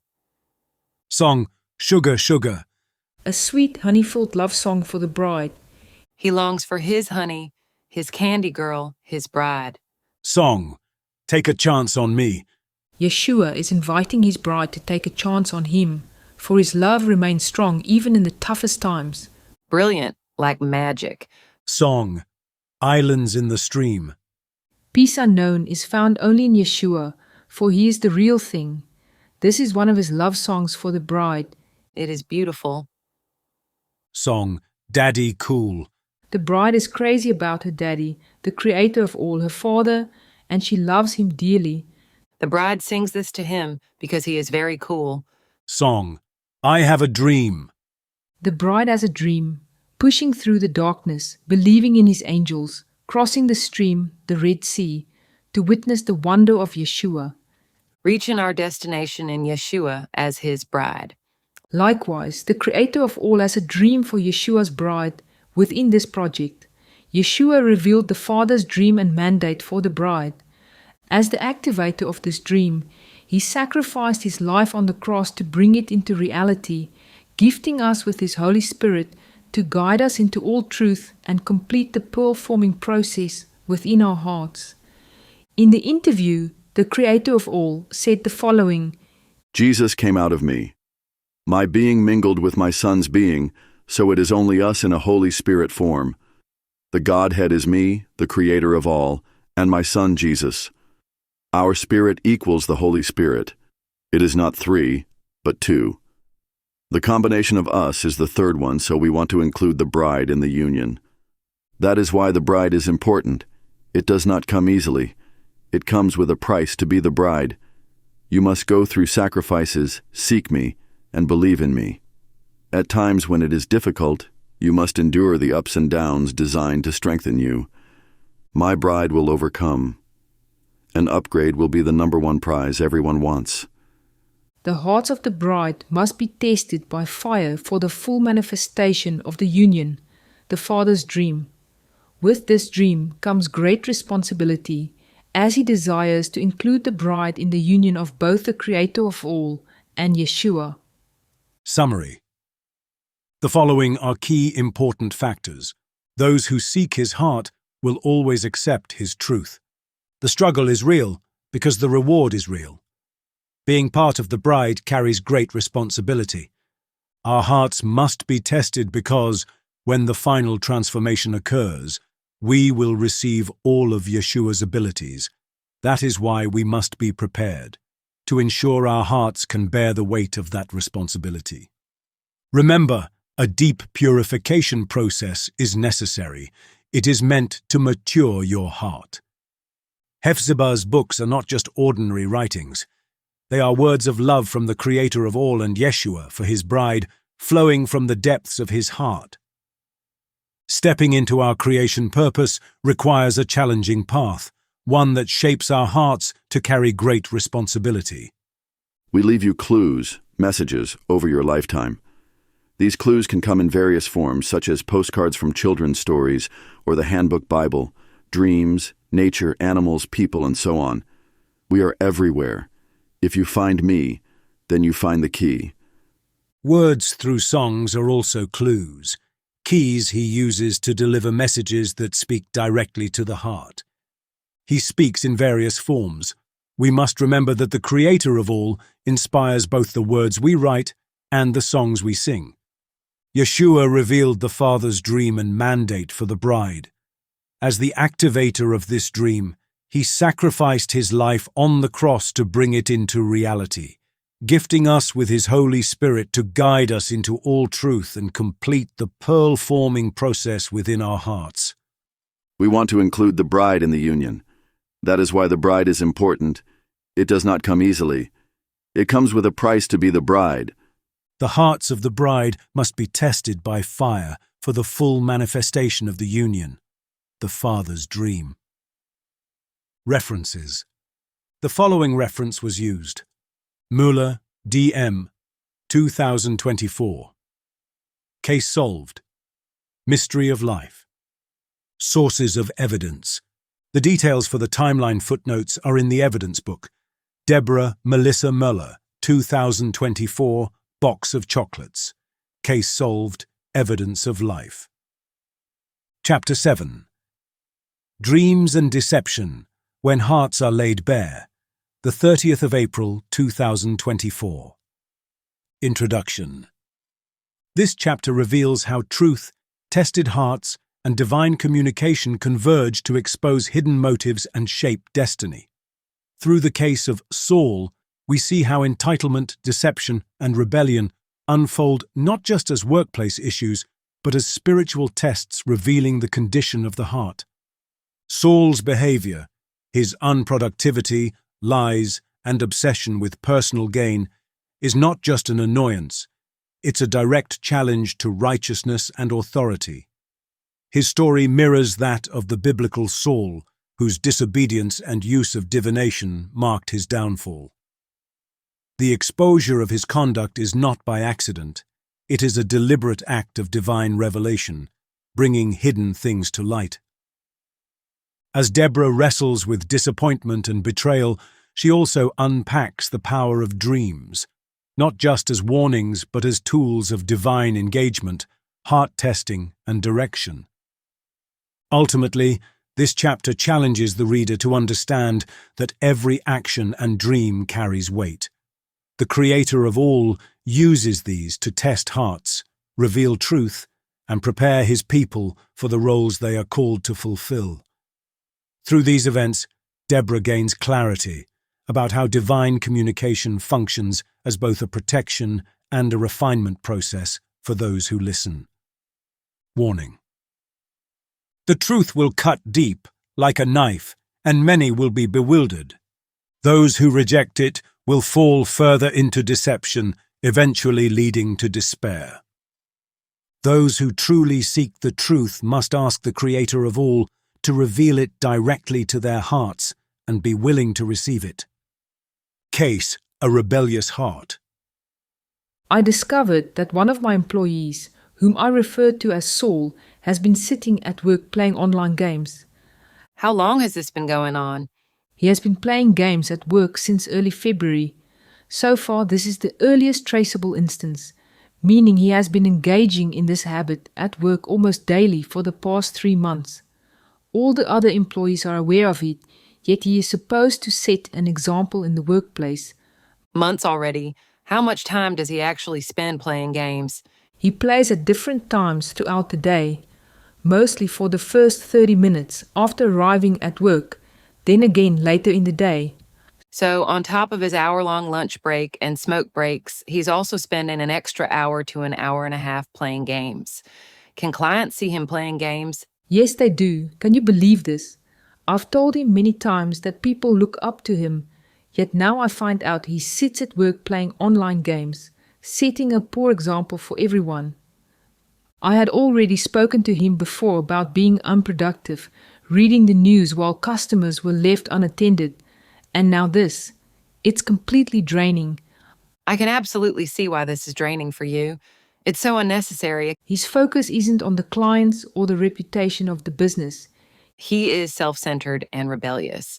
This is the same employee whose wife I supported for months, both with my time and financial assistance, to help her win a CCMA case against forced weekly COVID-19 testing. The Commission for Conciliation, Mediation and Arbitration, CCMA, is an independent tribunal which adjudicates labour disputes in South Africa. You spent countless hours, months, fighting for her case, and the attorney you hired cost you thousands of rands. That's not good and incredibly ungrateful. Do you know what kind of games he plays? No, what is it? It's an online divination card game. He has no idea, I know. Yet he played it again this morning. Divination card game? King Saul's disobedience in the Bible narrative was also connected to divination. So, when this employee, Saul, recently asked me to work extra on weekends for additional pay, he was essentially asking me to fund his divination games. His conduct does not make sense. He accessed that game 1,200 times over 3 months, 90 days. That means he accessed the game about 20 times per day, over 60 working days during work hours. And he knows how I feel about productivity, as I have also spoken to him being more productive. That is an excessive amount of time being unproductive. Is any other employee doing it? No, everyone knows they need to be productive. It frustrates the other employees when he plays games. He is disrespectful to you and the other employees. What kind of 30-plus-year-old man plays games at work? He shouldn't even be wasting time on games at home. He should be productive both at work and in his personal life, engaging in hobbies that showcase his talents. You're deeply disappointed in him. He's broken your trust.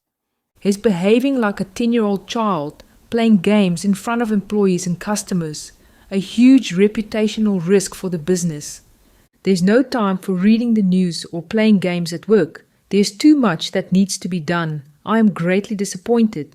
If an issue arises with a client, they won't hold an individual employee accountable. They'll hold the business responsible. Clients judge a company based on the conduct of its employees, and his behavior sends the message that you don't take them seriously. His actions don't just affect you, they impact the entire team and your clients, creating a serious reputational risk. This isn't just a problem, it's a liability. Some people truly don't appreciate the responsibility they've been given. Everyone at work is talking about what Saul has been doing. Saul acts like he can do whatever he wants. He's already broken your trust. He keeps breaking my trust, and that's the last thing anyone should do. If he's secretly playing games at work, what else is he doing behind your back? He has already received multiple warnings for overstepping boundaries and violating our rules and regulations. His behavior impacts everyone in the workplace. Case: deceit of the heart. When he started working for us, he claimed that he had earned millions of rand per year at his previous employment before losing it. Yet, during the interview, he was desperate to work for a basic salary. Does that even make sense? No, it doesn't make sense. Clearly something drastic happened at his previous job for him to lose a position that supposedly paid millions a year. During interviews, I always ask candidates if they have ever been dismissed or received a warning from a previous employer. When I interviewed Saul, he said no.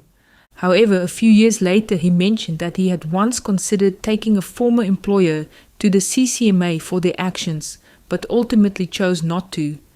This made me wonder, should he have disclosed this during the interview? Within just a few months of being hired, he asked for shares in the business.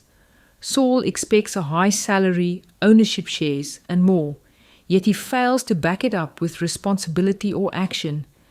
It is clearly a pattern of lying and deceitful behavior. Saul also attended the same weekend youth camp, where the spirit of Jezebel manifested, which I spoke about in the book, Mystery of the Mark. One of the prophets even prophesied over him, declaring that he would have a major financial breakthrough within 3 weeks. Within 3 weeks? Did anything happen? No, 3 years have passed and nothing has occurred. Saul's focus is still entirely on money. That word was not from God. That prophet merely voiced the idols in his heart. Jeremiah 14, verse 14 states, And the Lord said to me, The prophets prophesy lies in my name. I have not sent them, commanded them, nor spoken to them. They prophesy to you a false vision, divination, a worthless thing, and the deceit of their heart. A false prophecy only exposes the idols in your heart. We don't even take lunch breaks because we're too busy.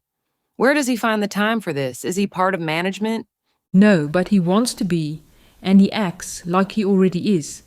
The one who wants shares is the same one playing games at work, ungrateful, selfish, or just clueless. He knows it will disappoint me, and he knows that by heart. Why does he do it at such an excessive level? He is either selfish or simply doesn't care. He lies and is deceitful.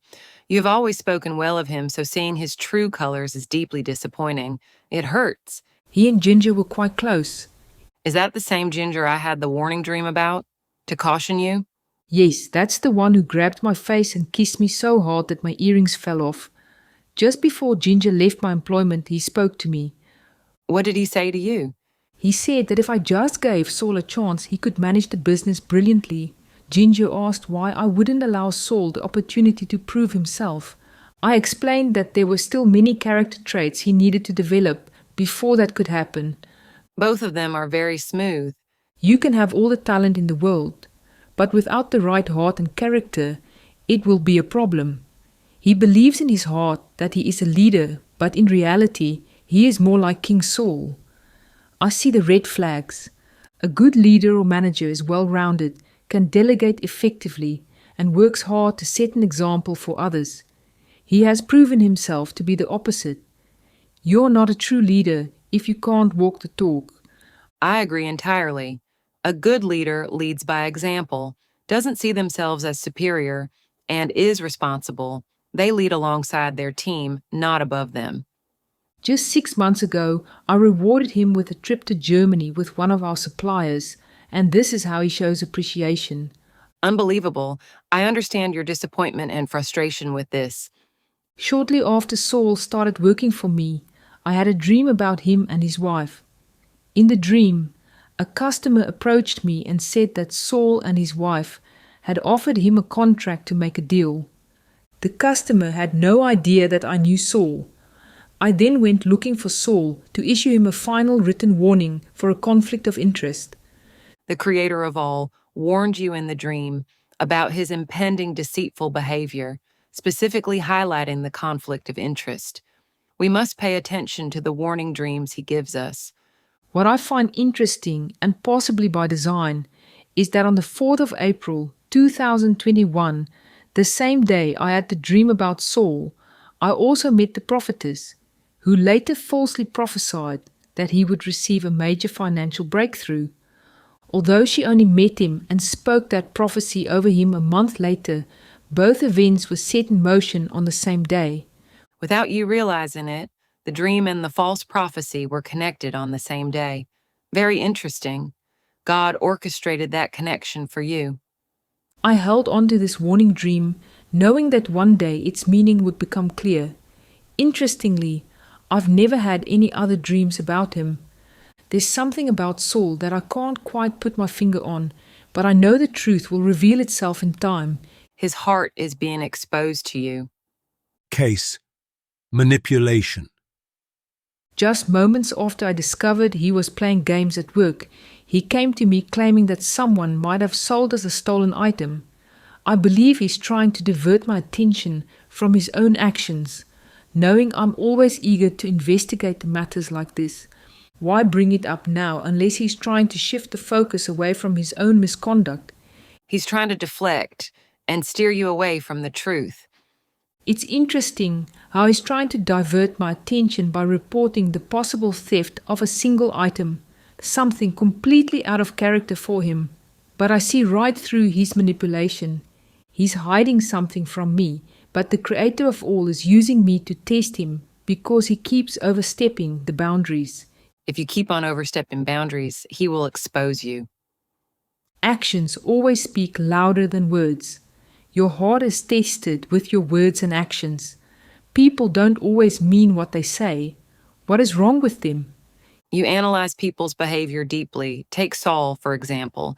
He breaks every rule the moment you turn your back. Yet you've always spoken highly of him.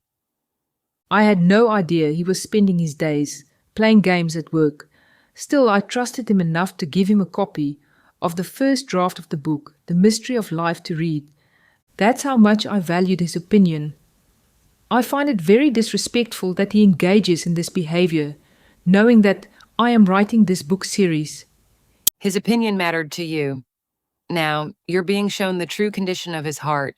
He told me multiple times that he would give me his best for 5 years so he could prove himself worthy of becoming a manager and a strong candidate for shares. He just proved that he could never achieve that. His so-called effort was meaningless. It speaks volumes about your character if you treat someone else's business or property as your own. Of course, that is why the Creator of all tests the heart. Because of the warning dream I had about him, I knew in my gut that something was wrong, but I couldn't quite put my finger on it. Now, he is revealing himself. I'm trying to make sense of this behavior that's now coming to light. I'm very disappointed in Saul. Are you going to fire him? I have every reason to, considering he already has multiple warnings. I wonder how he's going to try and talk his way out of this. How valuable is he to you? He's replaceable. He's good at certain things, but the damage he causes in other areas makes him more of a liability than an asset. I can hear how much his actions have hurt you. While he sat at work playing games, did he ever think about the countless hours I spent helping his wife with her case? Or the thousands of rands I paid to an attorney on her behalf? Did he even consider his wife and children while being so selfish? He only cares about what benefits him. He has shown his true colors. A heart full of selfishness and pride. You need to confront him. I have to address his behavior, and if he deceives me again, I'll let him go. I don't think Saul will be working for me much longer. You'll know when the time is right. I know you'll consider him and his family in your decision, but the reality is he hasn't considered you or anyone else. A week ago, I asked the Creator of all for the truth about Saul, and perhaps that truth is finally coming to light. The Creator of all is revealing this to me for a reason. You're dealing with the human heart. It will be revealed. You have a good heart and give so much, but people shouldn't mistake kindness for weakness. No one should be allowed to take advantage of a good heart. Why are all these events unfolding around me now? It is draining. Is he using me to test these people? It's shocking what people are capable of. People don't appreciate the things you do for them. You don't give with the expectation of receiving something in return, but common courtesy is to be thankful. I understand why you feel hurt and used. People can be disappointing. Case: dreams. Dreams are often exaggerated, using vivid details to draw your focus to something significant. It's the same with these biblical narratives. They are designed to make a powerful statement and direct your attention to something important. What I found particularly accurate was the warning dream you received about Saul and his wife shortly after he started working for you. In the dream, you were preparing to give him a final written warning for a conflict of interest. The Creator, knowing the true condition of his heart, warned you well in advance to be cautious of his motives. As I've said before, we must pay close attention to the warning dreams he gives us. When did you receive the dream? Before or during your deconversion process? I had this dream before the tornado scene, and thus before my deconversion process. I received it exactly 3 years ago this month. However, over the past 3 years, I was repeatedly reminded of it whenever he overstepped boundaries, whether by breaking rules or approaching me with new suggestions that would benefit him financially. I just could never quite pinpoint what he was truly up to. He clearly had a sinister plan in his heart, and now he is being exposed. There may also be other things he has done or is currently doing that are destructive. Saul had a long-term plan. He believed I would eventually hand everything over to him. So if the Creator of all gave me that warning dream about Saul, foretelling what was to come, then it was worth it. We need to take our warning dreams seriously. Do you see how the dreams he gives you can serve as warnings, protecting you? Yes, of course, but I'm cautious of riddle-like dreams, such as the one about Captain Riddle. After that, I asked not to receive any more dreams, unless they were free of symbolism. I understand, but dreams are the Creator's way of communicating a message to you. The reason for dreams have many mysteries. In the book Mystery of the Mark, I asked the Creator of all about the scenario he orchestrated with Captain Riddle, both within the script of Mystery of Life and in a dream I had in February 2024, where Captain Riddle was said to be returning. Why did he make it so convincing, pointing to Captain Riddle while referring to himself as Captain Yeshua? He responded saying, These riddle events are designed to feel real, ensuring that you fully engage with them. While they are true, they operate on a different plane of understanding. Within these events, you will experience genuine emotions and rejection because they serve as a test of the heart's maturity. There is a sacrifice in upholding the truth, as rejection itself becomes part of the process, since the choices made within these events carry real significance. I responded to this saying, So, the purpose of this riddle event was for me to believe that Captain Riddle was returning, because only within that belief can true sacrifice occur if it is presented as truth. In that sacrifice, my heart is being tested. There is sacrifice and truth being rejected because the choices made within these events are real. There are more layers to the mystery of dreams, especially with the Captain Riddle dream. Really? More layers to dreams? When I had that dream in February, I told Saul about it and explained who Captain Riddle was and what had happened 12 years ago. According to the dream, Captain Riddle was coming back. As I shared this with Saul, I could clearly see on his face that he was not happy. In hindsight, it makes sense. He had a long-term plan to gain ownership shares and become the manager, and the return of Captain Riddle would disrupt those plans. From that moment, things started unraveling for him.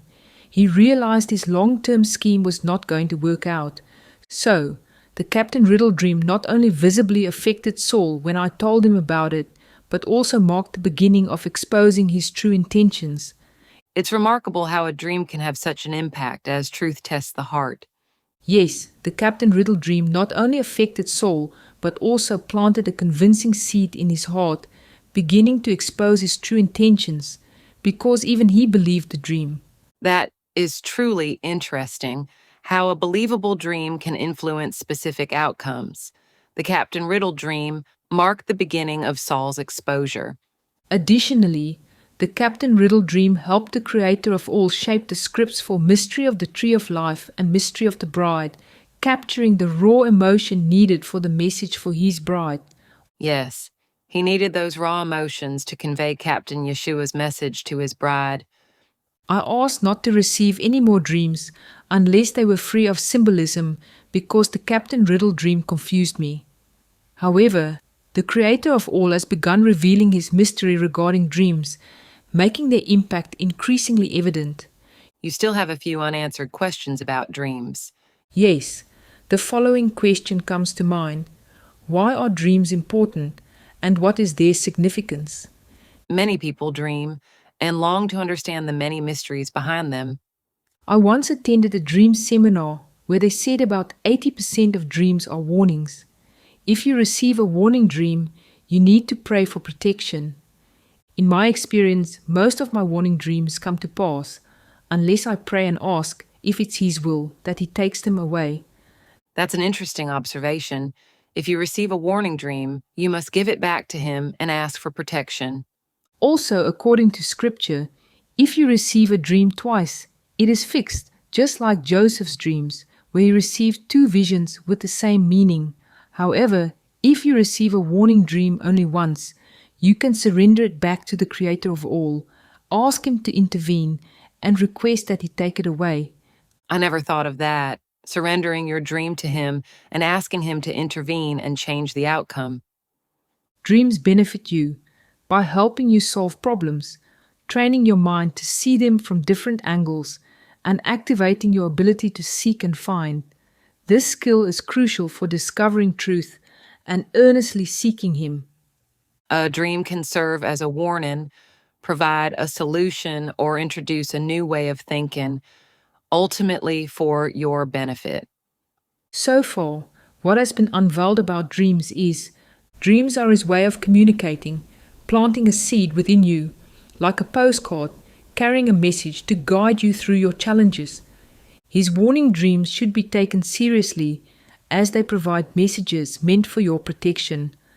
Some dreams carry a mystery where the heart is tested through sacrifice. When the truth is rejected, the raw emotions experienced through the sacrifice of the dream holds a significant outcome for the one being rejected. Dreams can also reveal the heart's true condition, using the dream's content to expose hidden intentions within the heart. A dream activates the ability to seek and find by encouraging you to examine it from different angles. Summary. The following are key important factors.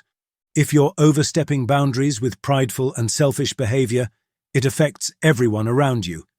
And if you continue, He will expose you. The prophets prophesy lies in my name. They prophesy to you a false vision, divination, a worthless thing, and the deceit of their heart.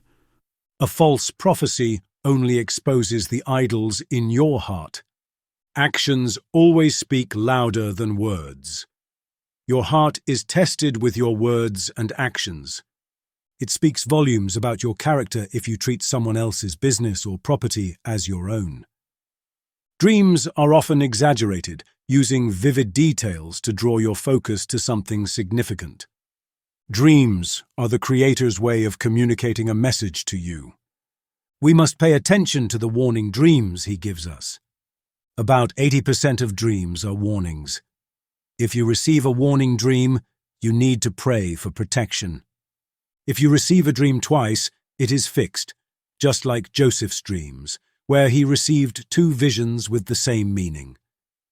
Dreams are His way of communicating, planting a seed within you, like a postcard carrying a message to guide you through your challenges.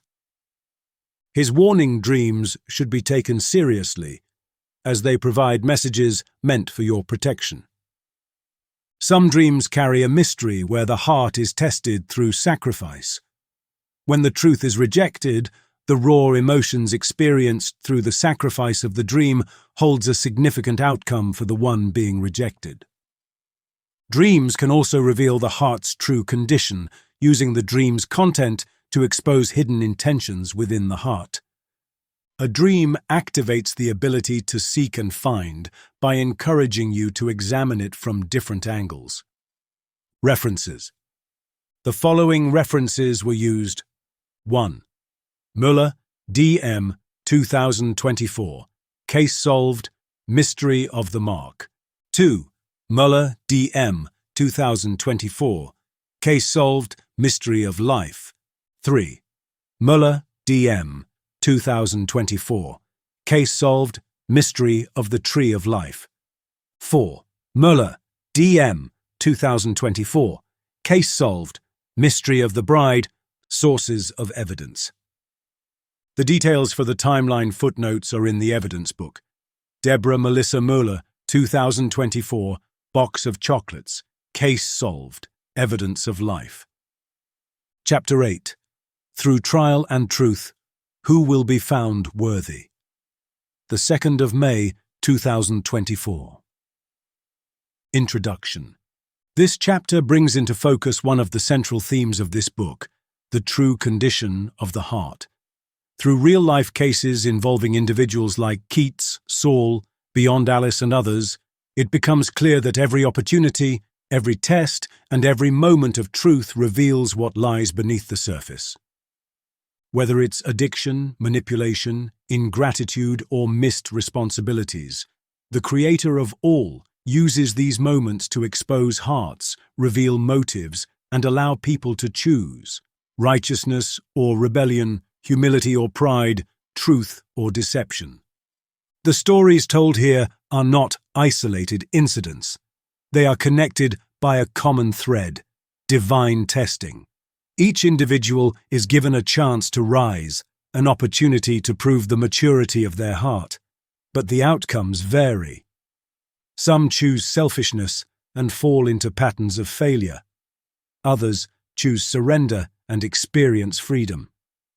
This chapter also explores the impact of upbringing, hardship, and humility, showing how the Creator of all uses even the most difficult circumstances for a greater purpose. At its core, this chapter challenges readers to examine their own hearts. Have you missed opportunities because of selfishness? Do you recognize the tests set before you? Are you walking in humility and readiness, or demanding blessings without maturity? Through these stories, the message is clear. Only those who pass the test of the heart will be entrusted with purpose and authority. Warning: the truth will cut deep, like a knife, and many will be bewildered.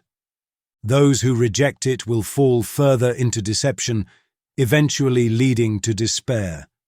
Those who truly seek the truth must ask the Creator of all to reveal it directly to their hearts and be willing to receive it. Case at a crossroad. The next case involves a woman named Keats, who attended C.J. Langenhoven High School in 1994, the same school as Maria and Deborah. Keats and Maria have known each other since primary school. However, Keats' history of alcoholism has brought significant destruction to her own life and those around her. During Keats' last visit, her alcoholism was impossible to ignore. I enabled her for a long time, allowing her to come to me in a drunken state until she was finally admitted to rehab. Have you heard anything from Keats while she's in rehab? No, I haven't yet. However, before she was admitted, I wanted to help her. I kept urging her to pray and ask for help because, in the end, prayer was the only thing that set me free. All it takes is simply saying, "Lord, help me." Absolutely. I even showed her my journal and read the prayer I had prayed to Him, the one that began my journey to freedom from alcohol, so she could see firsthand what helped me. Nothing else could have saved me, only a sincere, heartfelt prayer to Jesus. A few days before she went into rehab, she came to me and I gave her a journal to record her thoughts, to track her progress and reflect on her journey. I wrote a prayer for her, asking Jesus to open her eyes. I also told her to pray, pray, pray. He desires a relationship with you, and communication with Him is essential. She doesn't understand the destructive impact of alcohol or realize how she pushes away those who love them. I've done everything I can for her. You've done a lot for her. Remember, she was brought into your life so that you could give her the message about Jesus, because He is the key, and that is all she needed to hear, to get back on the right path. I gave her the truth, a message from Jesus. Did she listen to you when you told her that only Jesus could help her? Yes, she listened to me, but she was in a dark place. But did she truly hear it? She asked me, "Where is the Lord when you need him?" I responded, "Just as people ignore you when you're drunk, he will only listen if you call out to him from your heart." He began speaking to me only when I was sober. How did she respond when you told her that Jesus wants her to call on him from her heart in times of desperation? She stood in my kitchen and said, "Where are you, dude? Why aren't you here when I need you?" Realizing her words were inappropriate, she quickly began apologizing. Her remark, "Where are you, dude?" reminds me of what I said to the angels in a moment of anger. "If you've got any balls, you'll kill me." Shortly after, I was struck by a tornado. Trust me, she does not want to encounter that kind of presence in a storm. It's the last thing anyone would want. But if that's what it takes to set her on the right path for her own good, then let the storm come. Many times she would come to me, drink excessively, and then drive home. I was always worried about her. I often thought that if something happened to her while she was driving, her family would blame me. But she never cared about how her alcohol abuse affected others. She was selfish in that way. That's not good. I've held on to anger toward her since our school days. She would deliberately do things to hurt and embarrass me. I remember once she broke my headband with her lunchbox, then wrote me a letter apologizing, but signed it with the words, "Half my love." Did she actually write, "Half my love"? Yes. It sounds like she was never truly your friend. Yes, I know. She has been telling many lies. When did you realize that Keats was being dishonest? There were several instances. Whenever I pointed them out, she denied them. Her thinking has been affected by years of alcohol abuse. Because of this, she has hurt me deeply, both through her words and actions, not just toward me, but toward others as well. She has crossed boundaries with you, and the pain lingers because she refuses to acknowledge the change within you. Were you warned about jelly tots? Yes. After she ended our friendship with a phone call back in 1995 or 1996, I only saw her once, when I had to serve her and a group of friends at a restaurant in 1997 or 1998. She pretended not to know me. Then, around 2018 or 2019, I found her contact details in a Facebook poster and decided to reach out. After some time, she mentioned that she'd like to have coffee with me if I was ever in the neighborhood. However, I immediately felt that it wasn't a good idea. Today, you understand why. That meeting was delayed until 2022, when she initiated a school reunion braai.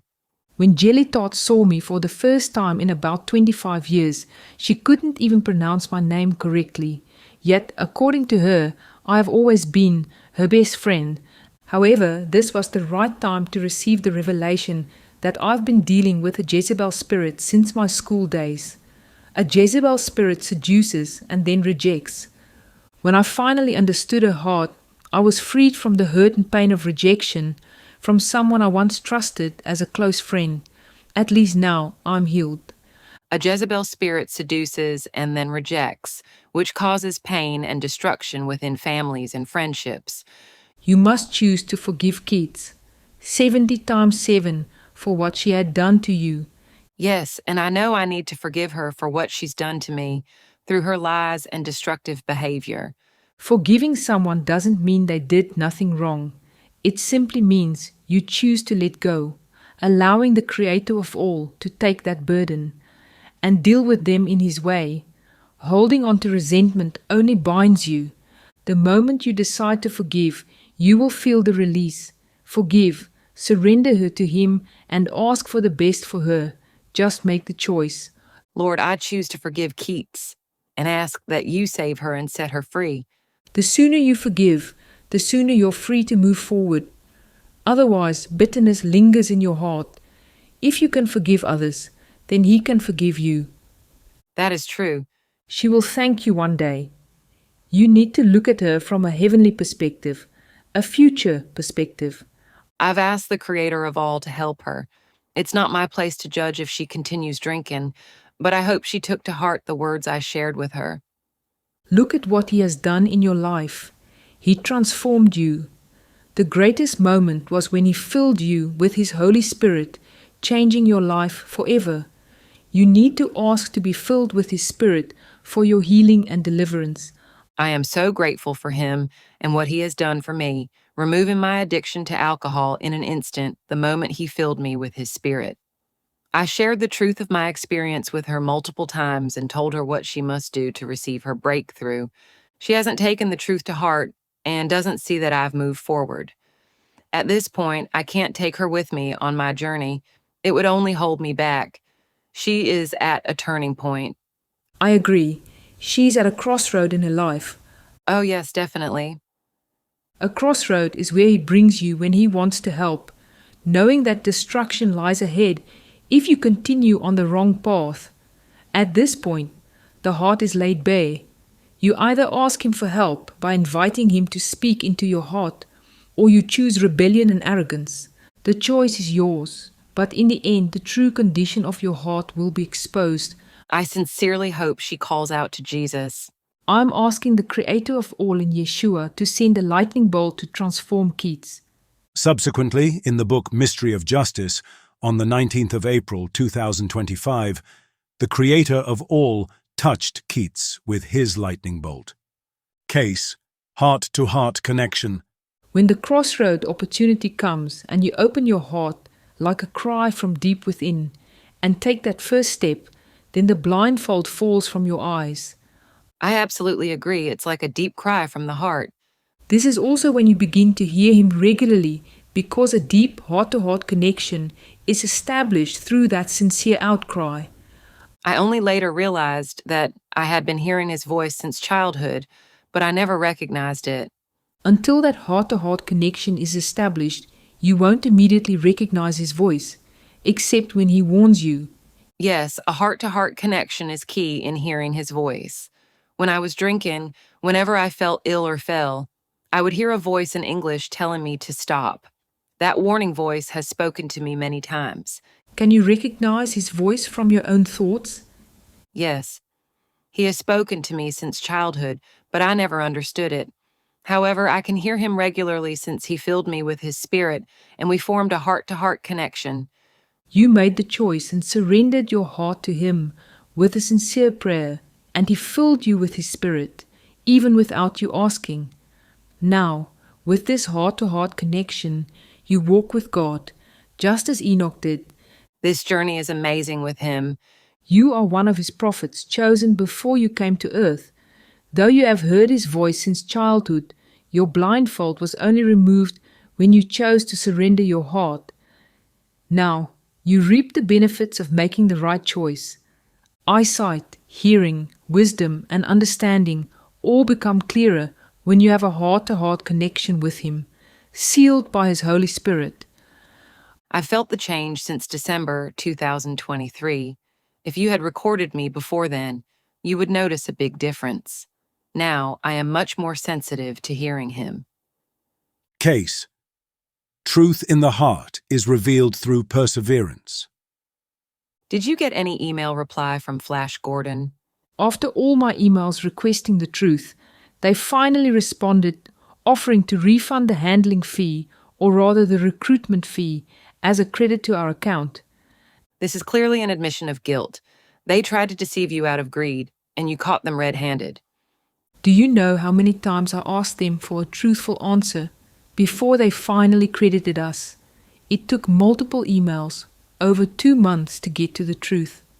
The first email, I requested an explanation for the handling fee of approximately 28,000 Rand, about $1,500 for an order we had cancelled before it was wrongfully delivered to the end client.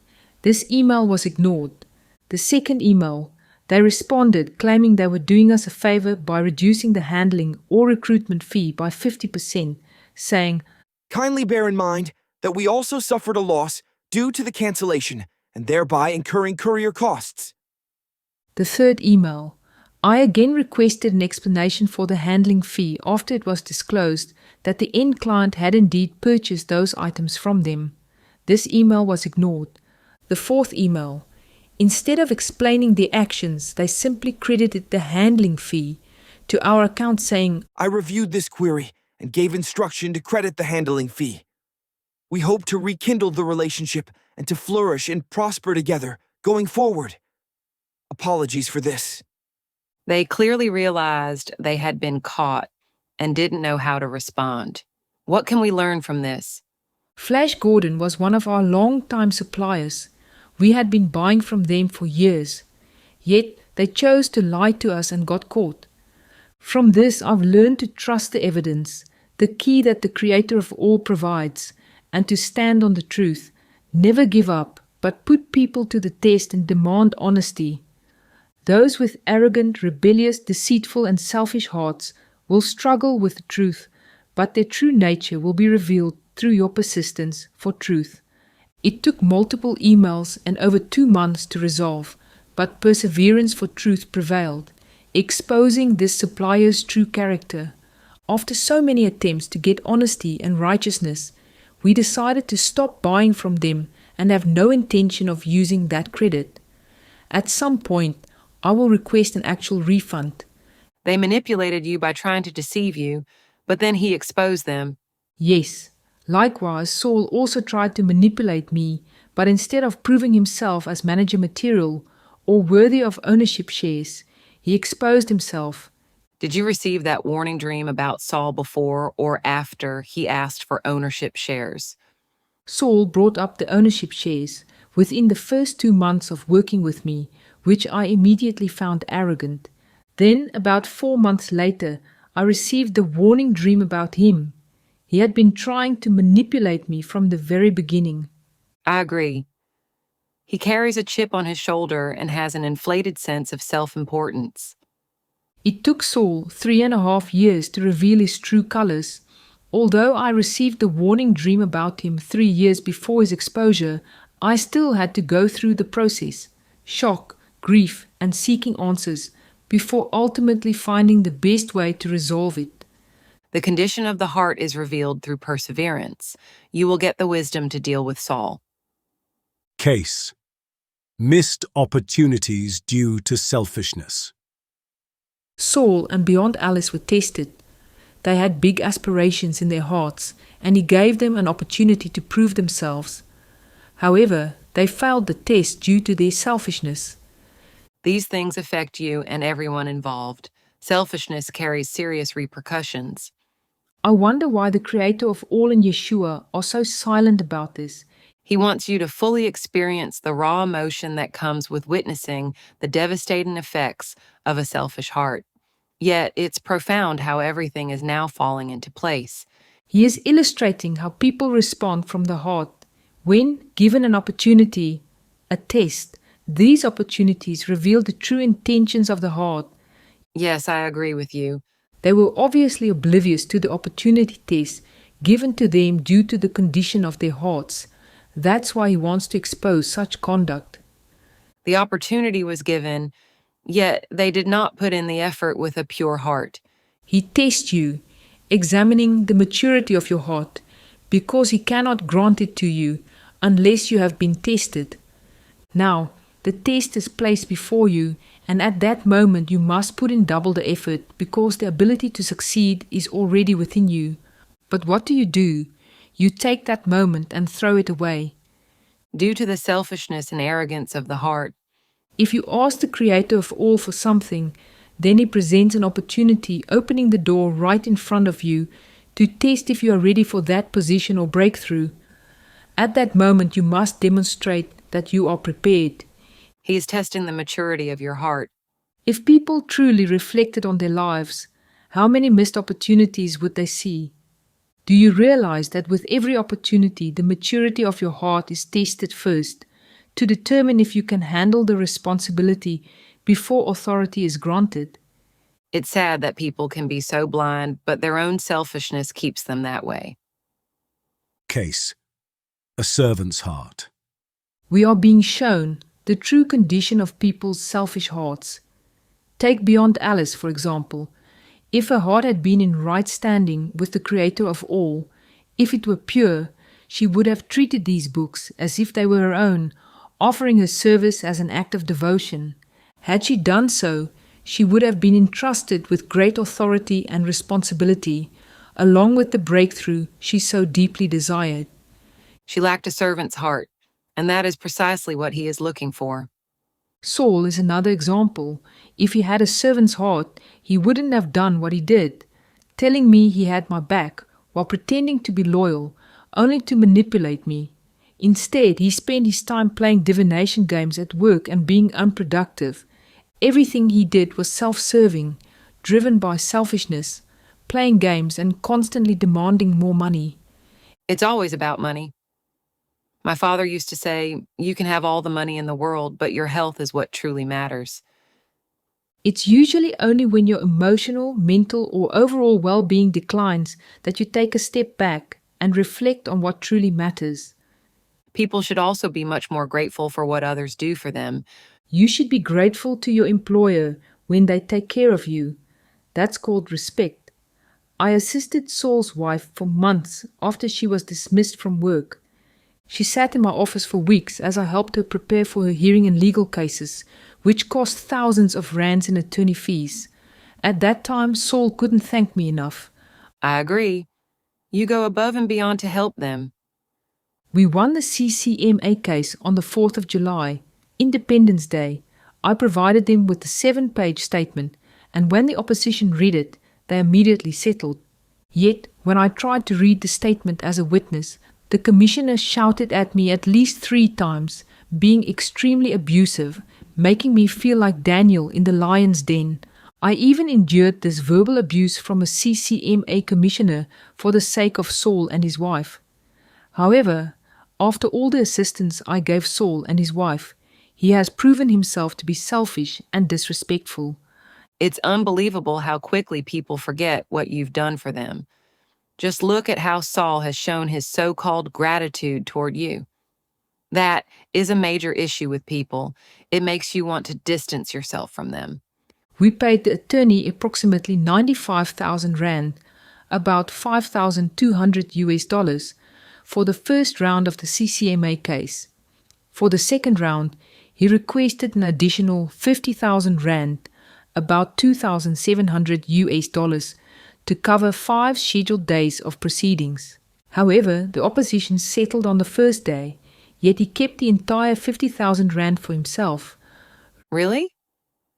I asked him to deduct payment for the 1 day of work and allocate the remaining amount to the medical doctor as compensation for the time spent presenting evidence during the first round of the CCMA case. However, I doubt he ever made that donation, as he seemed very reluctant when I requested it. It's shocking what people are capable of. After everything you've experienced, Saul has truly shown himself to be arrogant and selfish in his behavior toward you, a complete lack of respect. This case occurred just 3 months after the tornado scene. At that point, I was still physically, emotionally, and psychologically drained. However, when the situation with Saul's wife arose, I helped her because I genuinely believed in righteousness and was committed to assisting her. In the end, it proved highly beneficial for both Saul and his wife, as she received a full settlement equal to 1 year's salary. This is a great example of commitment to a task with excellence. The CCMA case had nothing to do with you. You took it on simply because you believed in doing the right thing. You assisted Saul's wife out of a servant's heart, gaining nothing from it while it cost you time, money, and effort. That is a true reflection of a servant's heart. On the 10th of September 2012, he said the following to me: I will show you the true condition of people's hearts. You will be shocked and sad about it. It is time to expose the darkness and bring forth the light. This is what the book you are about to write will do. The truth is, you have a genuinely good heart. I believe you often come across situations where people recognize your kindness and try to take advantage of it. It's actually a subtle form of rejection. But you are far from blind to their intentions. The Creator of all will protect me, but he shows me these things because I asked him to reveal the truth about Saul. You should ask the Creator of all to reveal the true intentions of everyone in your life. Case, like King Saul. What still confuses me is that Saul knows my capabilities when it comes to handling cases. He has read my Mystery of Life draft and is fully aware that I am working on this book series, yet he still behaves this way. He is arrogant. He reminds me of King Saul. He may appear to stand head and shoulders above others, but he has now revealed his true colors. People will show you who they are. Don't ignore that. I always had a gut feeling that something was off, but I could never quite pinpoint it. He sees himself as superior to others. I'm a tough nut to crack. People often misjudge me. They assume they can take advantage of me once they think they've seen my heart. But that's where they go wrong, because I can always sense their manipulation.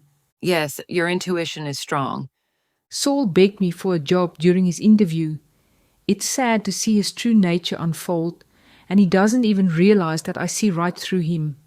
He's revealing himself. I think it's time for him to leave, and if the Creator of all can assist with this, I would be grateful. I want hand-picked people, self-leaders, because with this book series, I don't have time to mother anyone. I need those who, before coming to earth, agreed to assist me in fulfilling my purpose. Those are the kind of people I want. I trust that if it is within your will, Saul will be removed. I can no longer continue this journey with him. He has shown you the true condition of Saul's heart. What will you do if he confesses everything? First, I need to hear his response when I ask him what he would do if he were in my position. I need to determine whether he is telling the truth or lying. He'll try to smooth talk you. I'll know if he's lying. I can now see through his manipulation. But it still hurts. The Creator of all is now bringing these different situations together. Is this to reveal the true condition of people's hearts and why they struggle to receive breakthroughs?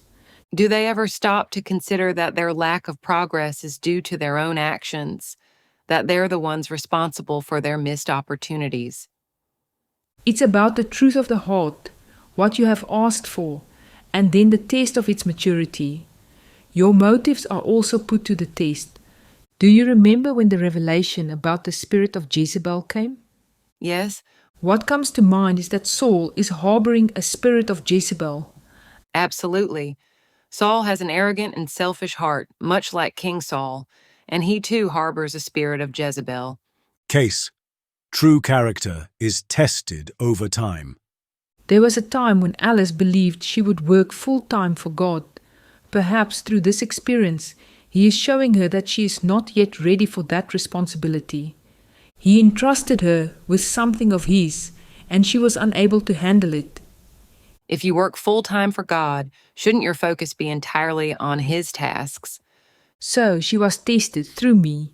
If she had truly been working full-time for Him, what did she do with that opportunity? In the end, it all comes down to the intent of the heart. This reveals the lengths people will go to for money and personal gain. Who was truly meant to stand with me? Those with selfless hearts. True character is tested over time. I come from a difficult childhood, growing up in poverty, where we barely made ends meet each month. That's why I understand the hard work and perseverance needed to achieve results. I never realized in school that you were struggling. Yes, I think I had only 2 pairs of school shoes throughout my entire 5 years of high school. My parents divorced when I was very young, and I lived with my mother. We had very little. However, when we visited my father, things improved slightly. But while my Cinderella stepmother and her 3 children received the best, everything they needed, my sister and I were left with the bare minimum.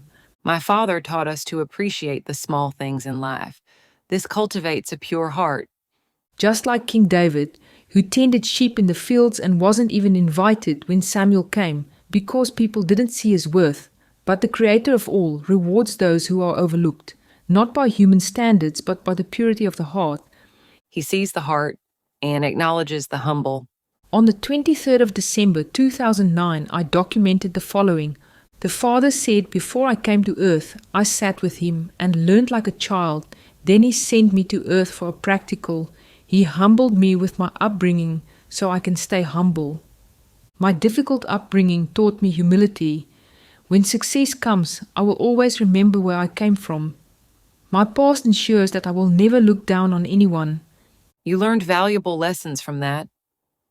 I had to grow up quickly because of my childhood circumstances, but I also learned that you can rise above them. I had to become resourceful, find solutions, and carefully observe people.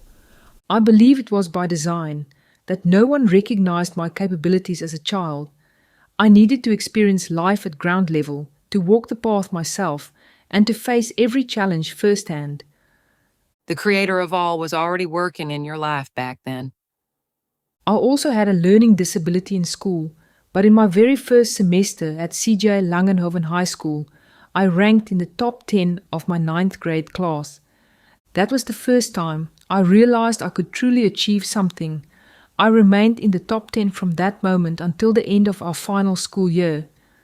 I believe it all began when I received the Best Progress Award at age 11, along with the Swartcat Book Prize. That was my first real moment of realization. The opportunity came, and you took advantage of it. That's why you are where you are today. I saw the opening and seized it. Hard work does pay off. Summary. The following are key important factors. To help you out of a difficult situation, simply say, Lord, help me. He desires a relationship with you, and communication with him is essential. Those who abuse alcohol selfishly affect others. A Jezebel spirit seduces and then rejects, which causes pain and destruction within families and friendships. Forgiving someone doesn't mean they did nothing wrong. It simply means you choose to let go, allowing the Creator of all to take that burden and deal with them in His way. Holding on to resentment only binds you. The moment you decide to forgive, you will feel the release. The sooner you forgive, the sooner you're free to move forward. Otherwise, bitterness lingers in your heart. If you can forgive others, then He can forgive you. You need to ask to be filled with His Spirit for your healing and deliverance. A crossroad is where He brings you when He wants to help, knowing that destruction lies ahead if you continue on the wrong path. When the crossroad opportunity comes and you open your heart, like a cry from deep within, and take that first step, then the blindfold falls from your eyes. Until that heart-to-heart connection is established, you won't immediately recognize His voice, except when He warns you. You will hear Him regularly when He fills you with His Spirit and you form a heart-to-heart connection. With a heart-to-heart connection, you walk with God just as Enoch did. Eyesight, hearing, wisdom, and understanding all become clearer when you have a heart-to-heart connection with Him, sealed by His Holy Spirit. Those with arrogant, rebellious, deceitful, and selfish hearts will struggle with the truth, but their true nature will be revealed through your persistence for truth. Selfishness has serious consequences. You'll fail the test if you approach a God-given opportunity with selfish motives. When God seems silent, He wants you to fully experience the raw emotion that comes with the moment. He is illustrating how people respond from the heart when given an opportunity, a test. These opportunities reveal the true intentions of the heart. Do you realize that with every opportunity, the maturity of your heart is tested first, to determine if you can handle the responsibility before authority is granted? The Creator of all rewards those who are overlooked, like King David, not by human standards, but by the purity of the heart. A difficult upbringing teaches you humility. You can rise above the difficult circumstances of your childhood. References. The following reference was used: Möller, D.M., 2024. Case solved, Mystery of Life. Sources of evidence. The details for the timeline footnotes are in the evidence book. Deborah Melissa Möller, 2024, Box of Chocolates, Case Solved, Evidence of Life. Chapter 9. Embracing the Truth, the Test of the Heart in Every Choice, the 3rd of May 2024. Introduction. The chapter opens with a personal crisis involving Deborah's sister's severe illness. Through alignment of the planets, dreams, and prayer, Deborah and Gemstone discern that the Creator of all may be allowing this hardship for a greater purpose. This leads to questions about destiny, sacrifice, and whether people are fulfilling the roles they agreed to before coming to Earth. Even a person's name can be tied to their purpose, if their heart is aligned with His will. The chapter also revisits earlier tests of character, people like Saul, Beyond Alice, and others, whose actions reveal selfishness, entitlement, or betrayal. These real-life cases show that truth is not just revealed by words, but by reactions, how people respond when confronted with responsibility or correction. The theme of the Jezebel spirit, marked by control and manipulation, is unpacked in depth, especially through Saul's behavior and Deborah's emotional response to betrayal. Dreams, too, serve a central role, especially those offering warnings or insight. The discussion of how emotions within a dream often hold the key to its meaning adds depth to understanding how the Creator of all speaks through symbolic encounters. Ultimately, the chapter emphasizes that truth is a heart decision. Those with pure hearts receive grace and insight. Those who resist truth or act from selfish motives are exposed. In a time of awakening, as the world shifts toward the next divine project, the 1,000-year reign, the time for choosing is now. Through surrender, alignment, and obedience, people are invited to walk the path they chose before birth and to fulfill the purpose they were created for. Warning: the truth will cut deep, like a knife, and many will be bewildered. Those who reject it will fall further into deception, eventually leading to despair. Those who truly seek the truth must ask the Creator of all to reveal it directly to their hearts and be willing to receive it. Case: Bridge and a great benefactor. My dad spoke to me this morning and told me that my sister revealed she is very sick. She went to the doctor for blood tests, but they struggled to draw blood 4 times because it clotted too quickly. This appears to be a side effect of the COVID-19 vaccine. It's evident in her blood. She didn't listen to my dad's advice not to take the vaccine. That COVID-19 vaccine was a trap for many people. She told my dad that she's in so much pain she wants to die, but she never tells me how sick she is. She keeps it from me, revealing a different aspect of her heart, selfless and pure. It's truly selfless of her not to burden you with concern for her. She has a beautiful heart. For your sister, according to calculus, Jupiter enlarges things, was on her ascendant, your public image, when she was born, which is a positive influence. That might explain why she remains unbothered by what people say or do. Her moon, emotions, is in Pisces, just like yours. However, her sun is in opposition to Neptune, nebulous, which causes the moon, emotions, to square both the sun and Neptune. That's interesting. Why is that interesting? Neptune, nebulous, governs beliefs, and with her sun opposing it, she tends to accept things as they are rather than challenge them. Also, her Venus is at 25 degrees Cancer, which is the same degree as your Mercury. This means her Venus, love, is conjunct your Mercury, messenger, a connection often seen in family relationships. What is going to happen around her birthday? According to her solar return, the sun is exactly on her natal sun, which is significant. Venus, love, is also conjunct the sun, a positive influence. This conjunction falls in her 6th house, which governs health.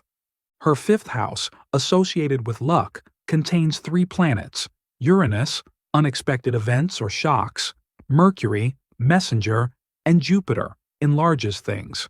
With Jupiter here, this is usually a good sign. Looking at the 8th house, which can relate to endings or transitions, we see that the sun is its ruler. The only celestial body inside is Vertex, which forms a sextile with the Sun-Venus conjunction. These are all positive aspects.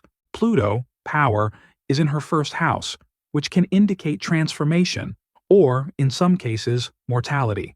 However, Pluto, power, trines Jupiter, enlarges things, and both sextile Neptune, nebulous, suggesting a more favorable outcome. It will be interesting to see how this transpires. She is so sick, yet she does not talk about it. She keeps everything to herself. I wonder about her creation purpose. She was entrusted with an important role to raise 2 boys, be a good mother, and pour her energy into her family, a calling of great significance. As a child, she learned to care for me, a sensitive soul, which in turn prepared her to protect her own sensitive children. They chose her as their mother, so what is her creation purpose? That would be interesting to know. Her children chose her to guide them through life. Her creation purpose is clearly connected to them. This raises the question, is it possible that we choose our pain for a greater purpose, not just to benefit ourselves, but others as well? Her solar return last year didn't look promising. The 6th house, which we analyze for health, was ruled by Neptune, nebulous. Among other things, Neptune is associated with illness. It trined her Venus, love, in the 10th house of Cancer, and sextiled Pluto, power. Additionally, her Pluto, power, was in opposition to Venus, love. Neptune often creates a haze, making it difficult to see the truth clearly. She refused to acknowledge the reality of the vaccine's effects. In her 8th house, representing beginnings, endings, and death, Mercury, messenger, was conjunct Uranus, unexpected events or shocks, with her Sun also present, making this a deeply personal matter. Furthermore, her Sun squared Saturn, which impacts decision-making. She made the wrong choice, and now she's facing the consequences.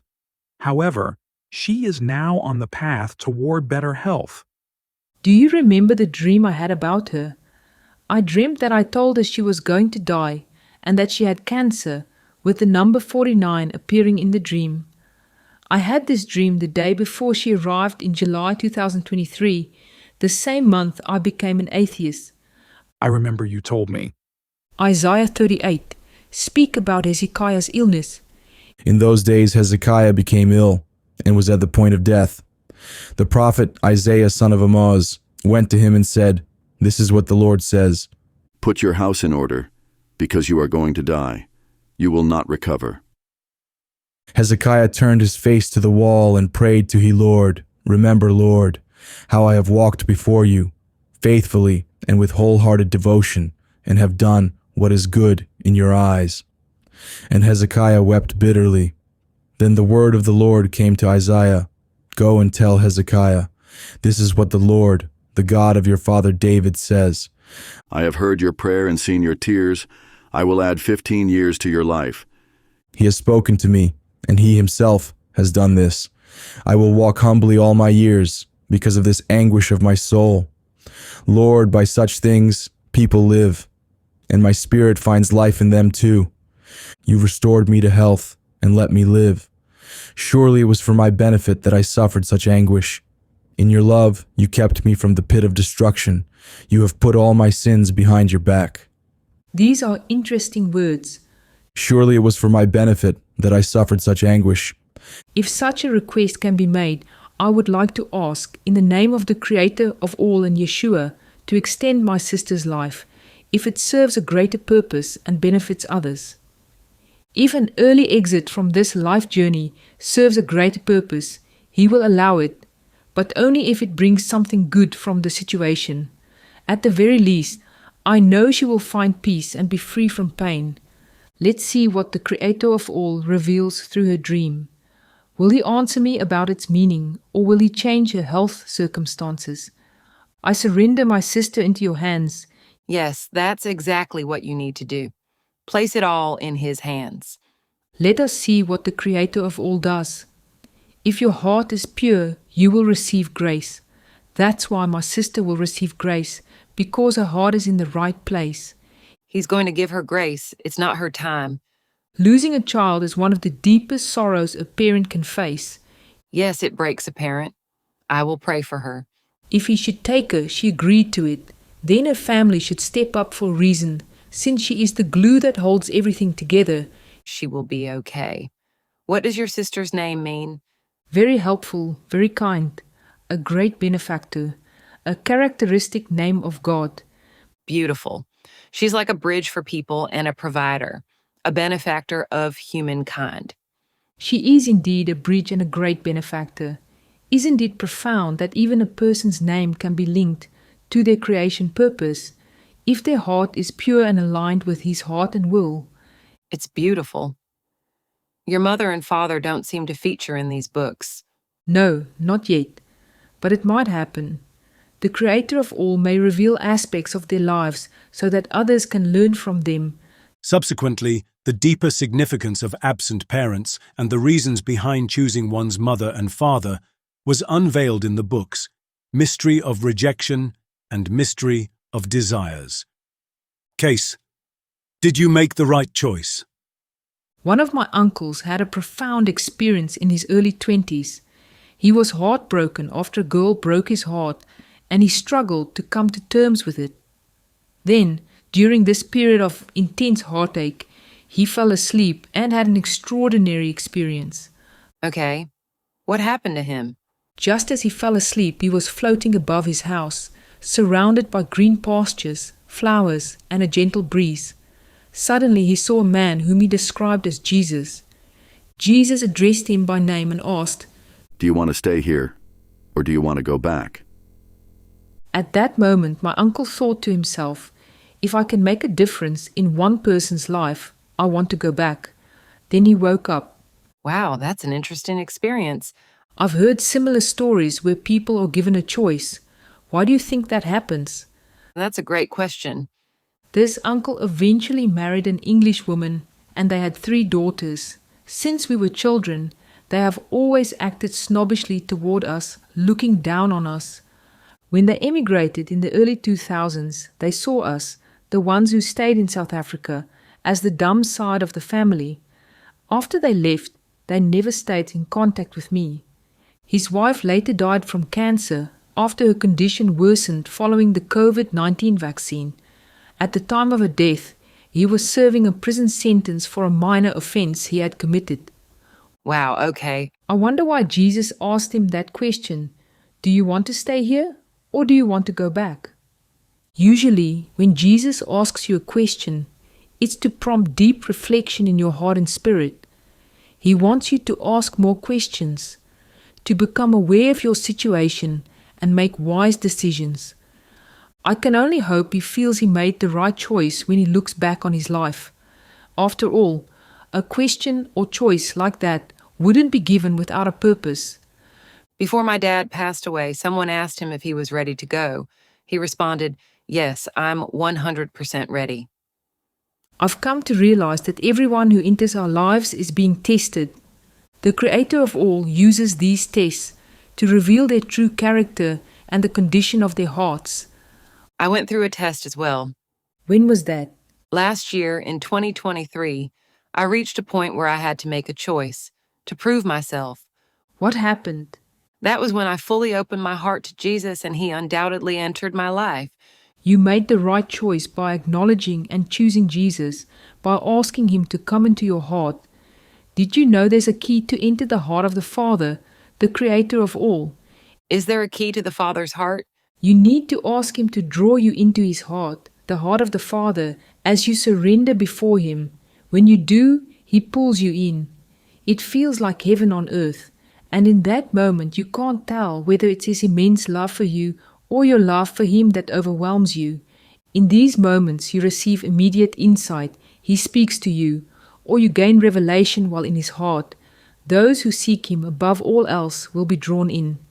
Yes, I have experienced that. It is His overwhelming love.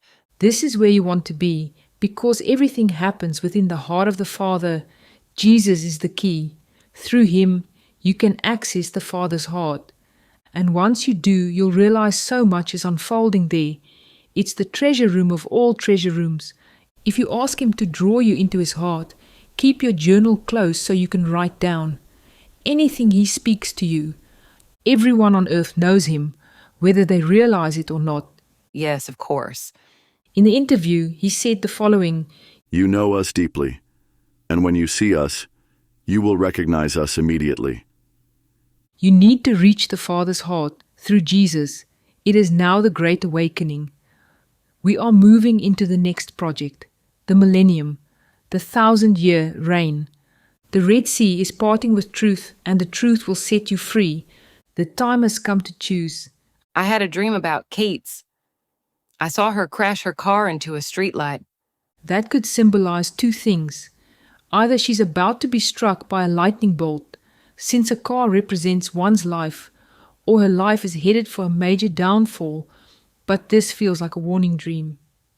The first thing to pay attention to in a dream is the emotion you felt during it. What were your emotions in the dream? My emotion was that she brought it on herself, like an act of self-destruction. The emotion you felt in the dream usually holds the key to its meaning. It suggests that she didn't take the opportunity of the 21-day rehab program, and that's what the dream reveals to you. It is a clear indication that you should pray for her. I hope for her sake. That's not the case. All we can do is pray for her.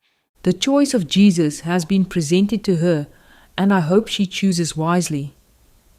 Case: embracing the truth is a heart decision. You've grown so much. In 2022, when that woman sent you the message saying, He lied to you to test your reaction, and you failed the test. you completely withdrew because of the pain. She sent me that message a year after the tornado scene, and I was still raw from it. God had been silent for an entire year, and then she came with her false words, tearing my heart apart. Because he hadn't spoken to me during that time, due to my deconversion, I had to carry that pain and work through it on my own. No, not at all. That message did not come from the Creator of all. A few months before this incident, I met her while I was going through my deconversion process. I told her about Wolfie, the court cases, and the tornado scene. She seemed genuinely concerned and mentioned she was working full-time for God. After we met, I felt led to give her 24,000 rand, about $1,300 anonymously, which I transferred to her bank account. A few months later, she contacted me asking if I knew anyone who could offer her employment since she was struggling. I responded with something along the lines of, "How did God call you to work full-time for Him if you're struggling this much?" However, she took offense at my message, and within 2 months, out of anger, she sent me that so-called word saying he had lied to test me and that I had failed. You were really upset by her words. I probably spoke the truth to her and she took offense, then reacted out of anger. I've always wondered, how does someone truly work full-time for God? In my view, if He genuinely called you, doors would open and you could step into your creation purpose. Working for God means serving Him in your everyday life, through your family, your work, and even in small moments, like a trip to the store.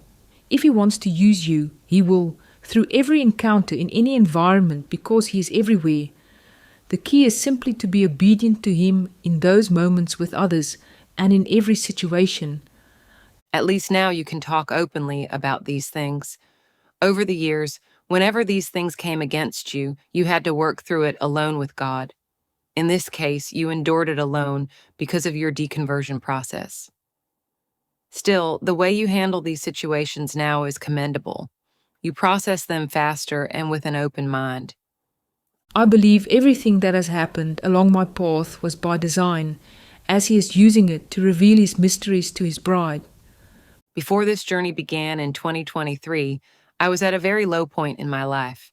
Then, in March 2023, you sent me a message that said, My wish for you is that you do a total mind switch and 100% focus on self-healing, because you are the only one who can make the decision and then walk the path to the rainbow, to be the best version of yourself.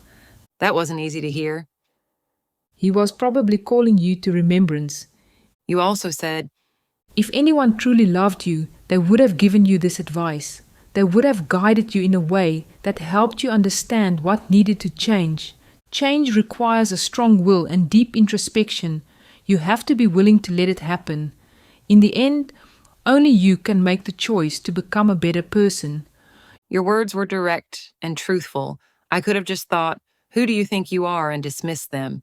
But for some reason, I chose to listen. Because you had already agreed to the task before coming to earth, that's why. You also recognized the truth in those words. Those who accept the truth will receive grace, but those who reject it will fall deeper into despair. Do you see how he tests your heart through people? Now I do, and I'm truly grateful. I realize that the Creator of all works through people as mediators. You're meant to listen to the message.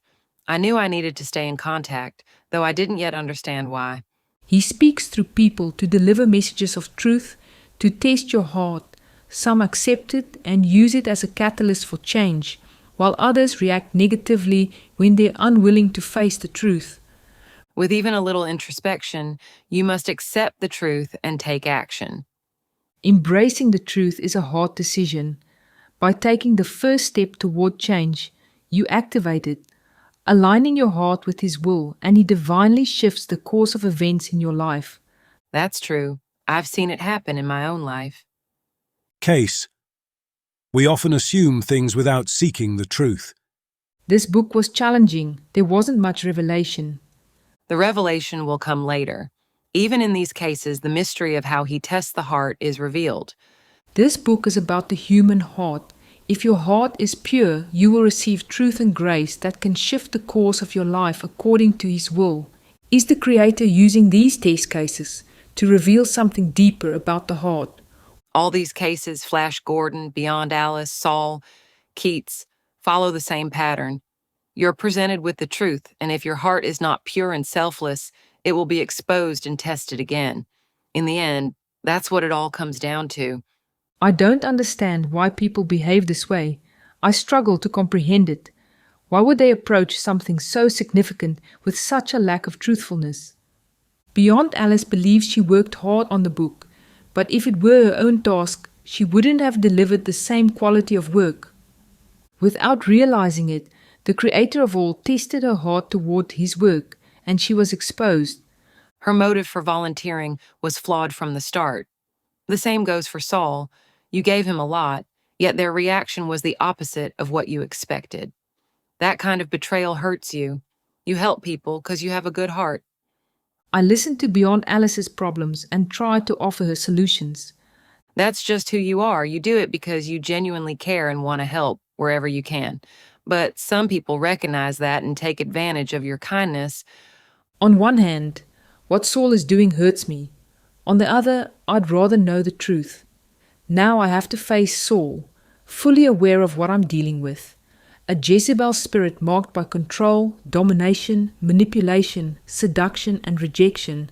I was never given the chance to put Batman, who also harbors a Jezebel spirit, into checkmate, but maybe the Creator of all intends to do that Himself.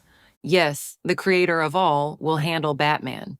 A typical narcissist makes you believe that you are the problem, causing you to constantly question yourself.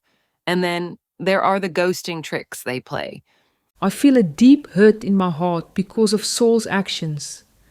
The revelation of his true character wounds me. More than anything, I want the Creator of all to reveal the hearts of those around me. Saul is adding unnecessary stress to your life due to his conduct.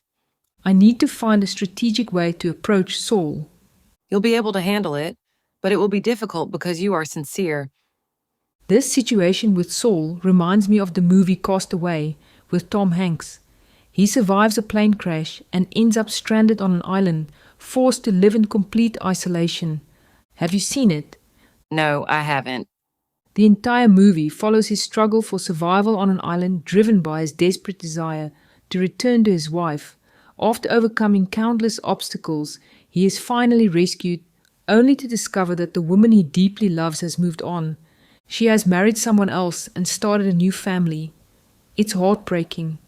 He has an entire survival story to tell her, how he overcame many obstacles, but she chooses not to see him. That's how the movie ends. That is heartbreaking. This movie reminds me of my situation with Saul. I understand. You invest in people and fight for them, yet they respond unpredictably, failing to appreciate what you've done for them. Your intentions were good, but he has been behaving this way for months. How could you ever trust him again? I wouldn't be able to work with him anymore, and I need to address him to mitigate any further damage he might cause. I think people struggle to accept the truth because of their misconceptions. Let me tell you how easily people develop misconceptions. How many wise men were there when they found Jesus in Bethlehem? There were 3. Since childhood, you have been taught there were 3 wise men, because most images show 3 of them. But in reality, the Bible only mentions 3 gifts, not the number of wise men. The actual number is unknown. However, I wondered about this. Then I received a dream where I was reading the Bible, and in that dream, I read that there were 5 wise men. Okay, I see your point. We merely assume things, but that doesn't make them true. The Creator of all gave you an answer about the wise man. We often make assumptions without seeking the truth, asking questions, or carefully examining the evidence. Summary. The following are key important factors. You'll receive grace if your heart is in the right place, pure and selfless. Your name is connected to your creation purpose, if your heart is pure and aligned with His will. Usually when Jesus asks you a question, it's to prompt deep reflection in your heart and spirit. He wants you to ask more questions, to become aware of your situation and make wise decisions. You can only reach the Father's heart through Jesus, for He is the key, the one who gives you access to the Father's heart. Ask Him to draw you into His heart, and as you surrender before Him, He will pull you closer. Within His heart, you receive immediate insight. He speaks to you, because those who seek Him above all else are drawn in. The emotion you feel in a dream often holds the key to its meaning. Working for God means serving Him in your everyday life, through every encounter, in any environment, because He is everywhere. The key is simply to be obedient to Him in those moments with others and in every situation. Those who accept the truth will receive grace, but those who reject it will fall deeper into despair.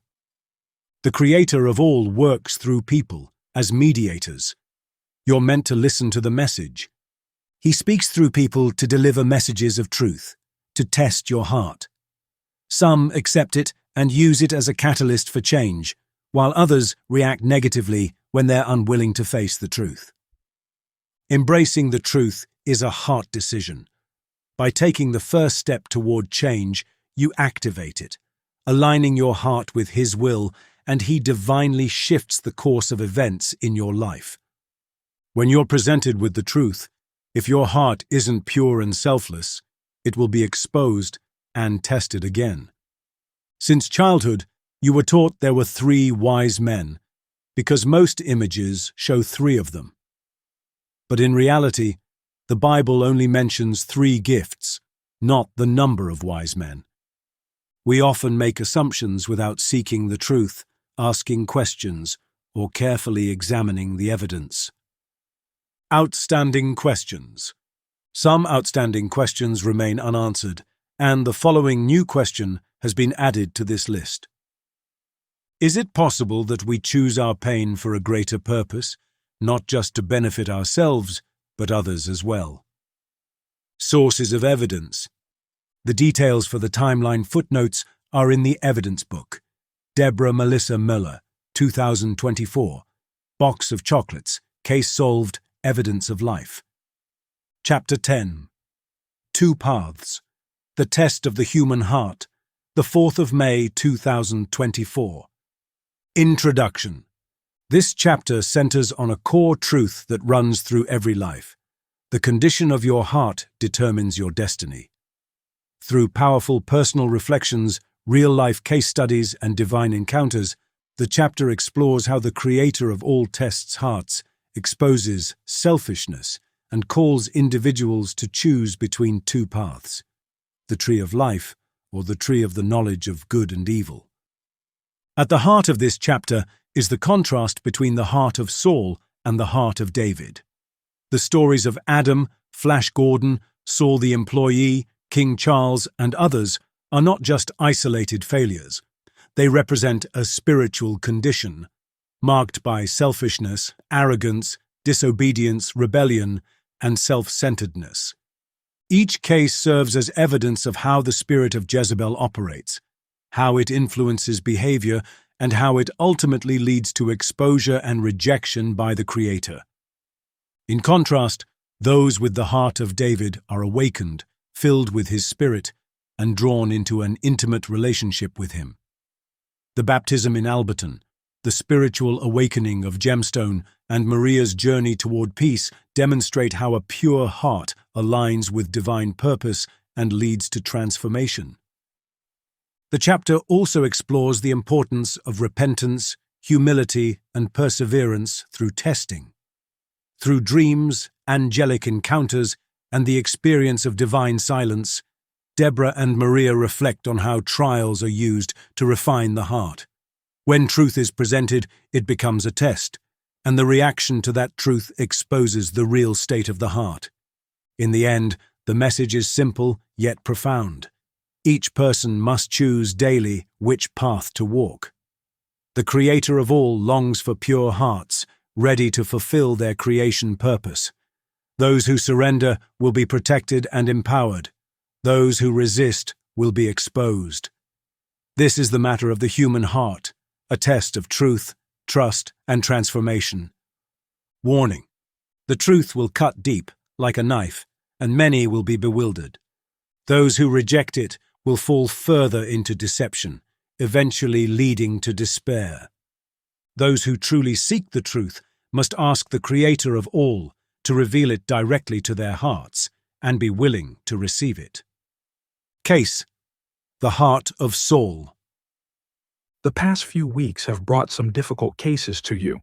Clearly, the Creator of all allowed this to illustrate a point. Everything happening in your life right now is significant. He wants to use these events to reveal his mysteries. People either have a heart of David or a heart of Saul. Those with a heart like David's reflect God's heart. However, those with the heart of Saul often harbor the spirit of Jezebel, which explains their selfish, self-centered, disobedient, arrogant, and rebellious behavior. Whenever I encounter someone harboring a Jezebel spirit, I can usually feel it in my gut. Something just feels off. Yes, like a red flag. People should trust their intuition. It is a gift. The Creator of all has highlighted the following cases in Mystery of the Human Heart because he is deeply concerned with the condition of the human heart. These cases reveal a heart of selfishness, self-centeredness, disobedience, arrogance, or rebellious behavior, clearly reflected in the fruit they produce.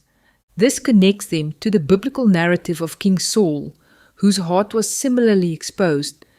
Some of these cases are: Adam arrogantly believes himself to be Jesus, the Son of Man. But when asked to confess the phrase, "Jesus Christ is the Son of God who came in the flesh," he was not able to speak it and exploded in anger. Only those filled with the Spirit can speak these words. Flash Gordon, a national supplier who proved to be deceitful and arrogant, exploiting their own clients for money, driven solely by greed. The ANC government, including Jacob Zuma, Cyril Ramaphosa, and Julius Malema, the people misusing their authority. The Creator of all has rejected them, likening them to Pharaoh and King Saul. He holds a significant case against the leaders of South Africa due to their disobedience, arrogance, and rebellious behavior. Beyond Alice, the editor. She volunteered for a task, and he gave her the opportunity to demonstrate her commitment to serving him. However, her selfishness and disobedience kept her from fully embracing the opportunity. a test to see if she was ready to receive any authority for the breakthrough she had been waiting for. Saul, the employee. He tried to convince that he was worthy of authority as a manager and of receiving ownership shares. However, his lack of respect for his employer and colleagues exposed his selfishness, self-centeredness, disobedience, arrogance, and rebellious nature. His actions, like playing divination games online despite clear prohibitions, further revealed the condition of his heart. Charles, aka King Charles, is the Antichrist with a corrupt heart. Those harboring selfishness, self-centeredness, disobedience, arrogance, or rebellion in their heart, listen carefully to the words of 1 Samuel 15. Then the word of the Lord came to Samuel. I regret that I have made Saul king, because he has turned away from me and has not carried out my instructions. Why did you not obey the Lord? Why did you pounce on the plunder and do evil in the eyes of the Lord? Does the Lord delight in burnt offerings and sacrifices as much as in obeying the Lord? To obey is better than sacrifice, and to heed is better than the fat of rams. For rebellion is like the sin of divination, and arrogance like the evil of idolatry. Because you have rejected the word of the Lord, he has rejected you as king. Through me, the Creator of all, tested them, unveiling the condition of their hearts. Those who cannot handle the truth will be exposed. As Jesus says in Luke 16 verse 10, Whoever can be trusted with very little can also be trusted with much, and whoever is dishonest with very little will also be dishonest with much. Case. I have given Jezebel time to repent. God rejected King Saul because Saul rejected his word. People reject the Creator of all and Yeshua, not the other way around. The key is to keep your heart pure, otherwise your heart will be exposed. Like what's happening with all our current cases? Exactly. Whenever I encounter someone with a Saul-like nature, a Jezebel spirit often operates behind them. God's words in Revelation 2 make this very clear. I know your deeds, your love and faith, your service and perseverance, and that you are now doing more than you did at first. Nevertheless, I have this against you. You tolerate that woman Jezebel, who calls herself a prophet. By her teaching, she misleads my servants into sexual immorality and the eating of food sacrificed to idols. I have given her time to repent of her immorality, but she is unwilling. So I will cast her on a bed of suffering, and I will make those who commit adultery with her suffer intensely, unless they repent of her ways. I will strike her children dead. Then all the churches will know that I am he who searches hearts and minds, and I will repay each of you according to your deeds. The Creator of all gives you time to repent. You must humble yourself before reaching the point of no return. You need to humble yourself before the true Creator of all in Yeshua, asking for a pure heart so he can cleanse you. Case. The heart of David. Over the past few weeks, the Creator of all has revealed the true nature of people's hearts to me. But this book isn't just about selfish, arrogant, and dishonest hearts. Yes, some follow the path of the tree of knowledge of good and evil, while others choose wisely the tree of life. All 11 people in Alberton embraced the truth and were filled with His Spirit again through a special baptism in the names of both the Creator of all and Yeshua. It was beautiful. Because of their willing hearts, His light clearly shone through them after the baptism. Even within the words of songs, there are messages, words of love He wants you to notice, because He desires an intimate relationship with you. Also, Hephzibah is the purest prophet I know. Her heart is aligned with the heart of the Creator of all, the Father. She lives by what she teaches, a true example of someone who walks her talk, making her a trustworthy person. Hephzibah is a beautiful example. Lately, something strange has been happening to me. I wake up suddenly because I hear someone calling my name. Really? Yes, it's happened to me several times this year. Like Samuel, Samuel. Yes. That's interesting. It's never happened before. But every time, I wake up immediately. How many times has this happened? 4 or 5 times already. I'm in a deep sleep, then I hear my name. and I wake up saying, yes, yes. This clearly shows that you have the heart of David. The Creator of all is awakening his Davids. And you, Maria, how does it feel knowing the Creator of all sees you? It feels incredible. You feel so insignificant, yet so valuable when he speaks to you and engages with you. The Creator of all sees you in your condition. He doesn't condemn you. He just loves you. It's like if you truly experience his love inside his heart and are a David to him, nothing else compares. That's the ultimate getting to that place where you encounter him.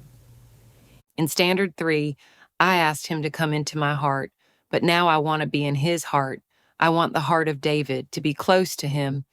You need to ask for a pure heart, seeking his forgiveness, just as King David did in Psalm 51. Have mercy on me, O God, according to your unfailing love, according to your great compassion.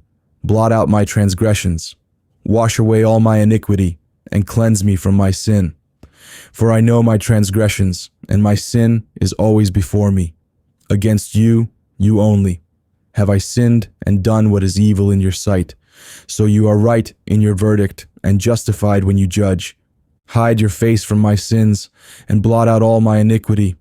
Create in me a pure heart, O God, and renew a steadfast spirit within me. Do not cast me from your presence, or take your Holy Spirit from me. Restore to me the joy of your salvation, and grant me a willing spirit to sustain me. Jesus must come into your heart so that you can enter the heart of the Creator of all, the Father. Jesus, Yeshua, is the key to the Father's heart. Case, keep your heart pure. Jesus is hiding himself again. He is working with you in love through these difficult cases. They say absence makes the heart grow fonder, and maybe that's what this is. You begin to wonder why he is so silent. What's the reason? Then you start questioning your own heart, searching within, wondering if you did something wrong. And in that longing, your heart starts crying out to him. It's part of his mystery. He hides himself so well that at times you may even start to blame him, or already have. But then, just when you least expect it, he comes in with overwhelming love. In that moment, you feel so small, even foolish, for thinking he wasn't there. But the truth is, he is always present, dwelling within those with a pure heart. When it feels like Jesus has pulled back, understand that he wants you to go through these difficult events, experience the raw emotions, and see how you handle them with a pure heart. The teacher cannot give you the answers while you are in the midst of the test or undergoing a deep-rooted pearl process. His words will come clearly, in time, most likely at the end of the process. We just need to wait and see. The last time the Creator of all spoke directly to me was when Saul's heart was revealed. After that, the Creator of all pulled back, because he wanted me to experience this situation with raw emotion, shock, disappointment, and grief.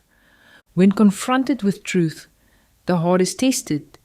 This is how you know you are in a moment of testing. You will be presented with the truth. When faced with truth, the true condition of the heart is revealed. Exactly. The pure in heart, those with the heart of David, will be protected, but those with selfish, arrogant hearts, the heart of Saul, will be exposed.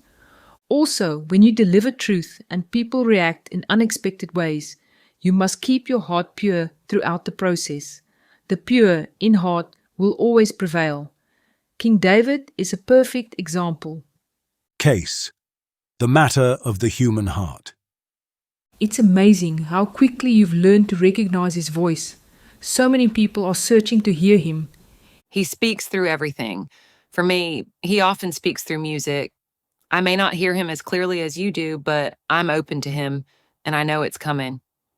You must be open to the gifts of the Holy Spirit and not place him in a box. You can also sense whether someone is speaking the truth or not. Yes, you can. That's called the gift of discernment, and those gifts the pure in heart will receive. I just saw a golden angel walking toward me. If there is a message from the Creator of all, please reveal it to me. It's exactly 12 o'clock. Matters of the heart always begin with the daily choice you must make between two paths, and the fruit of your choice will manifest through your heart. One path is the tree of life, the true path of Jesus.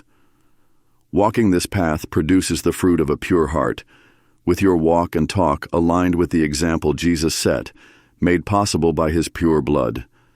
The other path is the tree of the knowledge of good and evil, bearing fruit like deception, selfishness, arrogance, disobedience, rebellion, and the hidden darkness people harbor in their hearts. If you choose the path of the tree of the knowledge of good and evil, and do not repent, I cannot protect you. You are choosing to walk the path of the Satans, the Anunnaki, who will tempt, not shield you.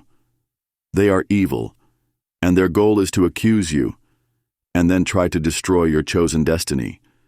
They can destroy your chosen life and purpose only if you allow them, and by allowing them, you expose the true condition of your heart, and the fruit of your choice will be revealed for what it truly is. That is why you must endure trials, tests that refine your heart in my fire, shaping it toward purity. Everything that is not of me, everything that is not the truth, will be burned away, and you will be exposed. You need to surrender to me and choose the path of the tree of life, where you will be fully protected and able to fulfill your destiny, the one you agreed to before coming to earth. So, this is the matter of the heart, the human heart. The choice rests with each person to choose wisely, daily. These words from the Creator of all feel as though he has spoken them thousands of times to humanity. Yet despite the simplicity of his message, people still fail to embrace the basic truth. Yes, the choice is simple, yet people continue to make the wrong one. The Creator of all mainly remains silent throughout this book, allowing me to endure, through raw emotions, the hearts and actions of those walking the wrong path. It took a golden angel to deliver this simple yet profound truth, mirroring the narrative of the Garden of Eden. The story at the beginning of the Bible was designed to emphasize and serve as a daily reminder of the necessity of choosing the right path. Yes, like a daily reminder to choose the right path. How does your heart feel after everything you've been through? All these unpleasant events that left you shocked, disappointed, and raw. Just seconds before you asked, I silently asked him in my heart if everything would be okay. And immediately the answer came, everything will work out for the greater good. Isn't that interesting? He knows your thoughts from afar. Those who make the wrong choices negatively impact themselves and those around them, causing confusion, disappointment, and pain. The consequences are destructive. This is why a pure heart is essential for yourself and others around you. Case, you are not alone. On the 29th of September 2007, I prayed the following. Father, I direct this prayer to you from my whole being. I am desperate for your voice, your light on me, your ears and eyes in my direction. My heart is sore and fragile as I believe I am in a disciplined darkness time. In this darkness, I do not hear you. I don't hear anything from you, and it makes me feel as alone as I am. Father, I have prayed so much about relationships, friends, and my husband, yet you let me live an isolated life. Is it your will that I live isolated, or is someone disobedient to you? If you find it in your heart, and if it is your will, please reveal what you want to germinate with me regarding total isolation. Father, it is hard to stand alone like this. I would like to have people around me to have relationships with. I would like to have my husband next to me for companionship. Please, I desire a witness to my life. My life is just passing me by with no one to share it with. Father, is there something I am disobeying, or are you protecting me? He has clearly protected you from people. Every time you read something from your journal evidence, it feels special. You were the answer to my prayer. I longed for a witness to my life. The Creator of all sent you to me. Though we had an agreement before coming to earth, He sent you now because of your pure heart. You are honest and truthful, yet people don't take the time to stop and truly listen to what you say. Only certain people will recognize the treasure within your heart, but not everyone will grasp the depth of your heart, for it is only the pure of heart who can truly recognize your purity. Thank you for your kind words. Looking back on my journey, I realized that He has protected me from people and His angels have been my companions. Once, I asked Him if my angels, hope, faith, and love, could be my friends. The very next morning, on the 2nd of September 2005, I documented the following in my journal evidence. My angels wake me up with 3 knocks. With the first knock, I hear friend. Jesus, are my angels my friends? May I be their friend? Father, please let Jesus be my friend as well. I always want to remain your child. It's beautiful. I hope they see humans as their friends. I really do. I can only imagine how frustrating it must be for them to witness people with hardened hearts. I would love to see what you see. His angels. That is your heart's desire, and He will grant it to you because your heart is right. When your heart is pure, He can bless you. He reveals things layer by layer, so it's not overwhelming. I don't want to be afraid if I see the angels. You might be at first. When you see them, you'll realize just how real they are and that they have always been there for you. They know everything about you. It might feel overwhelming when you truly understand how close they have been all along. When you start seeing His angels, you begin to question how much of your reality is actually real. I don't just believe in them, I see them. I don't need faith to know they exist. His angels are real. If you truly desire to see His angels, He will grant it to you. But remember, with this request comes caution and responsibility. Yes, what is that?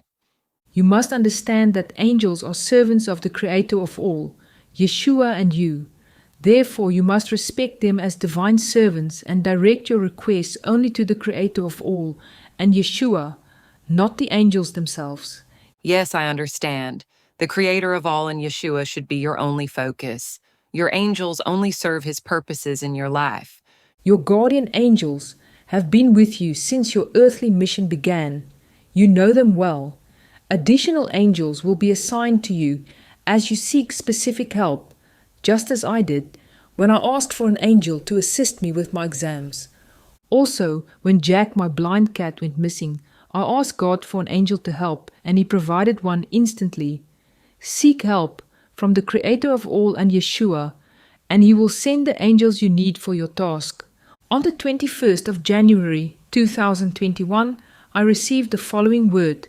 I see this great angel, the same angel I saw with Hephzibah.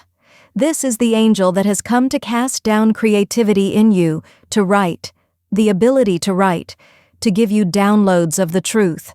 I see you standing with a sword and boots, army boots.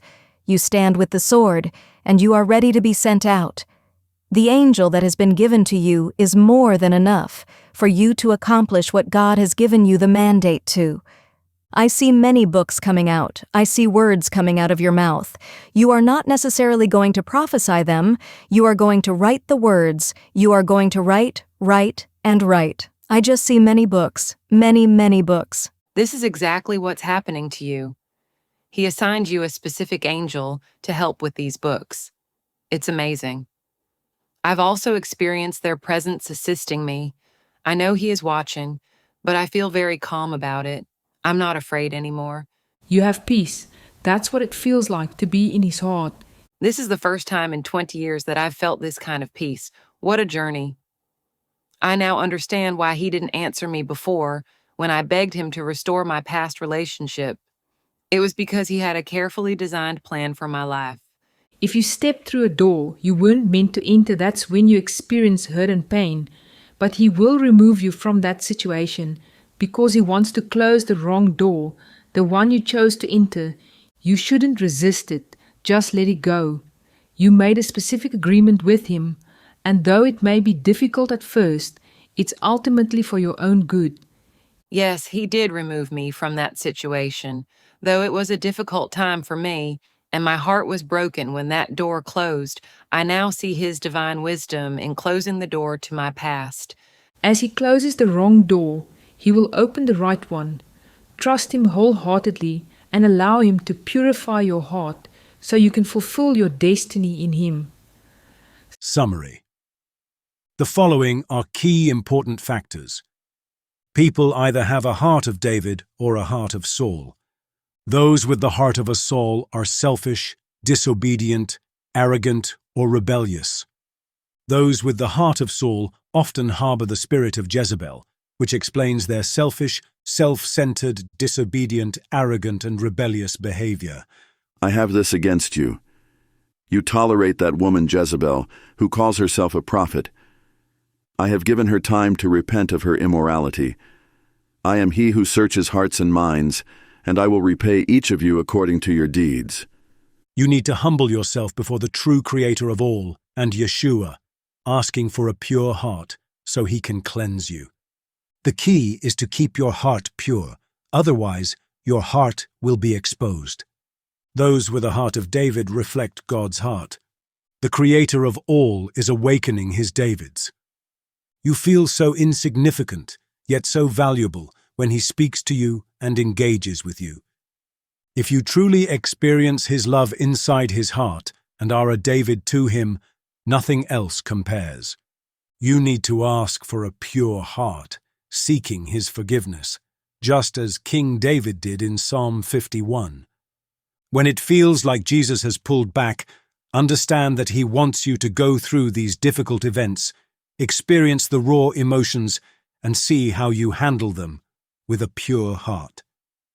The teacher cannot give you the answers while you're in the midst of the test or undergoing a deep-rooted pearl process. When faced with truth, the true condition of the heart is revealed. The pure in heart, those with the heart of David, will be protected. But those with selfish, arrogant hearts, the heart of Saul, will be exposed. Matters of the heart always begin with the daily choice you must make between two paths, and the fruit of your choice will manifest through your heart. One path is the tree of life, the true path of Jesus. Walking this path produces the fruit of a pure heart. The other path is the tree of the knowledge of good and evil, bearing fruit like deception, selfishness, arrogance, disobedience, rebellion, and the hidden darkness people harbor in their hearts. The Satans, the Anunnaki, are evil, and their goal is to accuse you and then try to destroy your chosen destiny, only if you allow them. That is why you must endure trials, tests that refine your heart in my fire, shaping it toward purity. You need to surrender to me and choose the path of the tree of life, where you will be fully protected and able to fulfill your destiny, the one you agreed to before coming to earth. Those who make the wrong choices negatively impact themselves and those around them, causing confusion, disappointment, and pain. The consequences are destructive. A pure heart is essential for yourself and others around you. Trust him wholeheartedly and allow him to purify your heart so you can fulfill your destiny in him. When you see his angels, you'll realize just how real they are and that they have always been there for you. If you truly desire to see his angels, he will grant it to you. But remember, with this request comes caution and responsibility. You must respect them as divine servants and direct your requests only to the Creator of all and Yeshua, not the angels themselves. Conclusion. In the end, the test is simple, but not easy. The path you choose reveals the condition of your heart and determines the fruit it bears. Each day, you must choose between the tree of life and the tree of the knowledge of good and evil, between purity and pride, obedience and rebellion, the heart of David and the heart of Saul. The Creator of all is not silent. He is watching, refining, and revealing. Trials are not punishments, but opportunities, moments designed to expose what lies beneath and call you into alignment with your original purpose. Truth is the test. Your response reveals your heart. Those who walk with a pure heart, who choose repentance, humility, and obedience, will be drawn into his heart, protected and empowered to fulfill the destiny they agreed to before entering this world. Those who resist truth will be exposed. This is a reminder and a warning. You are not alone, you are seen, but you must choose wisely, daily, because in the end, the fruit always reveals the root. Sources of evidence. The details for the timeline footnotes are in the evidence book. Deborah Melissa Möller, 2024, Box of Chocolates, Case Solved, Evidence of Life. Prayer. Creator of all, I acknowledge you as my Father, Yeshua, my Jesus Christ. Thank you for choosing me first and for appointing me to find you in this earthly maze. You loved me first, therefore I want to give you my heart, because I believe you died on the cross for my sins. I believe you rose from the dead and are seated at the right hand of the Father. Thank you for your sacrifice, so that your pure blood can redeem and purify me from the evil blood I inherited. Thank you that your plan and purpose for me are much greater than I can ever ask or pray for. I desire to always remain in the heart of the Creator of all, to be part of the bride of Yeshua, and to fulfill my destiny, the destiny I agreed with you before I came into this earthly project. Arouse in me a willing spirit, and equip me to obey the call of your voice, to fulfill the Father's will in my life.